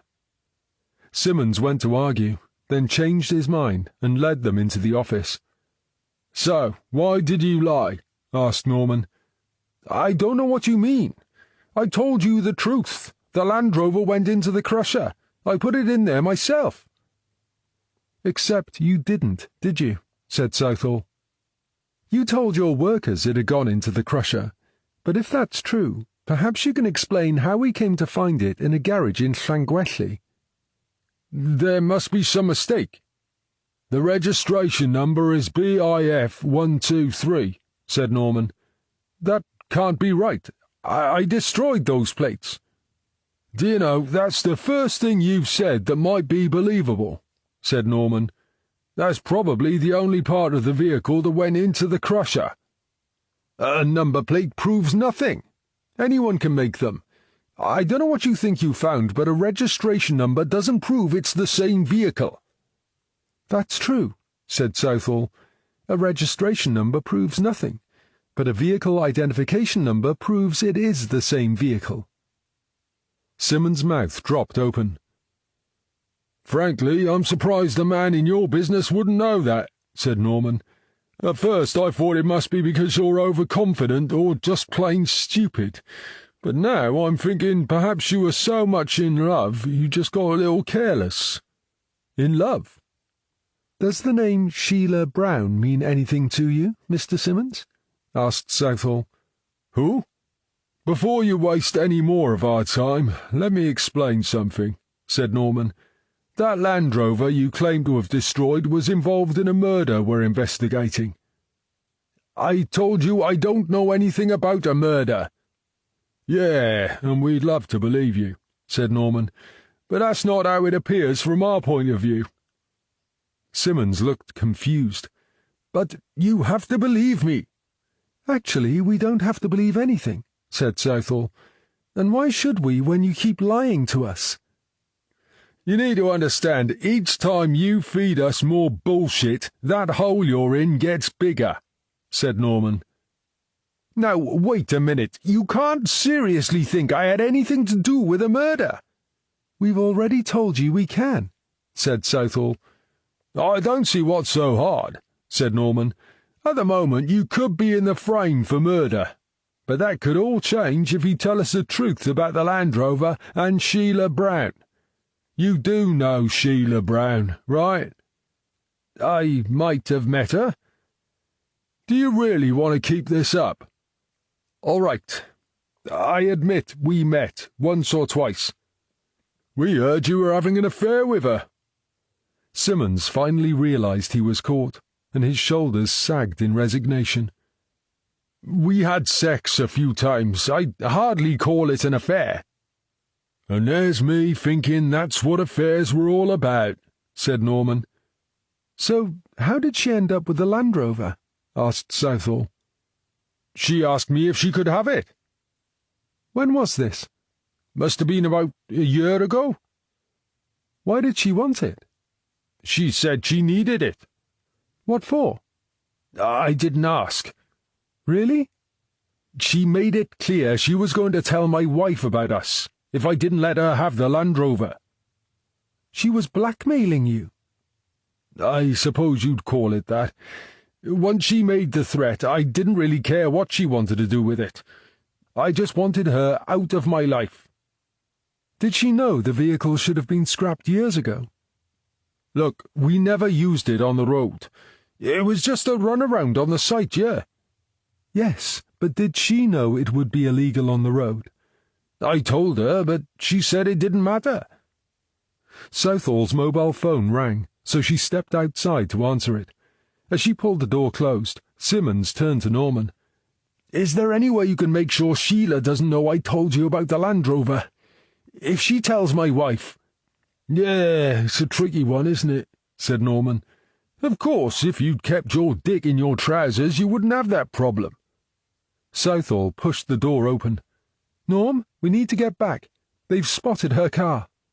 "Looks like we're finished here," Norman said to Simmons. "You can get off to your business meeting now. But don't go too far, in case we need to speak to you again."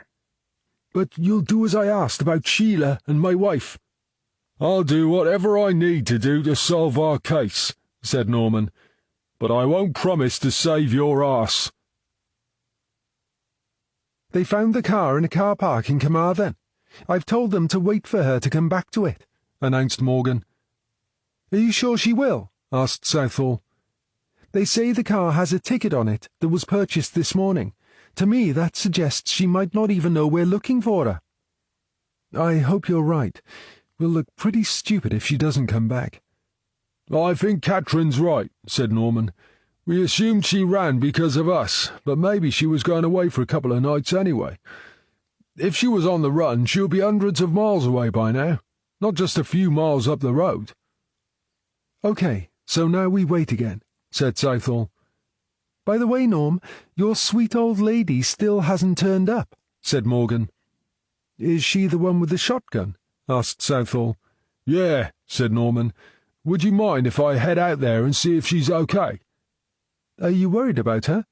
"She's 93, and she lives on her own." "And threatened you with a shotgun," added Morgan. "Yeah, but I'd feel happier if I knew she was okay."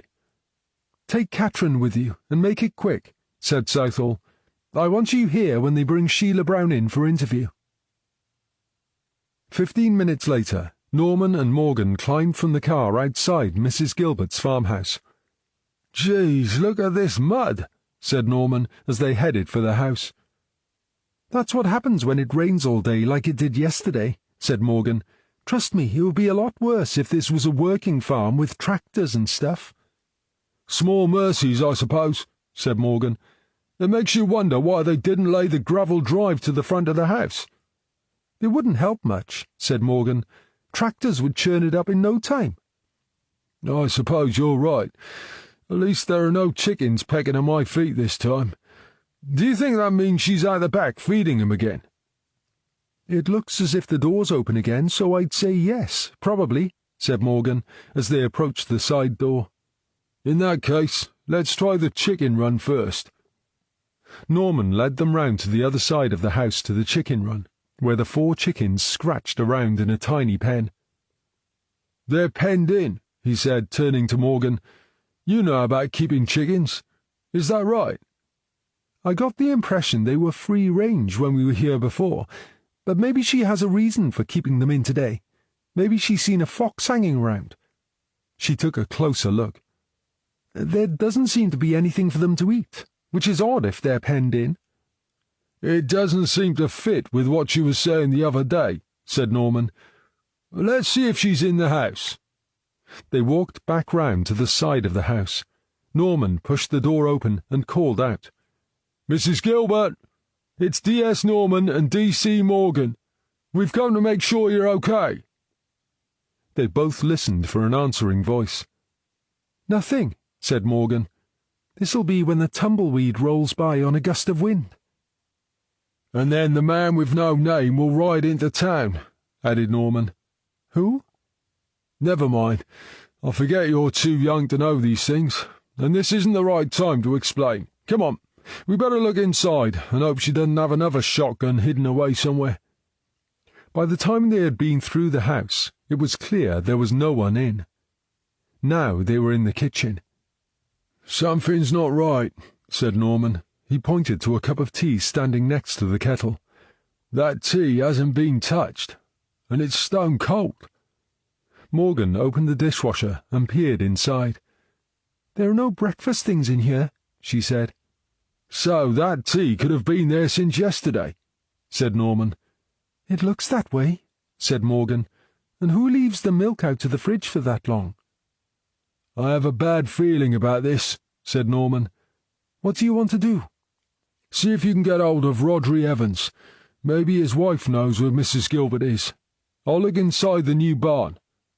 Norman made his way out to the new barn, slid the door open, and trudged inside. Just like the last time he had been here, the barn was empty but for the few bales of hay that had been there before. He walked to the centre of the space and slowly turned through a full circle. Instinctively, he knew something was different, but he couldn't quite put his finger on what it was. "I've spoken to Rodri," said Morgan as she came into the barn. "Does he know where she is?"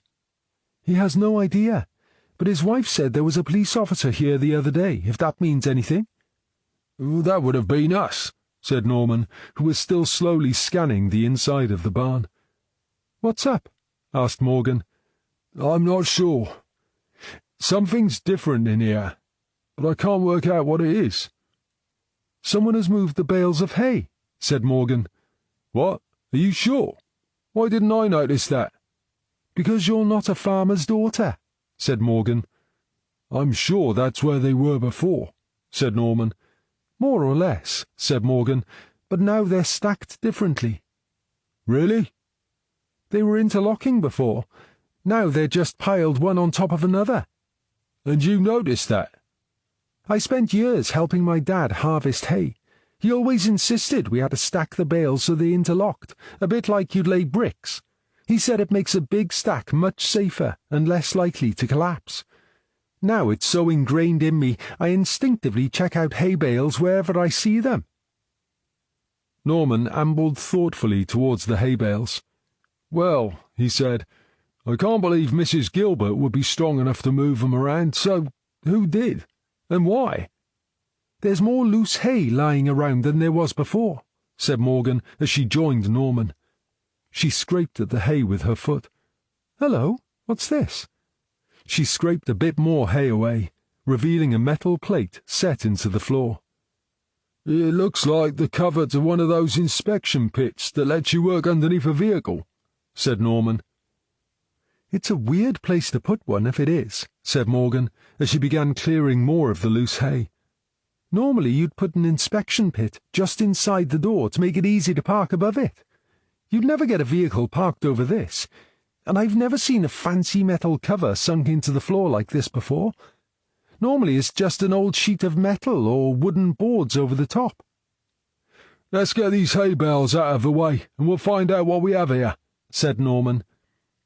He grabbed at the nearest bale and dragged it aside.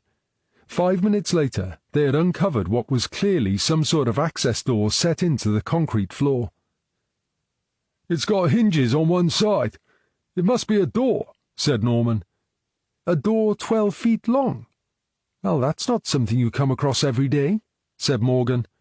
"What do you make of it?" asked Norman. "It's not the sort of thing you find in your average barn."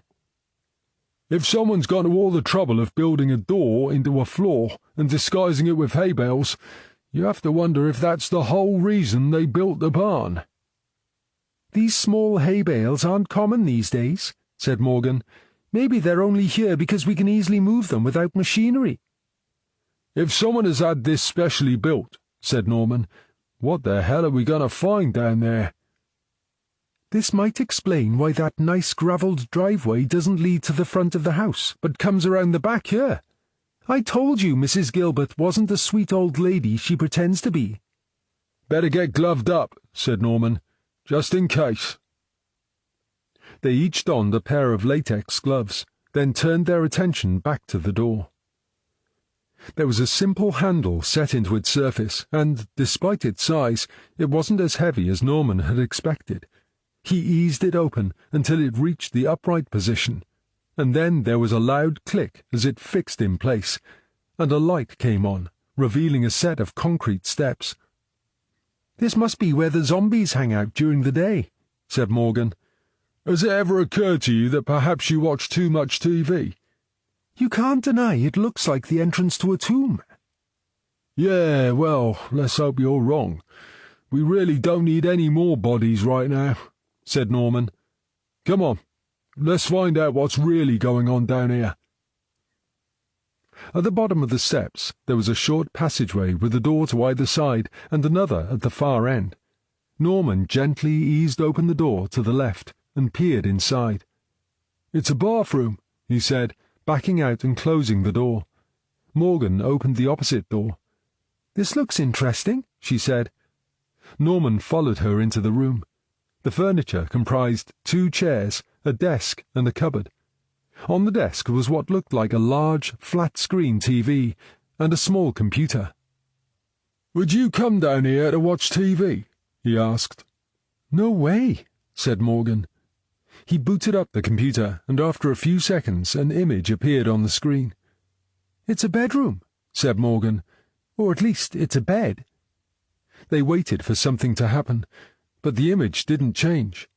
Morgan looked behind the desk and followed the wires to where the cupboard stood against the wall. She shifted the cupboard a couple of inches so she could see behind it. It's a live feed, she said. The cable goes into the wall behind this cupboard. Then you can bet your bottom dollar the bed on the screen is in a bedroom on the other side of that wall, and there's a hidden camera in there, said Norman. This is the perfect setup for a blackmailer, and the action must happen behind that last door. He led them to the last door, took a deep breath, pushed it open, and stepped inside. Here we go. It's a bedroom. Morgan stepped from behind Norman and looked around. It's definitely the same bed, she said. It's the original underground operation. Norman pointed to a painting hanging on the wall. They must have set the camera in the painting. A built-in wardrobe and dressing table filled one wall. Morgan walked to the wardrobe and opened a door. Ah, right. I think I understand what we have here, she said. Norman looked over her shoulder. Is that what I think it is? Oh, yes, said Morgan. There's a wide range of kit in here. I thought I was adventurous, but I have to confess I have no idea what some of this stuff's for. I think on balance I'm relieved to hear you say that, said Norman. And look at those outfits. Somehow I'm finding it difficult to picture 93-year-old Mrs. Gilbert selling her body dressed in any of that stuff. Maybe she used to once upon a time, but now she's retired. So why build the barn? She would have retired a long time before they built this. Perhaps she has a protégé. Then why not use the house? This barn with its basement must have cost a fortune. It would have been cheaper to repair the house. Yeah, well, everything about this entire setup is weird, said Morgan. And we still don't know where Mrs. Gilbert is. Right. So, what are we going to do? Let's go back upstairs. I think I need to speak to the boss. We're going to need a forensic team out here to search this barn and the house. Right, said Norman 5 minutes later. There's a forensic team on the way. The boss would like you to stay here and hold the fort. I've got to get back to the ranch and help interview Sheila Brown. How am I going to get back? You'll be fine. Winter's back on duty. He's coming out here to help. You can ride back with him. DC Winter had arrived closely on the heels of the forensic team, and once Morgan had set them to work in the barn, she led him towards the house, stopping outside the door to don disposable oversuits, shoes, and gloves. While they dressed, they chatted. "Is this place safe?" asked Winter. "Only it looks as if it should be condemned." "Did you really just say that?" said Morgan. "Wow, you and Norm are going to get on so well." "I'm not sure what you mean by that." "Don't worry, it's not important." "You've worked with D.S. Norman for a while now, haven't you? What's he like?" "A bit on the short side, with untidy hair," said Morgan. "Yes, very funny. I know what he looks like, but what's he like to work for? Is he easy to get on with, or difficult?" "He's an okay sort of guy. If you can't get on with him, I'd say you're the one with a problem." "What about D.I. Southall? I've heard she can be strict." "Trust me, she's fine. She expects everyone to pull their weight, but there's nothing wrong with that. As long as you do your best, you won't have a problem with either of them." "Right, that's not so bad then." "Not so bad," repeated Morgan. "What does that mean?" "Nothing," said Winter. "It's just you hear things, you know." "Oh, I see. So, what things did you hear?" "I was told I shouldn't come to Llangwelly because it's like the end of the line for detective careers." "But even so, here you are. Why is that?" "On my first day flying solo as a PC, they sent me to Llangwelly, a town I hardly knew. First thing that happened was an old guy walked into the sea and committed suicide. You know the one?" "Yeah, I know who you mean. They've only just found his body." D.S. Norman was the first detective on the scene. He could see I was unsure and out of my depth, but whereas a lot of people would have taken the piss, he didn't.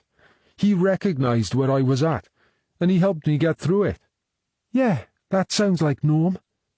And then the next thing I knew, I was dealing with a body some builders had dug up." "That's right, I came out there with Norm, and you were first responder." "That's it," said Winter, "and again D.S. Norman helped me through. I got the impression he was an old hand who knew what he was doing and who didn't mind sharing his knowledge. That's why I was happy to come here." "Llangwelly used to be where they sent anyone who didn't fit in, or if they wanted you kept out of the way. We only used to get petty cases to investigate. I think the idea was we'd get bored and resign." "So what changed?" "They wanted to get Superintendent Bain out of the way, so they sent him here, but they misread his intentions. You see, he wasn't prepared to sit and twiddle his thumbs until he retired. He had this idea that the cast-off detectives at Llangwelly were a waste of resources, and he could turn them into good detectives if he only could find the right people to train them." "And I suppose that's D.I. Southall and D.S. Norman, right?" "Exactly," said Morgan. She slipped on latex gloves and flexed her fingers. "Are you ready?" "I reckon so," said Winter. "Right," said Morgan, pushing the door fully open. "Let's see what we can find." "What are we looking for?"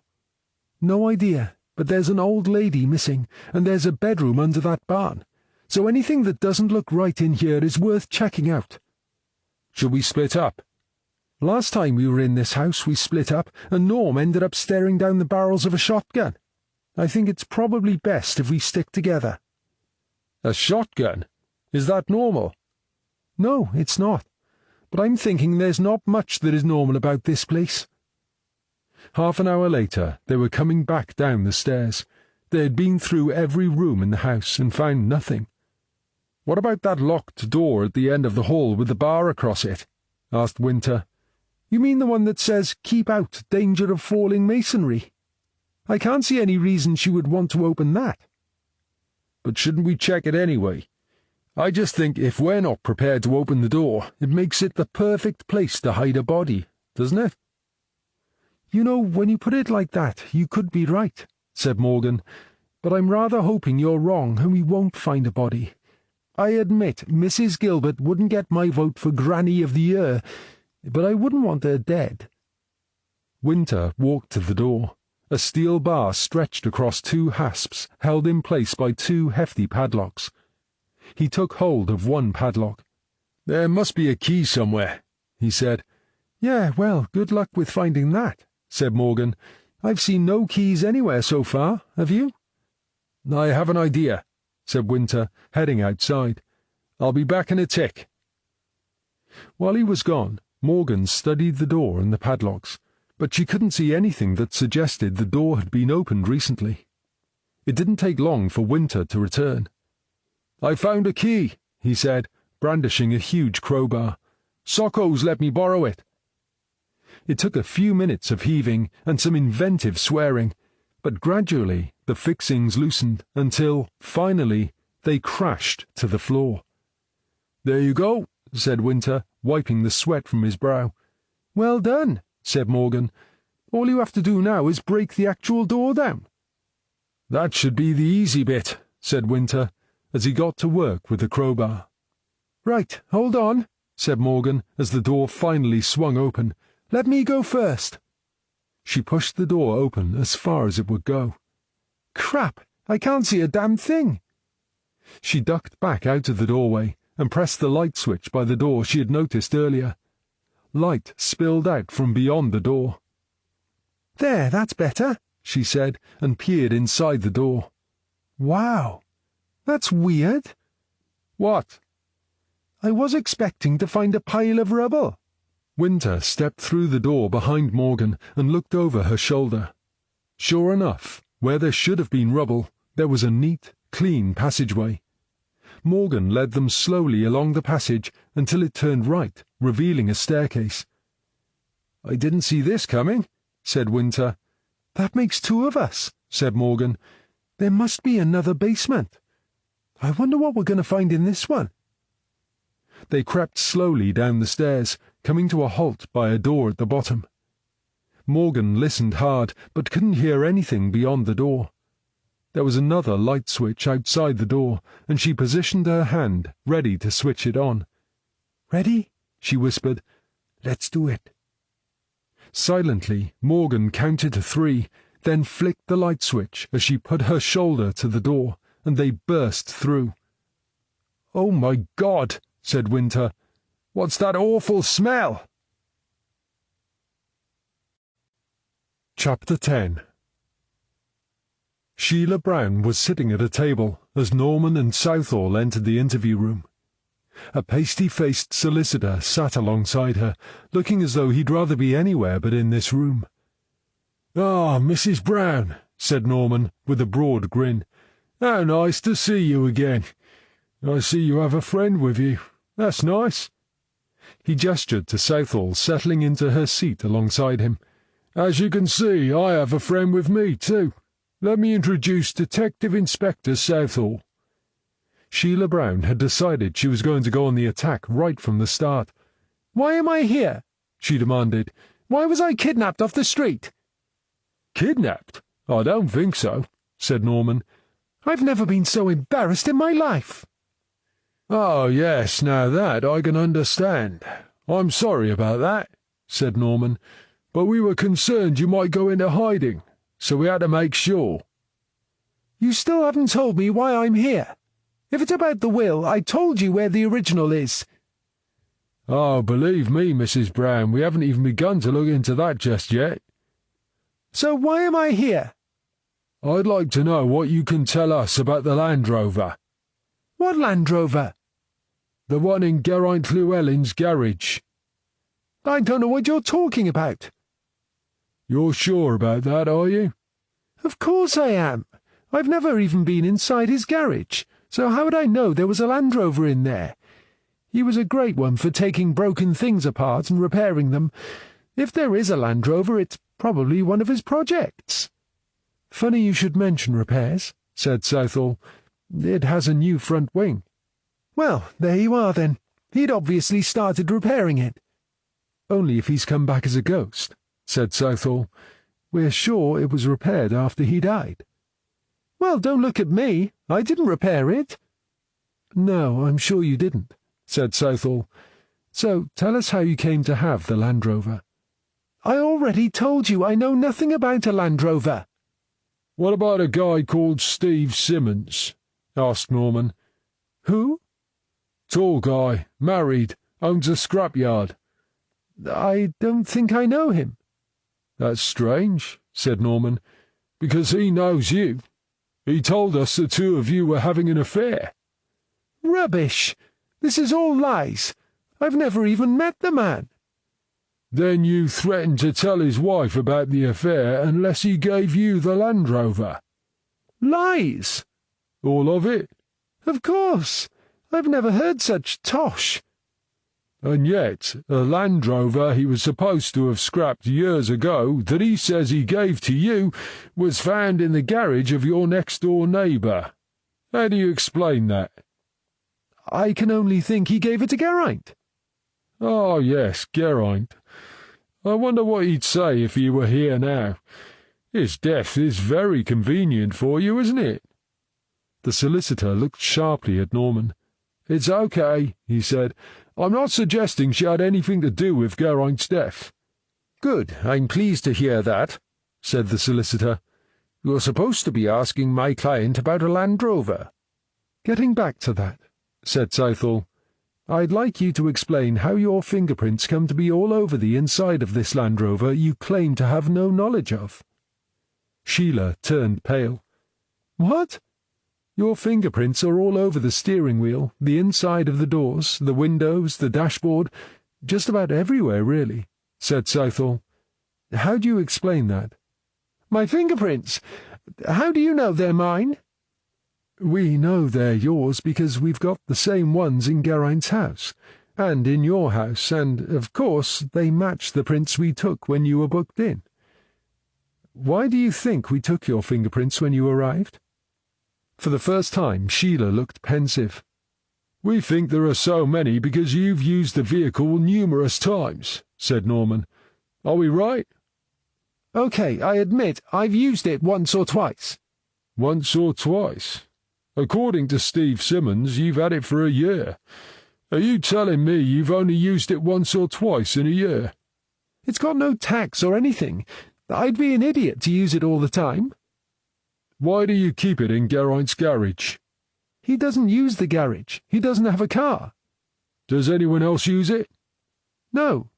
"You're sure about that?" "Yes." "So when did he last use it?" "I can't remember." "Was it a month ago? A week ago, or what?" "Not recently." "What do you call not recent? Within the last month?" "I'm not sure." "What about within the last 2 weeks, say on Monday the 15th? "No, I don't think so." "No? Well, that's funny, because that's the night someone knocked a young guy off a motorcycle on a road called Dragon Barn Lane. He was hit by a Land Rover just like the one in Geraint's garage. Do you know Dragon Barn Lane?" "I don't think so." "I already mentioned how the Land Rover had been repaired," said Norman. "The thing is, the repair is consistent with the damage that would have been caused by a collision with a motorcycle." "What day did you say?" "Monday the 15th. "Well, it can't have been me driving. I used it on the Sunday and left it outside my house. Someone stole it that night." "Oh, is that right?" said Norman. "I should tell you that same night one of our officers was assaulted with a torch that was found under the passenger seat. We found a partial fingerprint that's a match for yours. Would you care to explain that?" "It's obvious, isn't it? Of course my fingerprints are on it. It's my torch." "But there's blood on the torch from our officer, and there are no prints on the torch but yours." "It should be covered in my prints, but you said it was a partial print. That means someone wiped the torch, doesn't it?" Norman was grudgingly impressed by her quick thinking. Or perhaps she had realized she'd left the torch under the seat and had thought about how to explain it away. He couldn't tell which. "Do you make a habit of leaving the Land Rover outside your house?" "Not usually. I was tired that night and couldn't be bothered to put it in the garage." "I take it you reported this theft?" "Yes, I did." "Seriously? You reported a theft on an unregistered vehicle?" "One of those traffic patrol cars was passing. I flagged it down and told the officer." "It was passing your house?" "Yes, that's right." In my experience, traffic patrols rarely go onto small estates like yours. How come he was passing your house at the right time? I didn't ask him why he was there. I just stopped him and reported that someone had stolen my Land Rover. And what did he do? He wrote it down in his notebook and said he'd report it when he got back to his base. Have you ever thought about writing fairy stories? Asked Norman. Sorry? The solicitor coughed. I must ask you not to— Yeah, I'm sorry, said Norman. I must learn to curb my incredulity.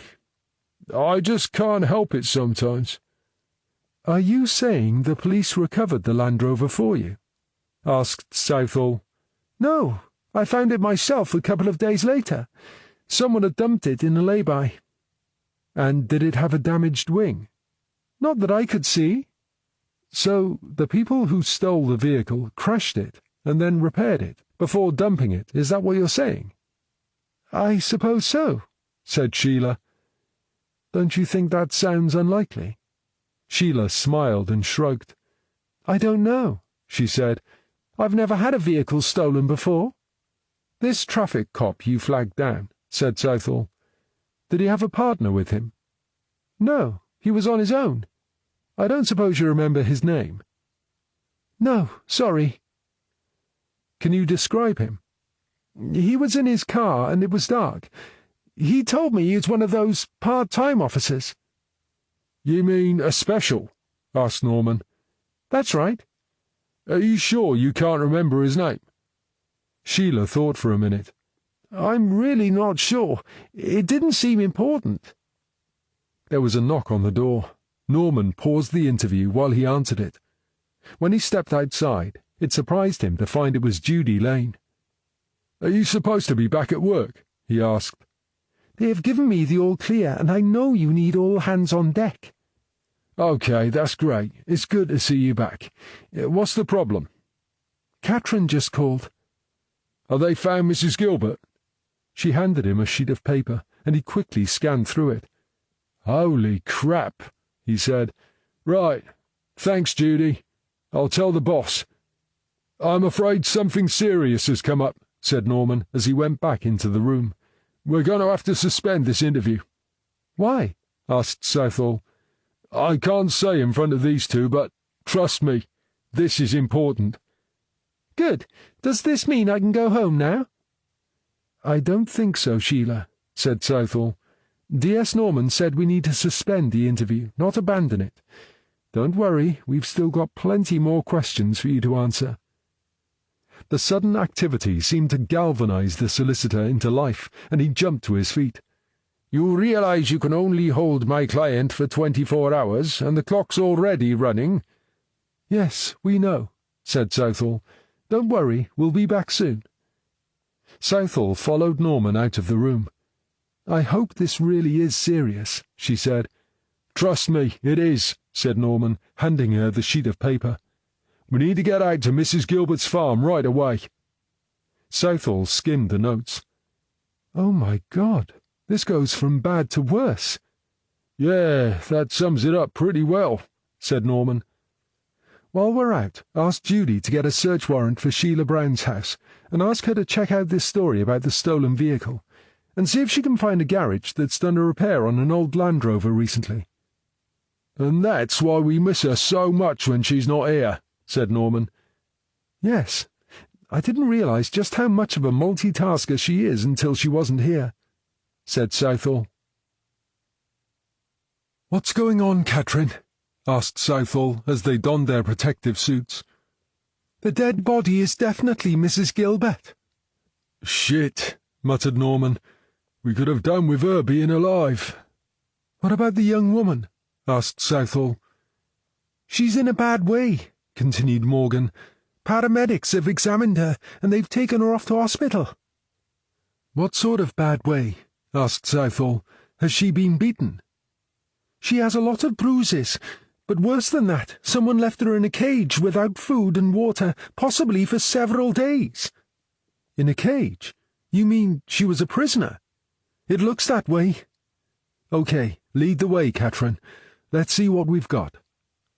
They filed through the house, following Morgan.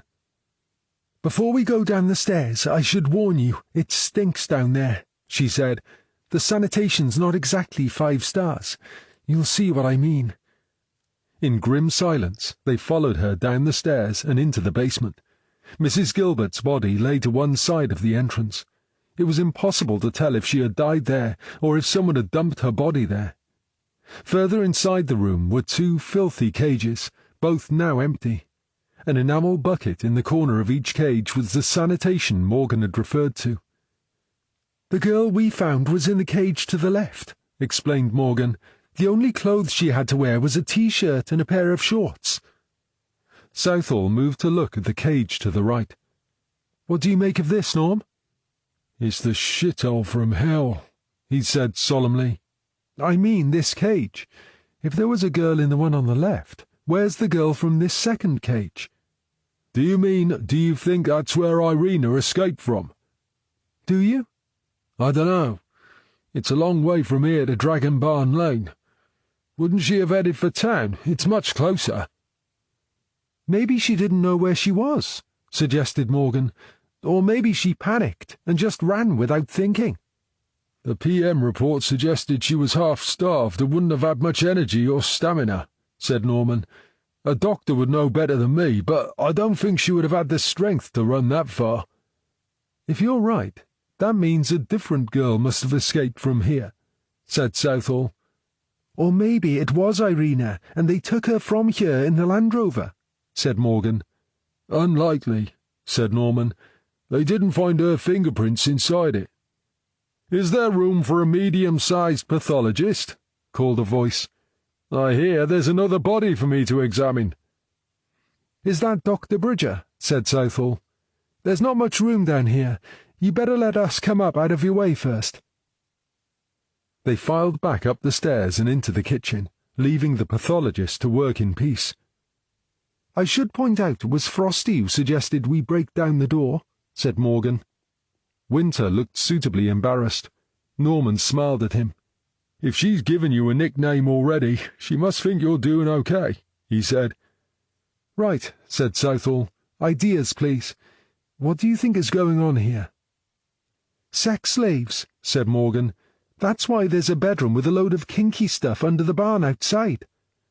"Jeez," said Norman. "Do you really think a girl in that state would excite someone?" "Honestly, Norm? You've been around. You must know what these people are like." Norman sighed. "Yeah, I suppose you're right. I think I'd prefer not to believe it, but there's no denying there are some seriously sick people around." "Anyway, don't forget there's a bathroom under that barn," added Morgan. "Maybe that's so they can clean themselves up first." "So it looks like this is a trafficking for sex operation," said Southall. "I'm guessing Mrs. Gilbert was the jailer who kept the girls prisoner and made sure they were in that bedroom when they were needed." "I owe you an apology, Catherine," said Norman. "It seems you were right about the sweet little old lady being an evil old witch." "I didn't have her down as being this evil," said Morgan. "I just thought she was bad-tempered." Bill Bridger appeared at the kitchen door. "First impressions are that she's been dead for over 24 hours, he announced. "Cause of death, blunt trauma to the head." Winter looked uncertainly at Norman. "He means someone bashed her over the head the night before last," said Norman. Bridger grinned. "Correct use of the terminology as always, Norm," he said. "And you'll know more after you've done the PM, right?" said Norman. "Which I assume you would like done as soon as," said Bridger. "Yes, please," said Southall. "I'll have to do some juggling, but I'll let you know what time I can start. My guys are just going to move the body now, and then we'll be out of your way." "Where were we?" said Southall, once Bridger had left. "Trafficking," said Norman, "and we think the old lady was the keeper." "Right. But did she run the operation?" "I can't see it," said Norman. "She may have had an attitude, but she was 93 years old. If these were Albanian girls, as we think, then I'd find it more believable to think Albanian gangsters were behind it." "Maybe they've just moved in, and that's why she's dead," suggested Winter. Our suspicion is that this operation has been running for years, said Southall. If we're right and she was running it, I'm sure they would have eliminated her before now. I think Norm's right. Mrs. Gilbert was small fry. Someone else is at the top of the tree. What about Sheila Brown? Said Morgan. She's the one with the Land Rover. I'm sure she is involved, agreed Southall. I'm just not sure to what extent. I have her down as a gopher, said Norman. I think using a dodgy Land Rover proves she's clever enough to be the boss, and I still think we're missing something else. Or someone else. Southall's mobile rang, so she stepped into the hall to answer it. 2 minutes later, she was back. That was Superintendent Bain, she said to Norman. He spoke to Superintendent Harlock earlier today to request he came in for an interview. Let me guess. Harlock's pulling rank, and he refuses to speak to us. Not quite, said Southall. He's just blown his brains out with a shotgun. He what? Jeez, what was he hiding all this time? It must be to do with that case from 20 years ago, said Southall. We ask questions and suddenly he's gone. It's too much of a coincidence to be anything else. Do you think he's involved in this? If he was, he's been there right from the start. Hold on. Didn't you tell me he was working in traffic? That's right. So he would be in the perfect place to be leaking information about traffic cameras and patrols so they could use the Land Rover with no risk. Maybe he was actually selecting which cameras were live, suggested Southall. Maybe he was even the one making all the decisions about the girls, suggested Norman. You have to wonder if anyone else at Region is involved. We'll definitely have to speak to Dickie Davis now, said Norman. But with Harlock dead, even if Davis is involved, he'll deny everything and point his finger at Harlock. Even if he's up to his neck in it, with no proof it'll come to nothing. Yeah, I suppose even if we got Hickstead to testify, it'll be a waste of time if he can't actually prove anything. Talking of Davis, he's heading the investigation into Harlock's death. Ah, so that'll be a cover-up, said Norman. Superintendent Bain says the Chief Constable is watching events closely, especially what's going on over here. Does that mean it goes all the way to the top? Asked Norman. I mean, why else would he be watching us so closely? Apparently he's alarmed at the growing death toll, and he's wondering if we can cope. It's not our fault people are being bumped off, said Morgan. That depends on how you want to look at it, said Norman.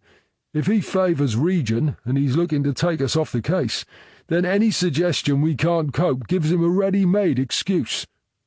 That's assuming he's involved, said Southall, and so far we've got nothing to suggest he is. He wasn't even working in this area 20 years ago. I didn't know that, said Norman. So, I suppose I've got no grounds to accuse him of anything. I guess I suspect all senior officers by default. The thing is, you could still be right about being someone from Region, even if it's not the Chief Constable. So, as a precaution, I suggest no one outside this team needs to know about the girl in hospital. You think she's in danger? Asked Winter. Someone left her there to die for a reason. Maybe she knows something, or maybe she's no longer needed. Either way, I think we need to keep her safe without making a big deal out of it and attracting attention to her whereabouts. I could watch her if you like, said Winter. Plain clothes are a bit more discreet than sticking a uniform outside her door. Good idea, Frosty, said Southall, and let me know if she wakes up, no matter what time it is. Yes, boss. On my way, said Winter. A wry smile flitted across Winter's face as he left. He didn't even have a nickname yesterday, and now even the boss was calling him Frosty. It felt pretty good. Okay, Norm, let's head back to the ranch and continue our little chat with Sheila Brown. Catherine, I'd like you to stay here until Sockos are finished. Chapter 11. The phone on Norman's desk was ringing when he got back to the office. Yes, Norman? It's Hickstead. I didn't expect to hear from you. This is going to have to be quick, so forget the pleasantries. I suppose you've heard about Harlech? Yeah, I understand you're working on the case. It's suicide, isn't it? That's what they would like it to be. I'm sorry? They want it to be suicide because it's a simpler solution to a thorny problem. How do you mean? When Harlech retired, they were glad to see the back of him, because there were always doubts about him and how he got things done. When he got back in through the rejoiner scheme, there was a right old hoo-ha. They don't want people like him back on the job, but somebody messed up and let him in. So now he's dead, they'd like to bury the body before a shed load of skeletons come pouring out of the closet. We think we can hear one rattling from 20 years ago, and if we're right, we don't plan to hide it. Anyway, why didn't they get rid of him years ago if he was so bad? I would imagine he must have had something on someone. You know what it's like. Yeah, I know, said Norman, and no matter where I go, it seems there's no escaping it. Eventually, I always seem to come across somebody who has something on someone. Anyway, what I wanted to tell you is, I think Davis is being told what to do. I don't think this was suicide. You don't? The guy would have needed arms like an orangutan to have shot himself the way we found him. Bill Bridger won't be party to a cover-up. He'll insist on the truth coming out. That's why I'm calling. Bill Bridger isn't working on Harlech's case. But I thought he was the official pathologist. Yes, he is, but apparently he's got so many bodies piling up in Llangwelly, they've had to call in someone from outside. Are you sure about that? Asked Norman. That's what Davis told me. Have they taken the body away? Not yet. They're saying it's going to take a while. How long? A couple of hours, maybe? Does Bridger know about this? I don't know, and I can't speak to him without arousing suspicion, can I? Ah, right, gotcha, said Norman. But I can speak to him, right? Exactly. He's working on your case. You have any number of reasons to be calling him. I'll get on to him. We can argue Harlech's death is related to our case. Just make sure you do a good job of it, or that body will be gone before he has a chance to look at it. OK, I'll do it now. Is there anything you want me to look for? Anything that links him to a woman called Sheila Brown will be good. I'll see what I can find. Oh, shit, here comes Davis. I've got to go. I'll call you if I find anything. Norman realised Hickstead had ended the call, so he headed straight to Southall's office. That was Hickstead. He doesn't think Harlech committed suicide. Really? What does Dr. Bridger think? According to Hickstead, Bridger isn't even going to get the chance to look at the body. What? Why? Davis is saying he's already got too many of our bodies to deal with, so they're going to call in an outsider. Davis said that? Hickstead thinks Davis is being directed by someone, but he doesn't know who it is. How long have we got? There's been some sort of delay, and they haven't yet moved the body. Hickstead reckons we might have a couple of hours. Southall picked up her phone. I'll call Dr. Bridger now. We have good grounds to link Harlech's death with our case, and if he can get there before the body's moved, there's not much they can do to stop him. Norman headed back to his own desk. Norm, can I have a minute? Asked Judy Lane. Sure, what can I do for you? It's about this Land Rover. I can't find a stolen vehicle report anywhere on the system that matches it. I've even called Traffic Division, and they say none of their guys have reported any Land Rover thefts.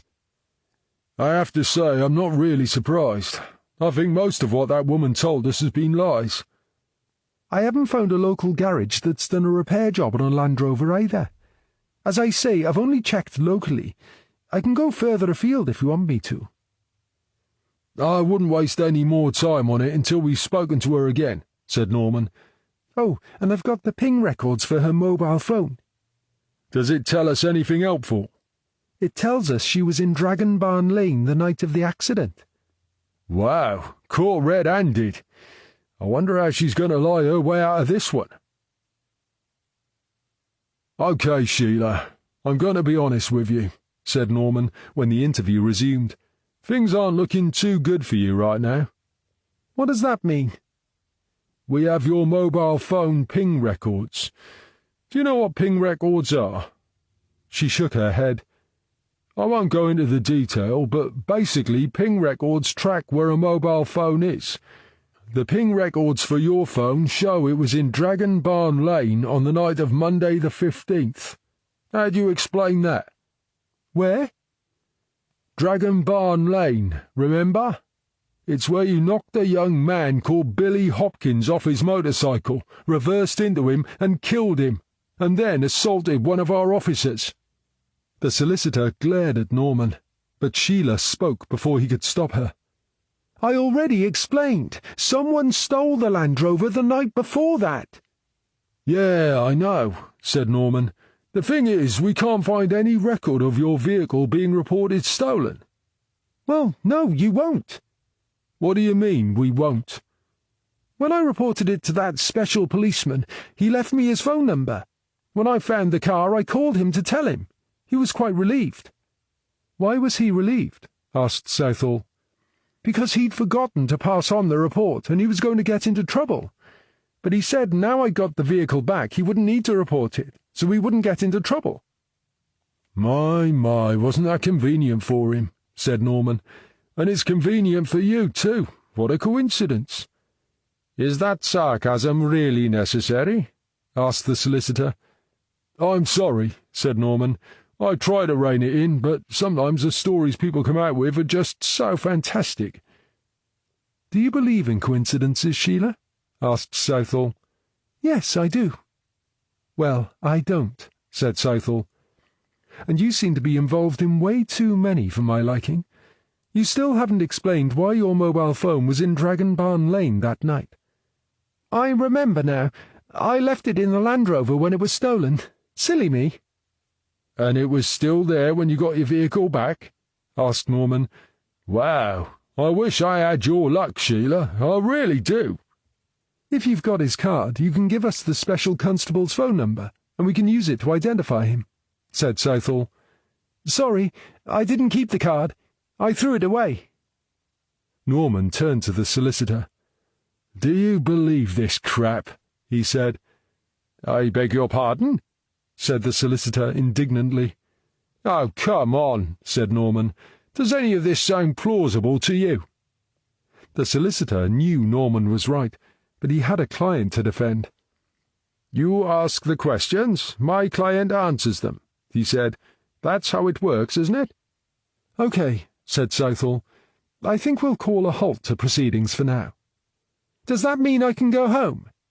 "No, Sheila, it doesn't. In fact, as this is a murder investigation, I'm going to apply for an extension of the time we can keep you." "But you have no right." "I do have the right," said Southall, "and I've also got a search warrant for your house." Sheila turned to her solicitor. "They can't do that, can they?" "I'm sorry, Mrs. Brown, but I'm afraid they can." Southall and Norman made their way back to the incident room and stopped at Judy Lane's desk.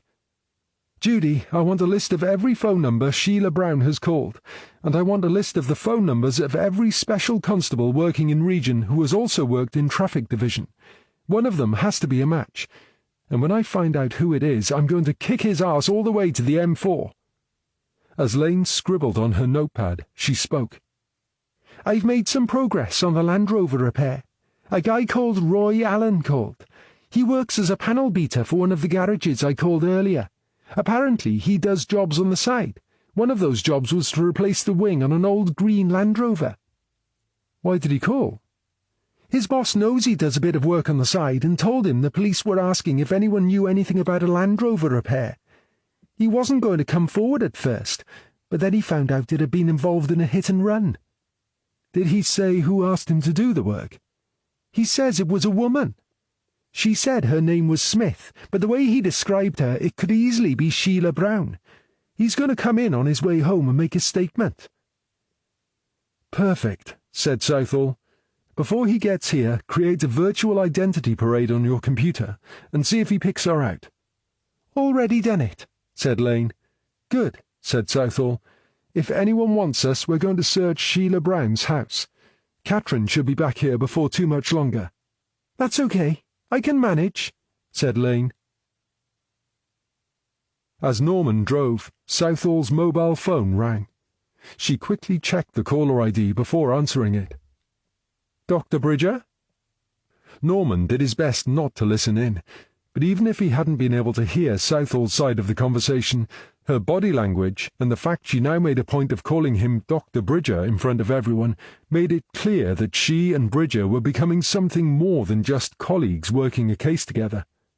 He was pleased for Southall, but also a little envious that she had found someone, and he hadn't. "Well, that's upset the apple cart," said Southall as she ended the call. "He got there before the outside pathologist." "So he got the body?" "He's having it taken away as we speak." "How did he get it past Davis?" "He's the head pathologist, and he knows the rules and procedures inside out.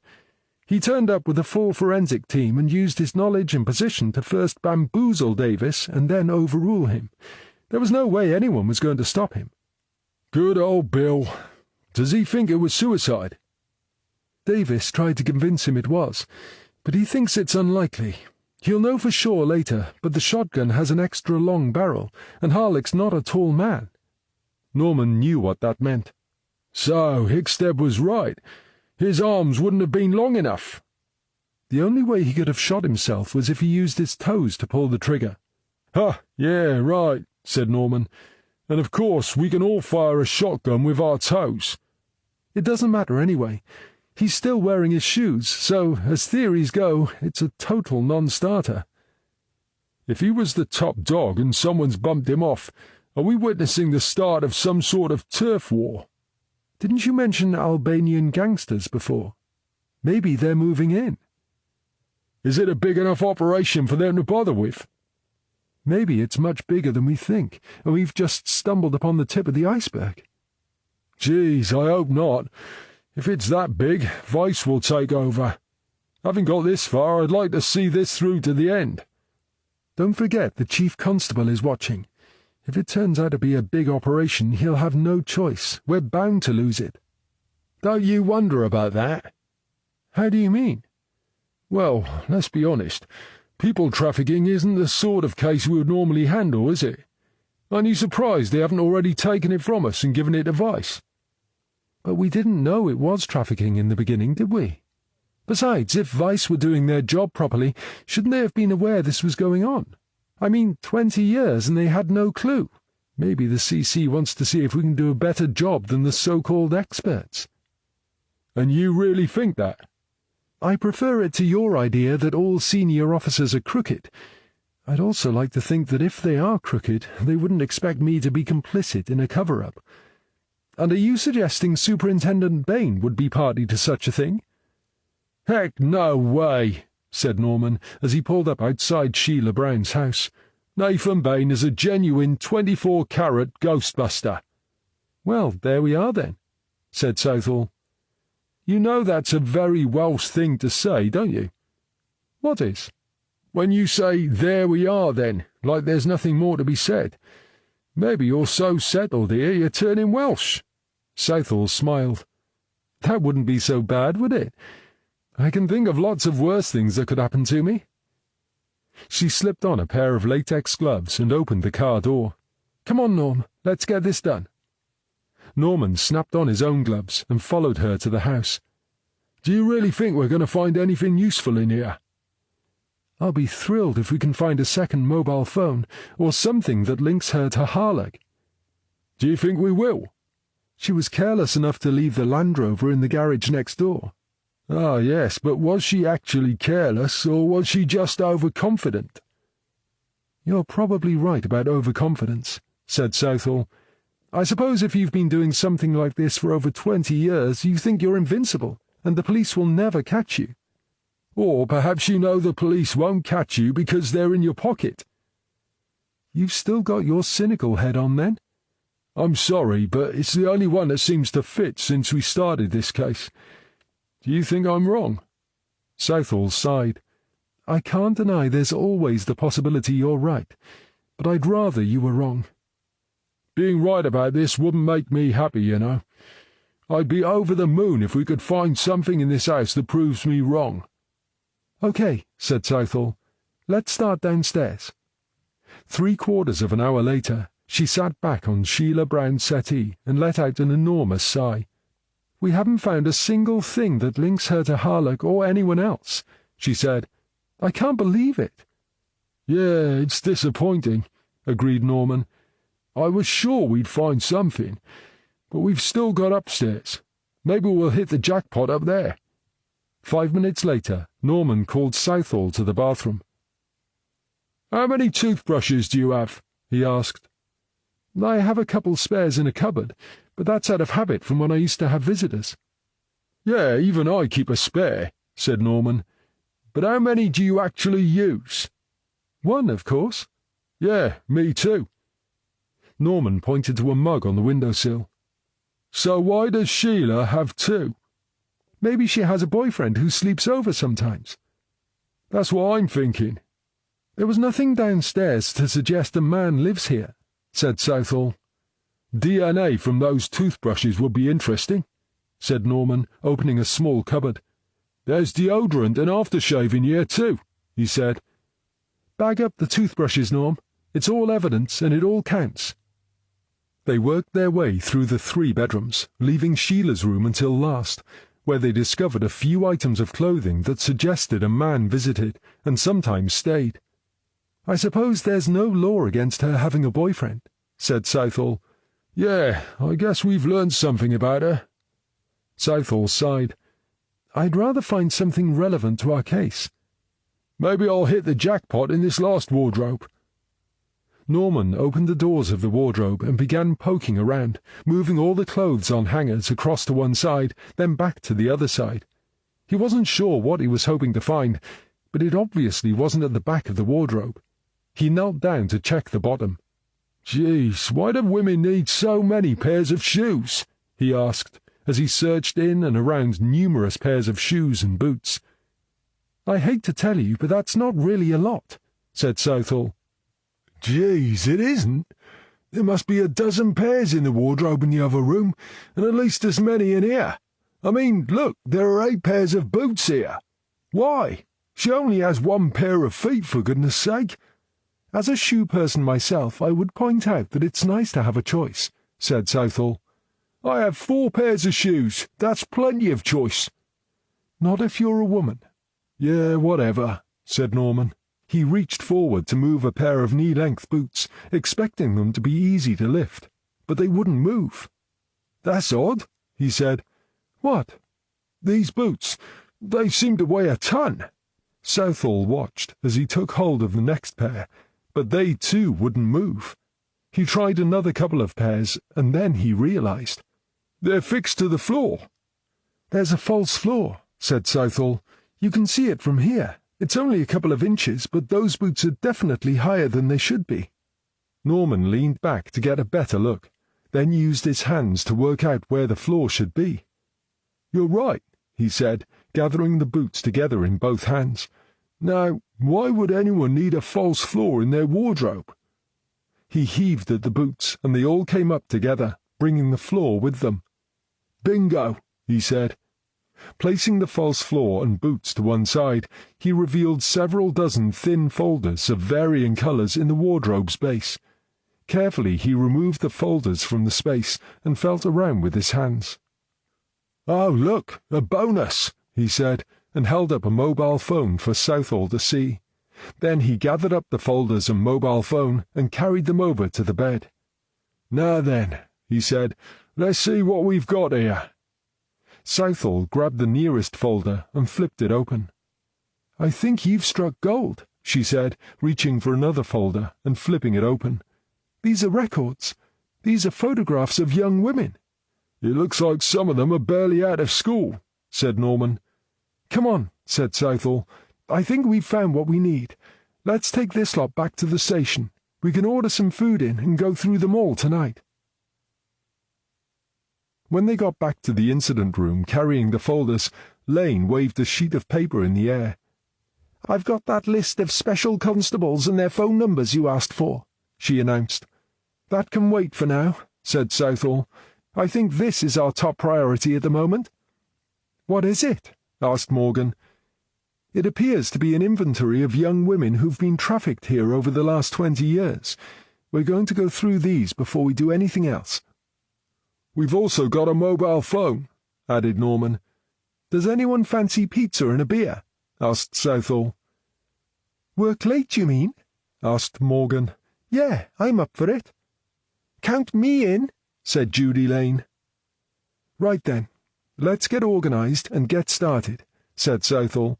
"We have 48 folders here, which I believe relate to the trafficking of young women and girls from Albania. We've only had time to skim through a couple of the folders so far, but they seem to be records of who the girls are and where they came from." "You say they seem to be as if you aren't sure," said Morgan uncertainly. "The records aren't in English. I did a quick search online, and from that I'm assuming it's Albanian." "Oh, right, I see." "But I'm hoping we can at least work out a name for each girl from the record in her folder. And see if the name Harlech crops up anywhere. That's all I want to do tonight. Tomorrow we'll find someone who can translate everything into English and pass the phone over to the tech guys." It was 10 p.m. by the time they had worked painstakingly through the stack of folders.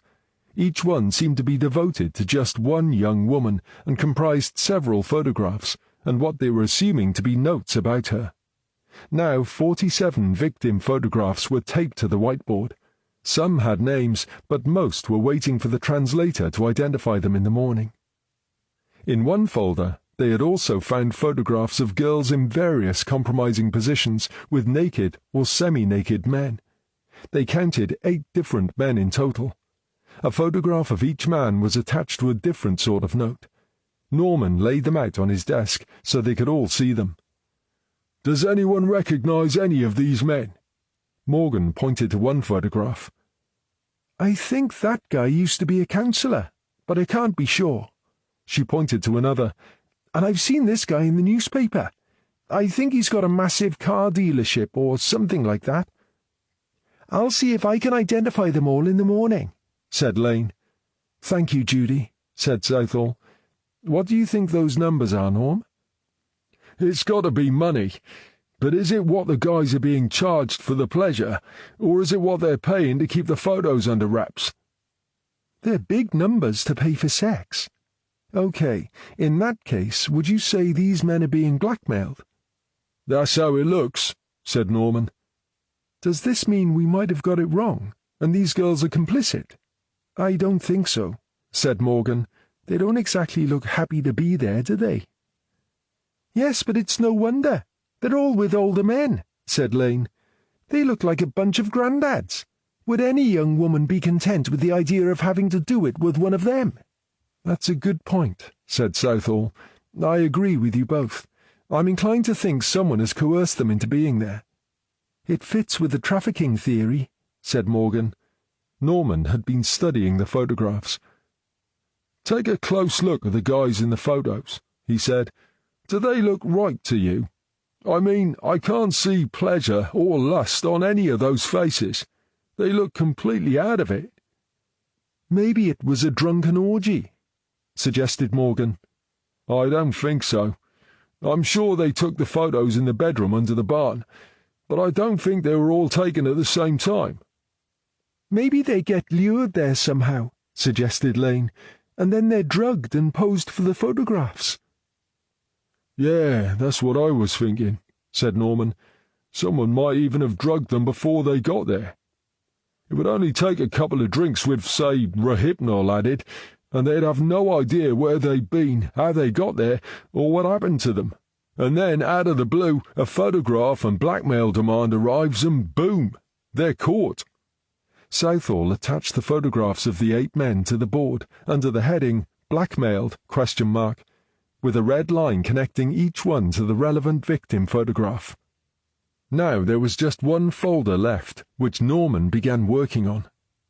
As they were just about finished, Lane was clearing up the empty pizza boxes, while Morgan tidied away a handful of empty bottles from the beers they'd used to wash down their meal.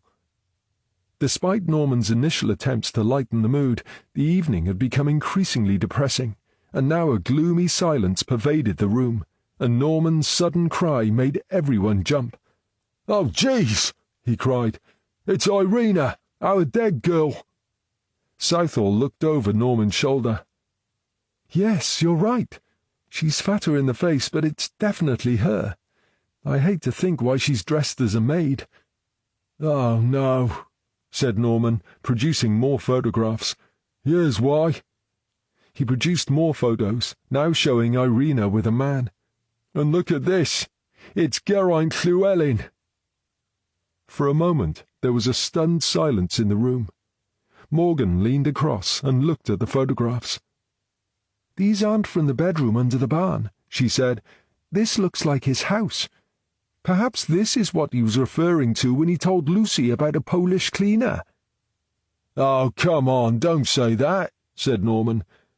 "How else do you explain it? You can see he's not at the barn, and I know you won't like me saying this, but he doesn't look drugged. He's actually smiling in the one where she's sitting on his knee." "I don't get it. How the hell did he get involved in something like this?" asked Norman. "Maybe he was the one keeping her prisoner," suggested Lane. "It could explain why he topped himself," said Morgan. "That suicide note of his makes sense now, doesn't it? If he was keeping her as a prisoner, he should have been ashamed of himself." "I'd like to know who took the photos," said Southall. "We know they took the others with the secret camera, but what about these?" "Maybe there's a hidden camera in his house," suggested Lane. Norman lost track of the conversation as a horrible thought popped into his head. "How the hell am I going to tell his daughter?" he said. "She thinks he was a good man." "We don't know he isn't yet," said Southall. "You're going to have a hard job convincing anyone he was a saint after these," said Norman, pointing to the photographs on his desk. "Lucy thinks her father was a good man who came under a bad influence in the form of Sheila Brown," said Southall. "I know this doesn't look good, but we don't know that he isn't another blackmail victim. We need to make sure we know exactly what we have here before we draw any conclusions. I suggest Lucy doesn't need to know anything until we've established the facts." "I suppose you're right," said Norman. "And it won't hurt if she has to wait a couple more days before I shatter her illusion." Southall clapped her hands. "Right, everyone, that's enough for tonight. Thank you for staying, but now you need to go home and get some rest. We'll start again in the morning." As the two younger detectives gathered their things and left, Southall walked back to her office. Norman followed her as far as the doorway. "Do you think this is all of it?" he asked. "If you mean the folders, I don't think we'll ever know that unless someone confesses." "You mean Sheila?" "Well, one thing's for sure. It won't be Harlock, will it?" "I don't think she'll confess." "Because she's confident we'll never work it out?" "No, it's not that. She'll know we're getting close when we confront her with the folders, but I don't think that will be enough to make her talk." "Are you sure? She doesn't know we found Irina yet. I think when we show her the morgue photo, and then these from the folder, she's going to get a shock." "I think she'll try to play dumb and tell us nothing." "Even if it means accepting responsibility for whatever we throw at her?" "I hope I'm wrong, but that's my gut feeling." "Because of what happened to Harlock and Mrs. Gilbert?" "Someone's being pretty ruthless. Wouldn't it scare you?" "But how would she know about Harlock?" "Maybe there's a contingency plan in the event we get too close." "To kill them all?" "We don't know how many are involved, and anyway, why not? It stops them talking." "But if there was such a plan, only the person at the top would know. They wouldn't all know about it, would they?" Norman shrugged. "Who knows? Maybe keeping them scared keeps them loyal." "But we can protect her." "You mean in police custody? That sounds all right to us, but what if she knows that doesn't guarantee her safety?" Southall considered for a moment. "So now you're even more convinced there's another bent copper behind it all, and he's higher up the ladder than Harlock?" "It makes sense, doesn't it?" "I can't deny it's possible, but I'm still inclined to think Harlock was the top dog in this operation, and someone from the outside is moving in and taking over." "You mean Albanians?" "They would be my favourites. but it doesn't have to be them. I dunno. If Sheila and Mrs. Gilbert have been doing this for over 20 years, they know how it all works, and they have all the facilities in place. If you were intending to take over, would wiping out the two women who have the means to work the business be a good idea? Maybe it's not about taking over. What if it's about eliminating the competition? Competition? Don't tell me you think someone else is doing this around here at the same time. Do you know what? You're right. I'm getting too tired to think straight, and now I'm overthinking. I'm going to head home and get some sleep. Yeah, me too, said Norman. I'll see you in the morning. Chapter 12. Okay, said Southall next morning. I've just spoken to Frosty at the hospital. He says the doctors have told him the girl is improving. They've got her in an induced coma as a precaution, but they're hopeful she'll be awake in the next 24 hours. Is he okay? Asked Norman. I asked him if he needed relieving, but he says he caught a few hours' sleep, and he'd like to stay until she's awake. I told him to hang on until this afternoon.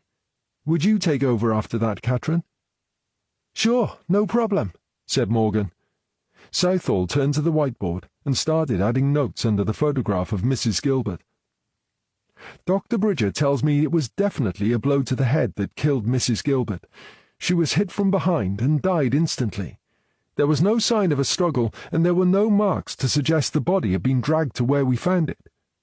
So she died where she was standing, said Norman. That suggests she led her killer down to the basement, and if she led her killer down those stairs without a fight, she obviously wasn't expecting to get whacked over the head. That suggests she knew the killer well enough to trust them. Do we know what they hit her with? Asked Judy Lane.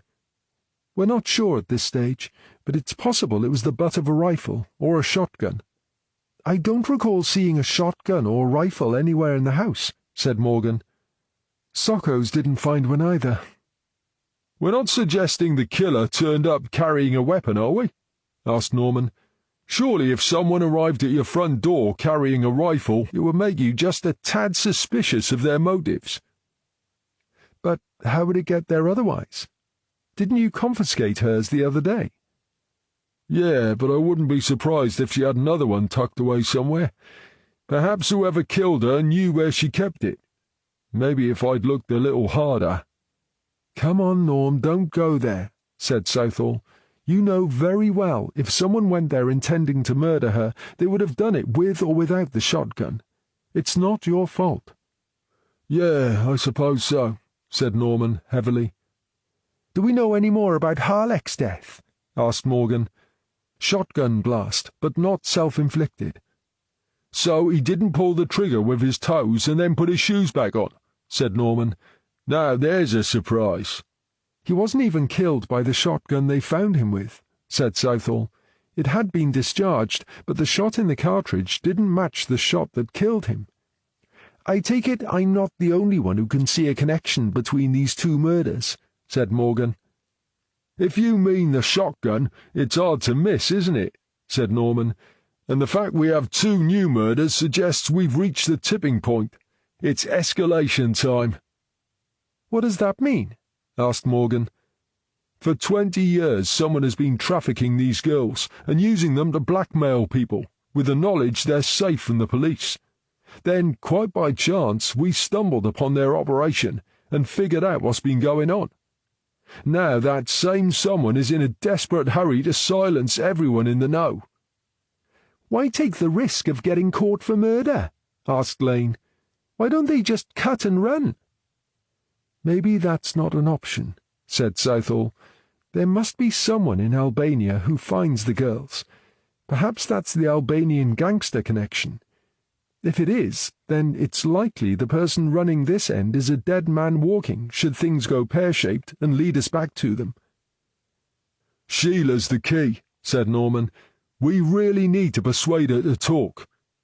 Speaking of Sheila, said Southall, how did you get on with the panel beater yesterday afternoon, Judy? I showed him a dozen photos of different women, and he picked Sheila out immediately. Perfect. So we've got the photographs in the folders, and now she's been identified by the man who repaired the Land Rover. She can't lie her way out of that, said Southall. I also checked out some of Sheila's story. She did work for Brown Lovell Solicitors in Southend-on-Sea, but she wasn't a legal secretary.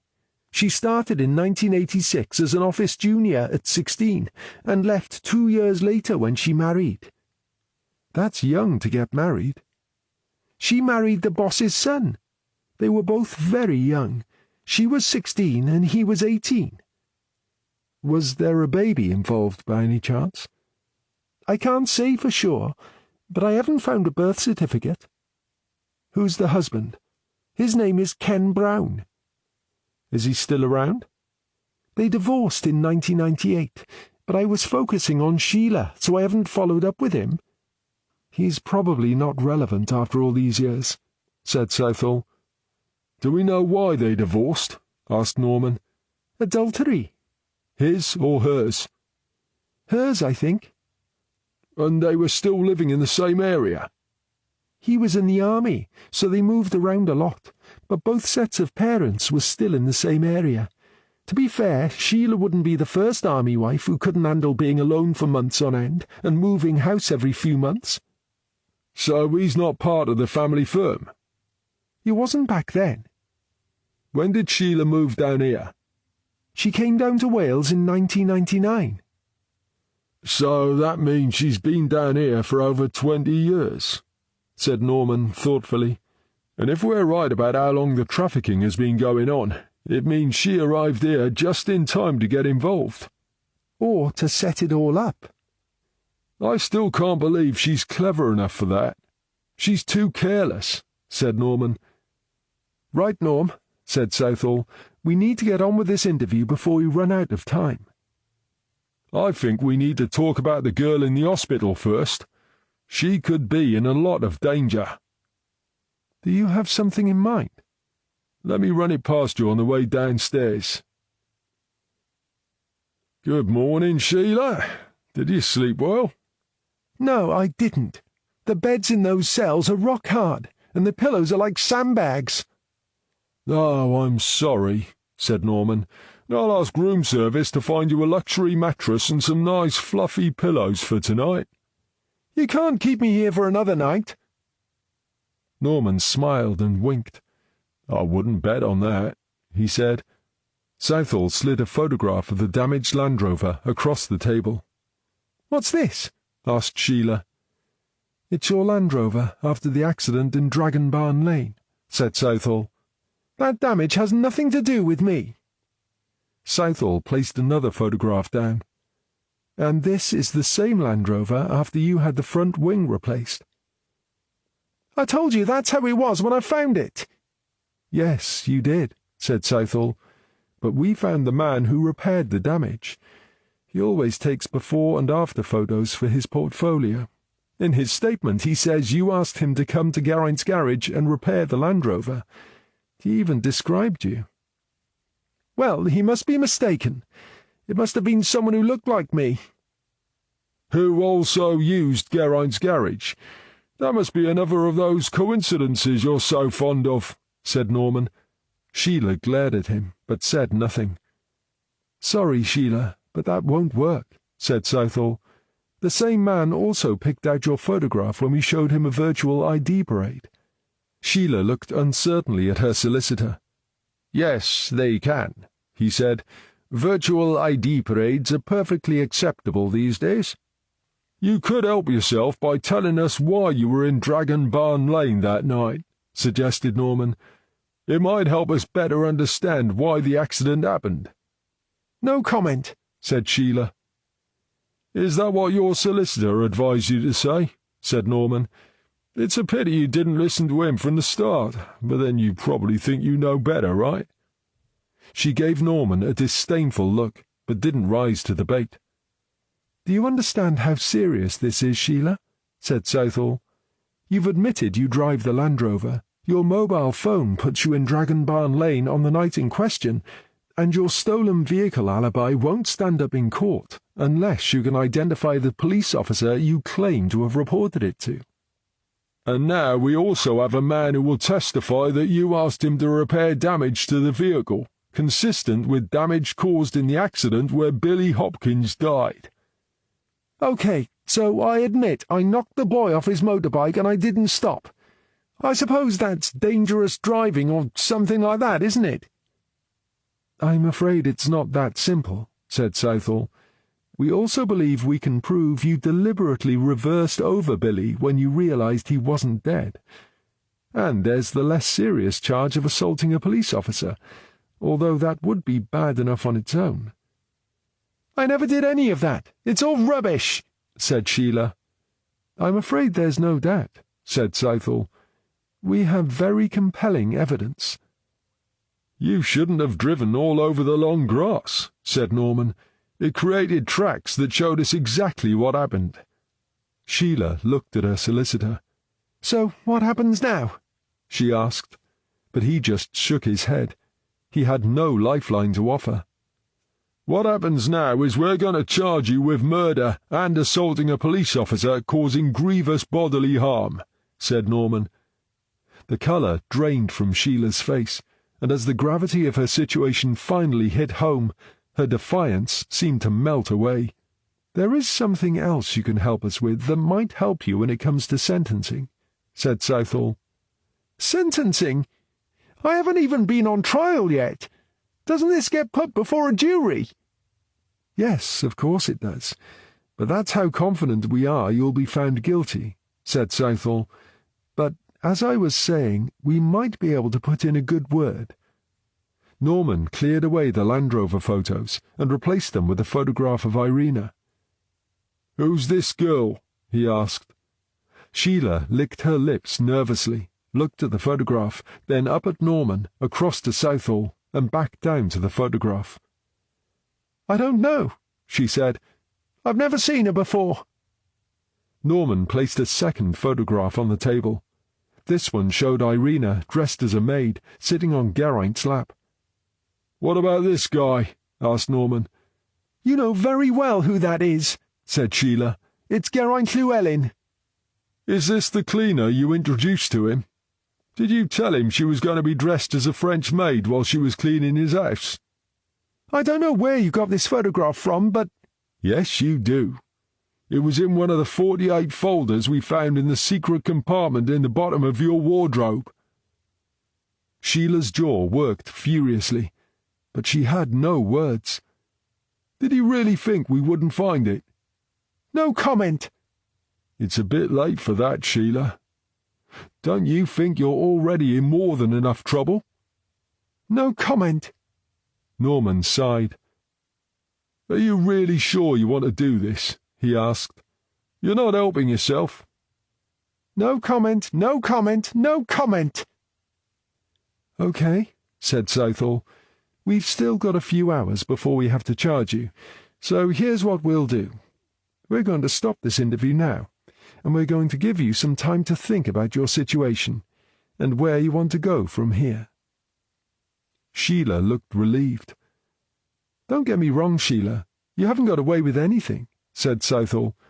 "We're still going to charge you with the assault and at least one murder." "What do you mean, at least one murder?" "Oh, didn't we say? There are 3 more deaths linked with Billy's. Now we have the folders we found at your house, it's all making sense. We only need to find a little more evidence and you could be in the frame for all 4. "You can't be serious."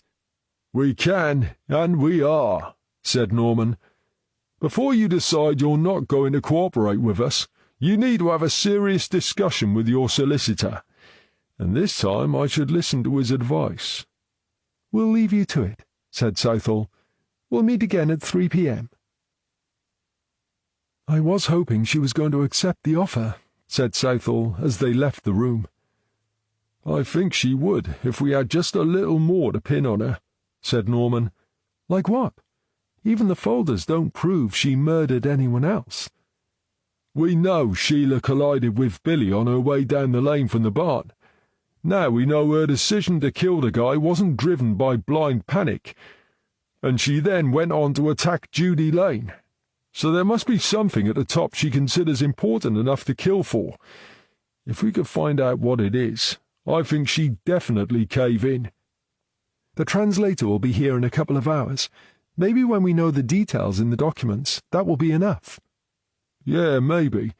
But instead of kicking my heels waiting, can I go back up to the barn? I know the place was almost taken apart, but maybe we should look outside the barn instead of inside." "I suppose it can't do any harm," said Southall. The doors of the old barn had been left wide open, so Norman parked far enough away that he had a good view of the inside, and then, satisfied the place was empty, he went inside and took a slow stroll all the way around the perimeter. After the discoveries at the other barn and beneath the old farmhouse, he paid particular attention to the floor. He knew the forensic team had been looking for a trapdoor and were unlikely to have missed one if it existed. Despite this, he felt compelled to scrape away at the loose hay scattered across the floor, just in case. But it didn't surprise him when he found nothing to even arouse his curiosity. He went back to his car, leaned back against it, and studied the barn and its surroundings. The whole place had been neglected for years, and brambles, small trees, and an assortment of other native plant species had been free to colonize the area. At first glance, this wild undergrowth seemed to have formed an impenetrable barrier around the barn. Now he turned his attention to the gravelled parking area at the front of the barn. Without occasional maintenance, loose gravel was subject to movement, especially when traffic passed over it. He knew the bareback riders started their runs from up here, so it didn't surprise him to find an obvious turning circle where the gravel had been pushed aside by motorcycle tires and patches of mud showed through. 2 parallel grooves in the gravel off to one side of the barn were less obvious at first, but once Norman had spotted them, he found his eye drawn back to them again and again. He pushed himself away from the car and ambled across for a closer look. It was clear these were wheel marks made by vehicles repeatedly parking on this spot, but it was also clear that those vehicles hadn't been motorcycles. Norman looked back across the car park to the lane, then over to the barn. But why would they park here if they were going to the barn? He wondered. Why wouldn't they park inside or right out the front? He walked across to the undergrowth by the wheel marks and studied the area. After a couple of minutes, he reached forward and pushed some overhanging branches to one side. It was gloomy under the cover of the branches, and it took a moment for his eyes to adjust. But now he could just make out what appeared to be a well-worn path leading down the side of the barn. Someone had gone to a lot of trouble to disguise the path, and Norman wasn't surprised they'd missed it before, and he knew, but for the wheel marks in the gravel, he almost certainly would have missed it this time. Of course, it could be another path made by badgers or foxes, but as he ducked under the overhanging branches to follow it, Norman didn't think so. His instincts told him this was exactly what he'd been looking for, and half an hour later he was on the phone to Southall. "I'm waiting for a forensic team to arrive," he told her. "What have you found?" "I suppose you could call it another basement." "Under the old barn?" "Not exactly under it, more sort of alongside it. The setup is very basic, and nowhere near as sophisticated as the others.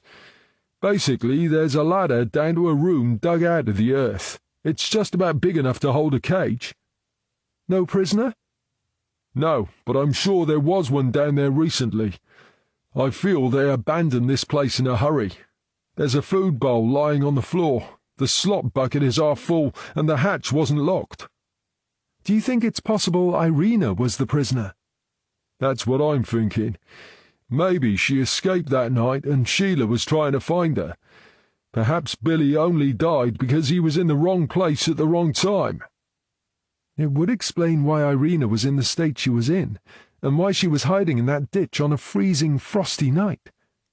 "Yeah, but to prove it, we're going to need sockos to find DNA from Irina," said Norman.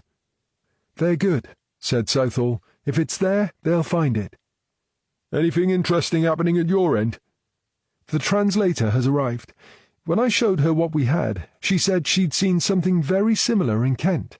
Apparently the traffickers seek out poor families struggling to survive and persuade them to sell a daughter. They are told they will introduce the daughter to a rich European looking for a wife, and she will have a great life. The family has to sever all ties with the daughter, but in return they are paid what seems a huge amount of money. "But in reality it's a pittance," said Norman. "And I bet they're told if they try to contact their daughter, they'll have to pay the money back, right?" "Exactly." "That's disgusting," said Norman. "And the fear of having to pay the money back is why the girls are never reported missing." "You have to wonder about humanity sometimes. I mean, how can anyone prey on other people like that? It makes me angry." "Don't let's get angry, Norm. Let's try to get even." Judy Lane had been quietly working away at her desk, and it was only now Southall had a moment to think that she wondered what she was up to. "Weren't you here when I came in this morning, Judy? Have you been here all night?" she asked. "If you recall, I left before you, but when I got home I couldn't sleep." "Thinking about those poor girls?" "Well, yes, there was that, but even worse, I had something nagging away in the back of my mind that I couldn't quite put my finger on. And of course, the more I tried to put it to one side, the more it nagged at me. In the end, I knew I wouldn't sleep, so I gave it up as a poor job and came back here. Do you recall I had that list of specials yesterday?" "Yes, I told you to leave it until we sorted out the folders. Well, although I didn't realize it at the time, one name registered in my subconscious." "What name?" "Remember that guy who was guarding the murder scene at Dragon Barn Lane?" "You mean Ken Daniels, the guy who was caught wandering around the crime scene?" "That's him.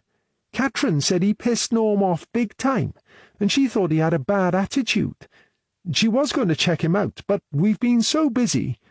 "So you thought, as you were in early—" "I checked the specials against Sheila's calls, but if she is in contact with one of them, he must have a second phone we don't know about."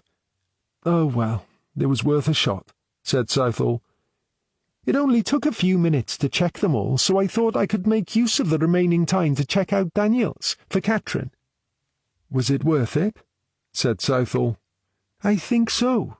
For a start, he hasn't always been Ken Daniels.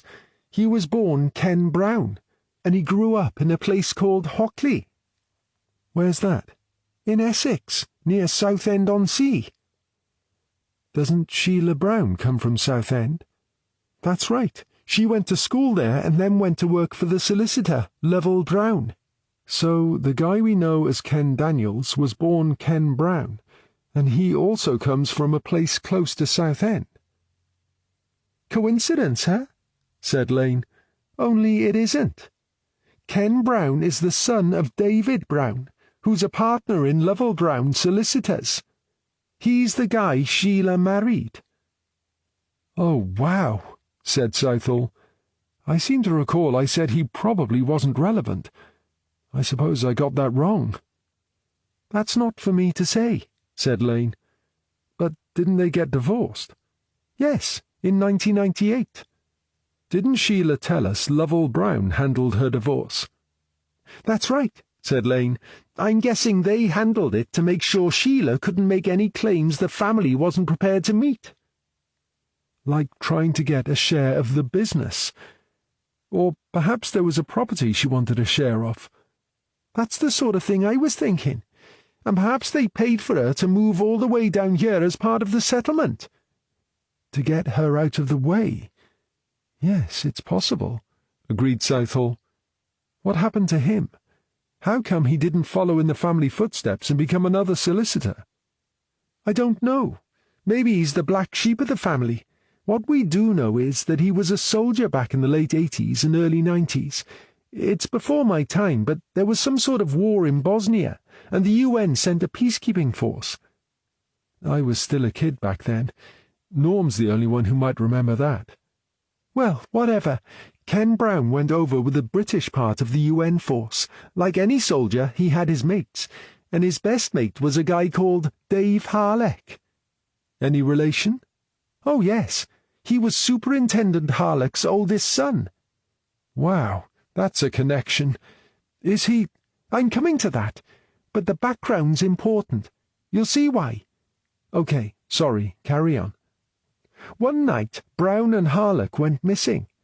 The army turned the area upside down, but couldn't find them anywhere.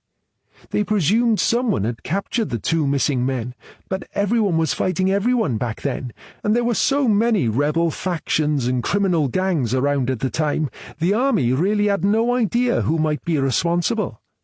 Then 6 weeks later, Brown walks into camp on his own, claiming to have escaped. Where was Harlock's son? Well, there's the thing. Brown claims Harlock died from malnutrition while he was in captivity, and yet, according to a couple of newspaper stories, the other guy said Brown looked so fit and well he could have just come back from a health farm. Did they investigate Brown's claims? You know what the army is like. They're not going to admit one of their guys might have murdered his mate and gone AWOL for 6 weeks, are they? But he led them to his captors so they could recover the body, surely. That's what I thought, but I can't find anything to suggest that actually happened. Of course, it could have been an undercover revenge mission that was never reported. Is that what you think happened? As far as I can tell, Dave Harlock's body was never repatriated, so I have my doubts. Does that mean Brown's story about Harlock's death was never corroborated? I couldn't say for sure, but I can tell you there was a rumour Brown and Harlock had a big fight. No one seems to know what it was about, but it was common knowledge they'd fallen out. Apparently, Ken Brown had a reputation as a nasty bastard, and had been involved in several pub fights where his civilian opponents ended up in hospital.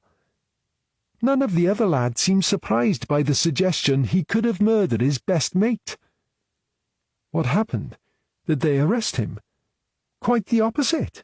They sent him back home to recover from his ordeal. Where was home? As you know, his family live in Essex, but he didn't head there. Instead, he came to Wales, where Dave Harlock's family lived. Do you think he went there to explain how their son died of malnutrition when they were prisoners? Asked Southall. Do you think he had a guilty conscience? I'm not sure guys like him have a conscience. So, you think he had an ulterior motive? Lane nodded. I'm sure he did. I believe his intention was to tell the Harlocks such a good sob story they would feel sorry for him and take him in, rather like a substitute for the son they lost, you know. What makes you say that? Because within a couple of months he had changed his name to Ken Daniels, and then, after another couple of months, he appeared on the electoral roll as a resident at the Harlock home. You mean he was living with them? It looks that way. So he was Ken Brown, living in a UN peacekeeping camp in a country which borders Albania. He disappeared for 6 weeks, and then, when he came back home, he went straight to Harlock.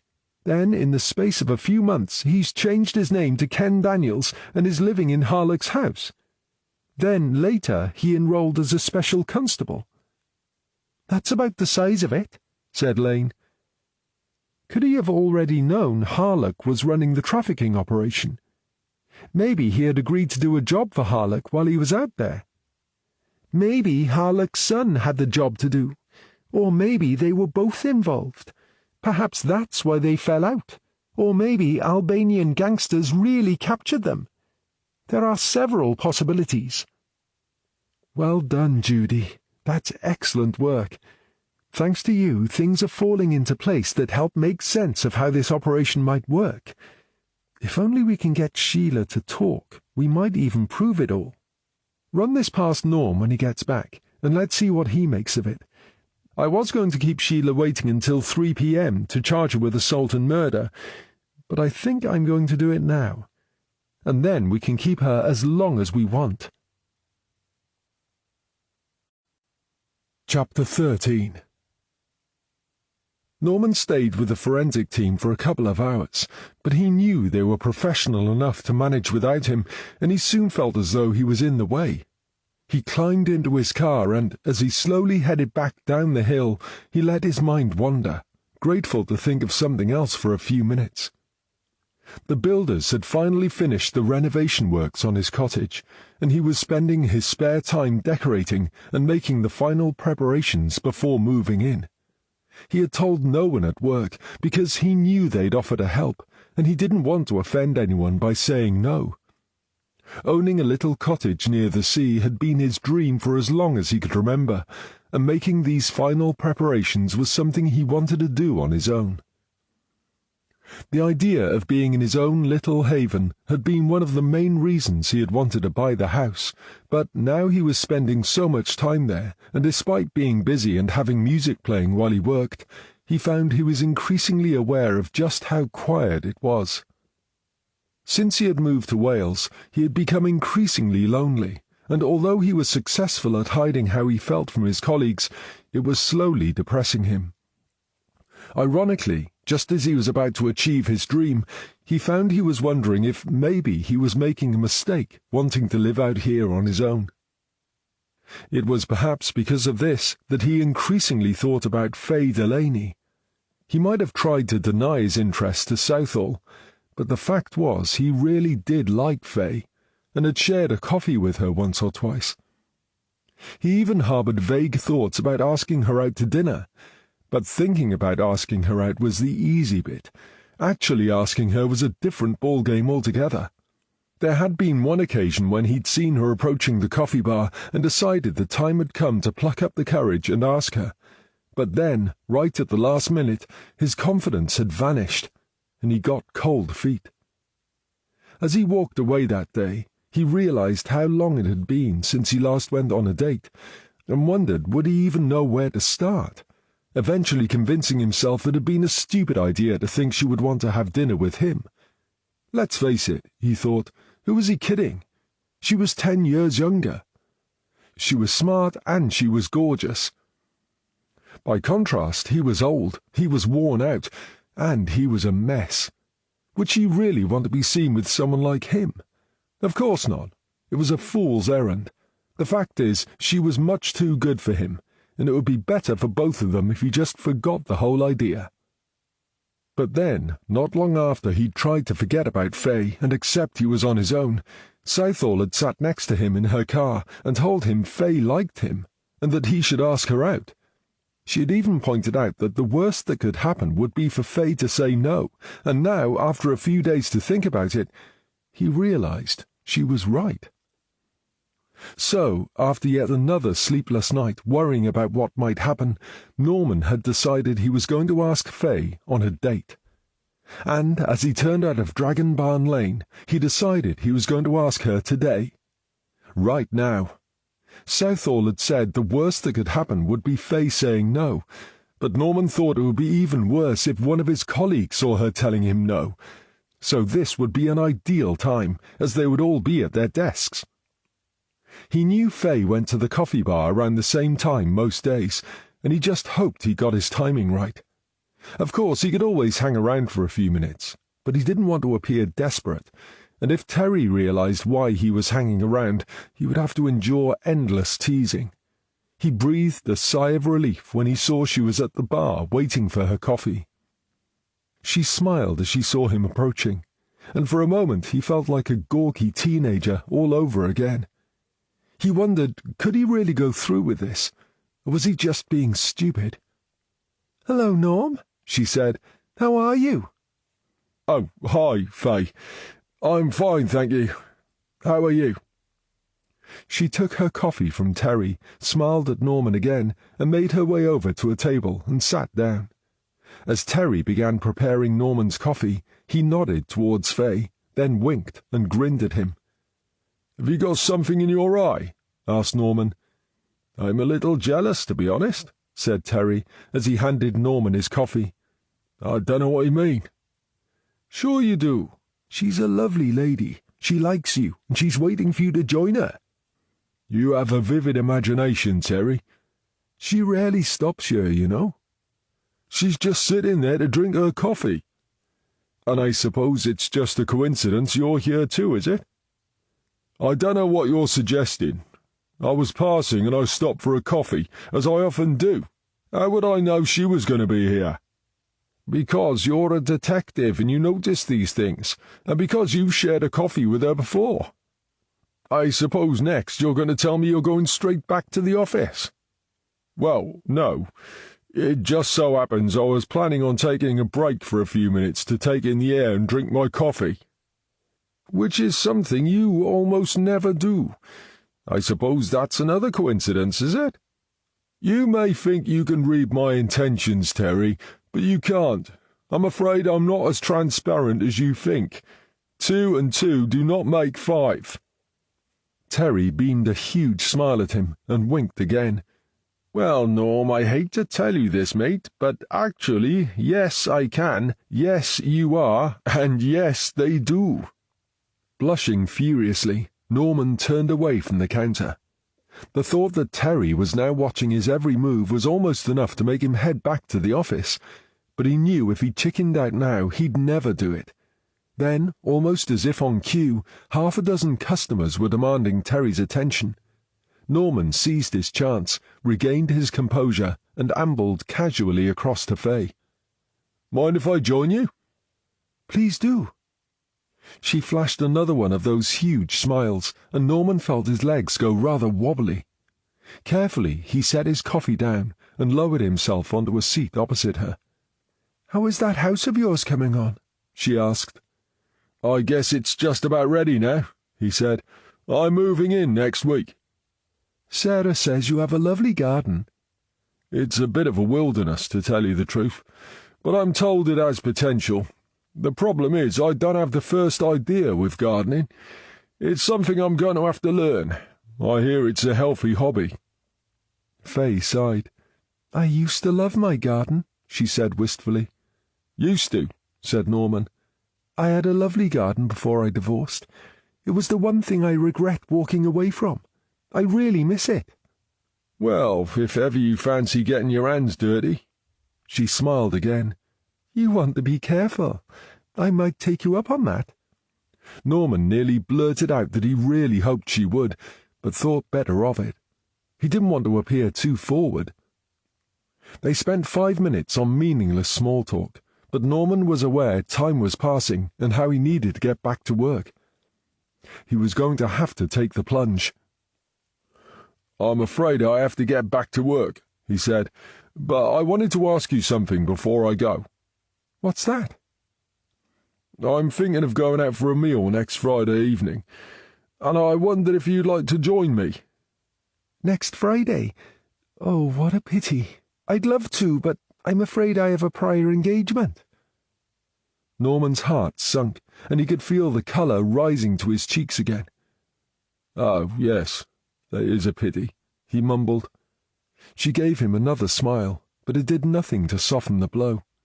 There was a sudden churning emptiness where his stomach should be, and he prayed the ground would just open up and swallow him. Desperate to find an excuse to leave, he looked at his watch. "Geez, look at the time." He pushed his chair back, almost knocking the table over in his haste. "I'm afraid I have to go." "It was nice seeing you," she said. "Yeah, maybe I'll see you again." "Oh, I'm sure you will," said Faye. She watched the crestfallen Norman rush away, wishing she could explain, but knowing she couldn't, and hoping he would understand. Meanwhile, Norman stomped away as fast as he could, cursing quietly all the way back to work. A prior engagement? Yeah, right. Why did she try to be so nice about it and say it was a pity? Why not just say no if that's what she meant? He felt such a fool. What had he been thinking of, listening to Southall? As if she knew anything. Of course Faye didn't want to go out with him. Why would she? And who could blame her?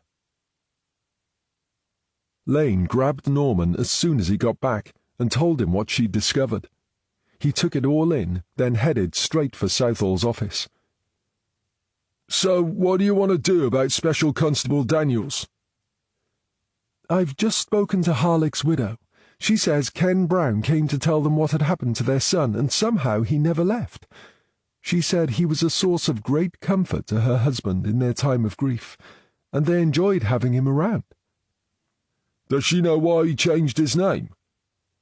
After falling out with his family and then suffering the trauma of seeing his best friend die, he changed his name to Daniels to put the past behind him and make a new start. Did Harlock have anything to do with him becoming a special constable? Asked Norman. We don't know that yet. His wife thinks he probably did, but he kept his work separate from his home life and he didn't talk about work at home. That means he did, but she won't confirm it, said Norman.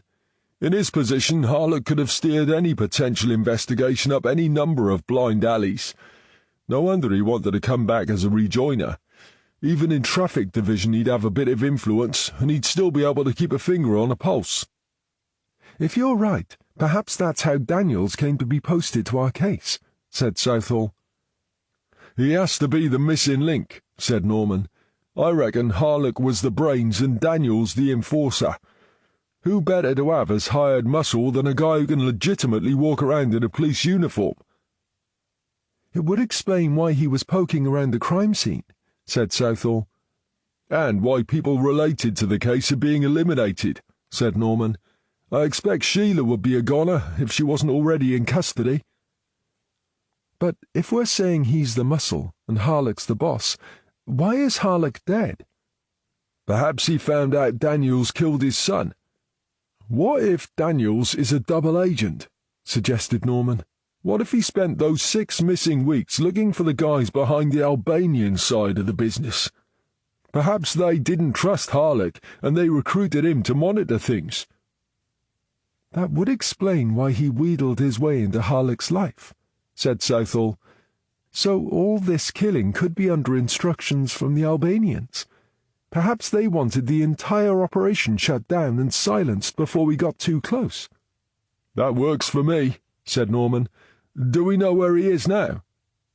No, but I've told the control centre I want him called in and held for questioning. But he's off duty and they're not sure where he is. What about the girl at the hospital? All under control. I've told Catherine and she's over there now. I've made sure Winter knows what to do, and there are uniforms on the way. Are we going to join the fun? Yes, let's go. Winter stretched and yawned so hard he thought his head was going to turn inside out. It was warm in the hospital, and the padded waistcoat he was wearing under his jacket was making him sweat profusely. He was feeling wearier than he could ever remember, and he regretted lying to Southall about getting a few hours' sleep. In reality, he hadn't slept a wink, and had been glued to the seat outside the room where the unconscious Albanian girl was sleeping. He got to his feet, took a few steps to stretch his legs, then walked the few yards to the corner to check the long corridor that led to the main entrance. In the distance, a uniformed officer appeared to be heading his way. He was perhaps a bit earlier than expected, but Southall had briefed him earlier about Daniels and the backup she was sending, so it was no surprise to see him heading this way. He strolled back to his seat, sat down, and waited. 20 seconds later, the uniformed officer turned from the main corridor and approached Winter. Winter could see he was a powerful man, the sort who could look after himself. "There's been a change of plan," he said. "They've sent me to relieve you." "Oh, yeah?" said Winter suspiciously. "I don't know you, do I? Who sent you?" The man flashed his warrant card, but Winter couldn't read it. "P.C. Smithson. D.I. Southall sent me." Winter smiled at the familiar sound of the name. "It's about bloody time," he said. "Been here all night?" "Yeah," said Winter. "My arse went numb hours ago on this chair." "That bad, are they?" said Smithson. "I knew I should have brought a cushion with me." "With any luck, they'll catch Daniel soon," said Winter. "Then we won't have to sit out here, and we'll all be able to relax a bit." "I heard he's a nasty bastard," said Smithson. "The rumour is he's been bumping people off all over the place." "So they say," said Winter. "Anyway, I'm going to get away. Your arse looks a bit more padded than mine, so you might not suffer so much." The other man grinned. "That's because you're a skinny runt," he said amiably. "You'll get older one day, and you'll find you spread out. There's no escaping it." Winter smiled and headed off, raising a hand in farewell. Smithson waited a few seconds, then peered around the corner. He watched Winter all the way to the end of the corridor until he disappeared through the distant double doors into the main reception area. Satisfied Winter had gone, he walked back to the girl's room, carefully opened the door, slipped inside, and quietly closed the door behind him. The room was a little larger than he had expected, but he could see the girl as she lay in her bed, just the top of her bandaged head visible beneath the sheet. He glided silently across to the bed and picked up a spare pillow from a chair by the bed. He listened hard to make sure no one was coming.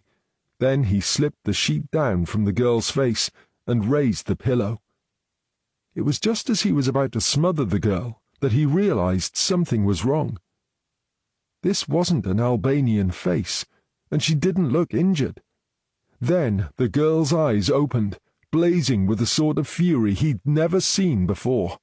As he took a surprised step back, Katrin Morgan launched herself from the bed, punching and kicking like a wild thing.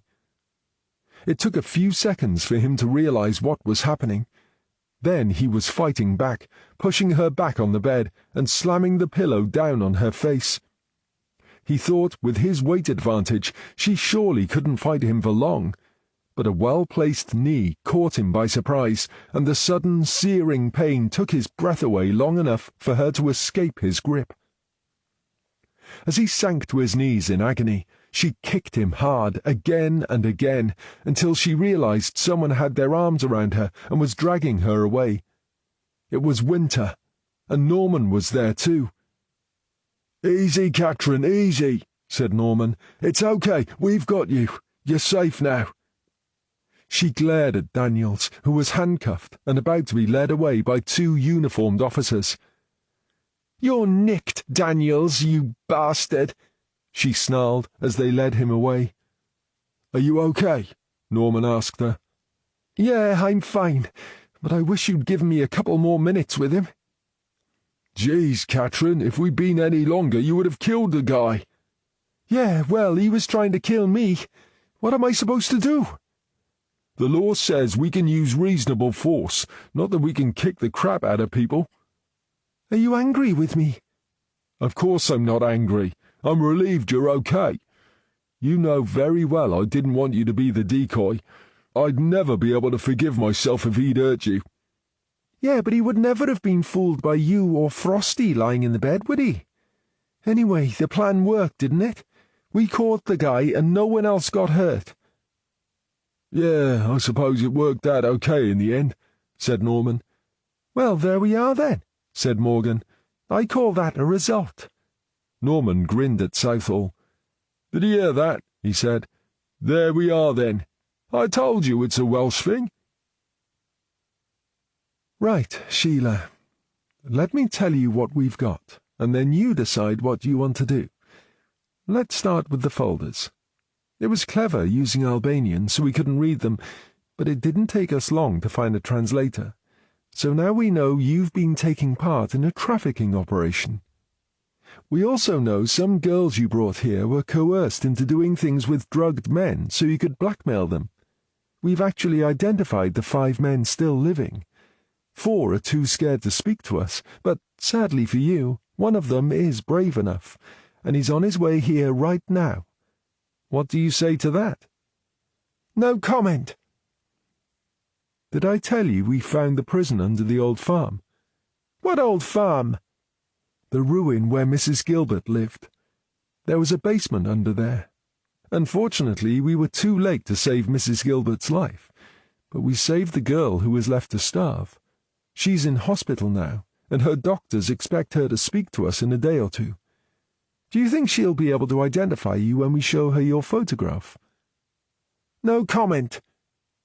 Okay, so let's move on to the underground room by the old barn at Dragon Barn Lane. There was another cage there, just like the one at the old farm. But the difference is you had Mrs. Gilbert living above those cages, keeping an eye on the prisoners. We think the cage at Dragon Barn Lane was a punishment cell for any girl who stepped out of line. How did it work? I'm guessing you lock them up there on their own and leave them hungry for days. Am I right?" "No comment." Southall slid a photograph of Irina across the table. "This girl was the last prisoner you kept up there. Remember her? We don't know her real name, but we call her Irina. We think she escaped, and it was when you were driving up and down the lane looking for her you ran down Billy Hopkins. I'm sure running him down was an accident, but you had to make sure he didn't tell anyone he'd seen you. So you murdered him." "We've already had this conversation and you've charged me. What do you expect me to say now?" "What do you want to say?" "No comment." We haven't worked out if it was you or Ken Daniels who silenced Mrs. Gilbert, so that could be murder charge number 2 for you," said Norman. "Ken Daniels? Who's Ken Daniels?" "He was Ken Brown all those years ago when you married him," said Norman. "It's quite a coincidence that he should be living here in Wales, just a couple of miles from you, don't you think? That's when he's not sleeping at your house, of course." Sheila's eyes widened, but she kept her mouth firmly closed. "That was a guess," said Norman, "but I can see I was right. I'm sure DNA from the 2 toothbrushes will show me one of them is his. Now, we don't see you as a murderer. As D.I. Southall said, we think Billy was just in the wrong place at the wrong time, and in the end you had no choice but to silence him. We think Ken Daniels is the enforcer, and he's the guy doing all the other killing. Am I right?" "No comment." Norman smiled and then continued. "And as he's the killer, I expect you're relying on him to silence the girl in hospital. In case you forgot, that's the girl who's going to identify you when she wakes up. The bad news for you is that we stopped him from getting to her." "What exactly do you want from me?" asked Sheila. "Everyone else is dead but for your partner in crime, Ken Daniels, and it looks like he's happy for you to take the blame for everything," said Southall. "You're going to go to prison for a very long time. Do you think that's right?" "But what's in it for me if I speak up? I'll end up going away for years anyway. So what's the point?" "Have you ever heard of witness protection?" "I can't believe you're going to offer me that." "Look," said Norman, "we know Harlock was the brains behind the operation, and that Daniels teamed up with him years ago. Maybe they coerced you into taking part. If you can help us prove that, you'll get a reduced sentence." Sheila laughed and laughed. It was a good couple of minutes before she stopped. "That's how you think it was, do you?" she asked finally. "And do you really think that moron Harlock was the boss? You people think you're so clever, but you know nothing. Harlock was just a puppet. My Ken was the one with the brains, and he was obviously too clever for you two, or you'd have locked him away in a cell. But he isn't, is he?" Norman was temporarily lost for words. He couldn't believe he had got Daniels and Harlock so wrong. He was convinced Harlock had been running things right from the start.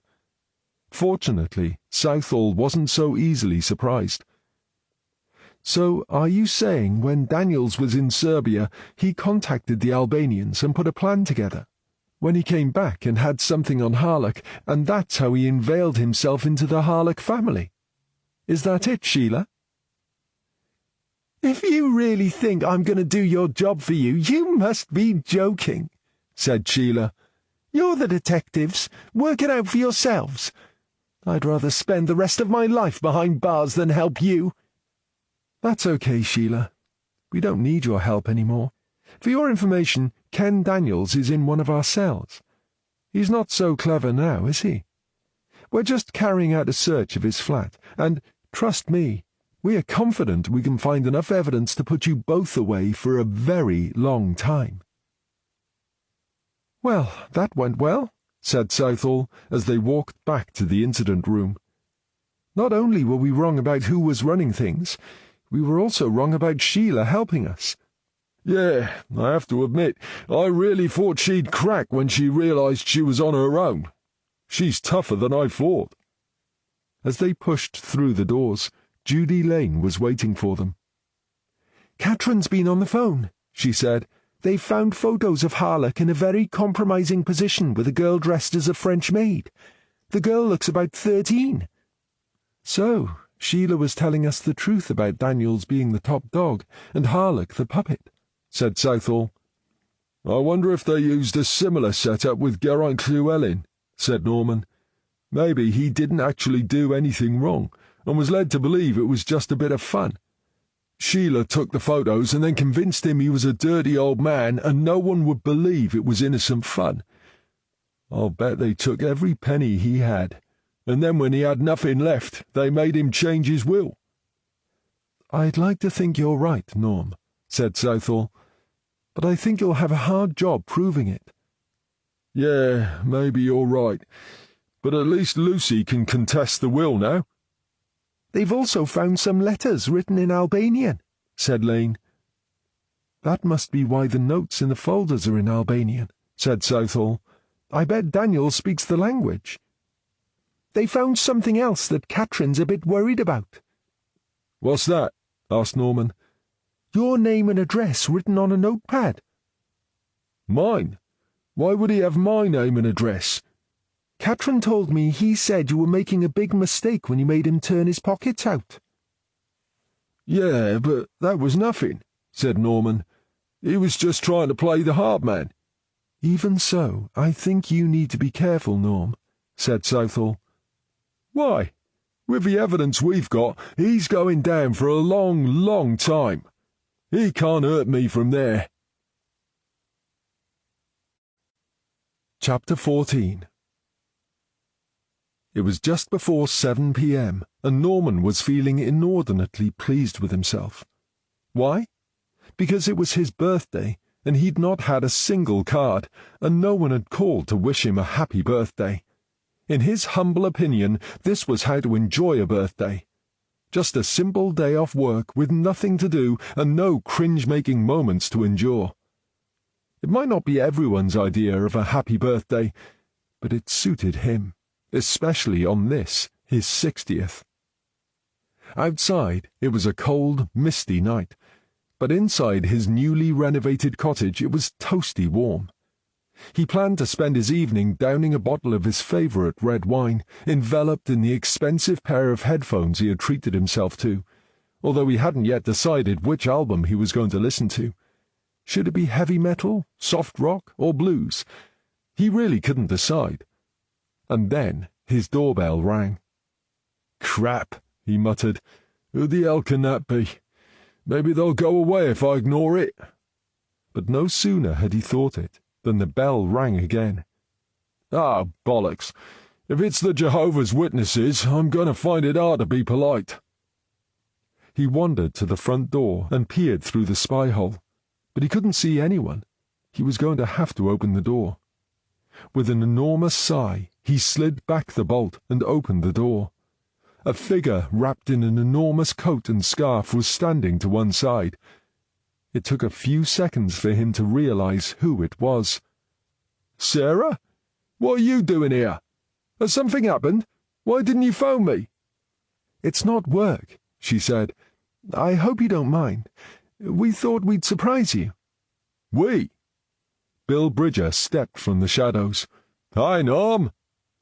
"Oh, so does this mean you two are an item?" Norman felt his heart sinking at the thought of playing gooseberry all night instead of enjoying his new headphones. "Not tonight," said another voice, and Frosty Winter stepped from the shadows, arm in arm with Judy Lane on one side and with Catherine Morgan on the other. "I'm going to have to get more powerful lights out there," said Norman. "Are there any more people hiding out there in the dark, or is that it?" Now the five had assembled on Norman's doorstep in better light. He could clearly see they were carrying bottles. "Now listen, guys, I don't want to be the party pooper, but I'm not one for birthday celebrations. I'd rather forget about the whole thing." "Birthday?" said Southall. "Who said anything about your birthday? You've had a few days to get settled in, so we're here for a little housewarming, and we've no intention of leaving until we've had at least one drink." Come on, Norm, it's traditional around here, said Morgan. You said you wanted to fit in with the locals, and the best way to do that is to embrace their traditions, right? Did I say that? Said Norman. Yes, you did. Are you sure? We're all sure, said Southall. Ah, right. Well, in that case, I suppose you'd better come on in. He stepped aside, and they filed into the house. Southall was last in line, and as she reached him, she placed a hand on his arm. "I hope you don't mind, but there's one more," she said. "Really?" said Norman, looking round behind him. "Who is that?" "It's me," said a voice Norman recognized immediately. "Fay?" he said. She stepped into the light, and in that moment, as she smiled up at him from inside her thick, woolly scarf and hat, he thought she had the most beautiful face he had ever seen. "Jeez," he said. "I don't know what to say. I thought you had to be somewhere tonight." "And missed the chance to see this cottage I've heard so much about?" "But when I asked you out to dinner, you said—" "I said I had a previous engagement, and here I am." "What? You mean you were coming here? This was all arranged before that?" "When Sarah told me about this little surprise party and asked me if I'd like to come along, I jumped at the chance." "You wanted to come?" "Yes, of course."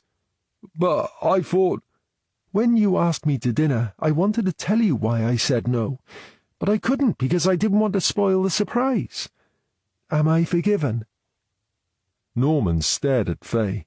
His emotions were threatening to get the better of him, but he couldn't think what to say. For years he'd resigned himself to being alone, and now here was someone who genuinely wanted to be with him. He was trying desperately not to cry, but, despite his best efforts, a single tear escaped from his left eye and trickled slowly down his cheek. Fay gave him another heart-melting smile, then took a step closer to him and reached up to wipe the solitary, escaping tear from his cheek. "There must have been something in your eye," she said. "Would it be too soon to hug you?" he asked. "Only it's been a long time, and I'm not sure what's appropriate these days." "Oh, I think we've known each other long enough," she said. "A hug is definitely appropriate." The end. You've been listening to A Body Down the Lane by P.F. Ford. Narrated by Andy Cresswell. Published by Quest Audiobooks, an imprint of W.F. Howes Limited. This recording is copyrighted by W.F. Howes Limited.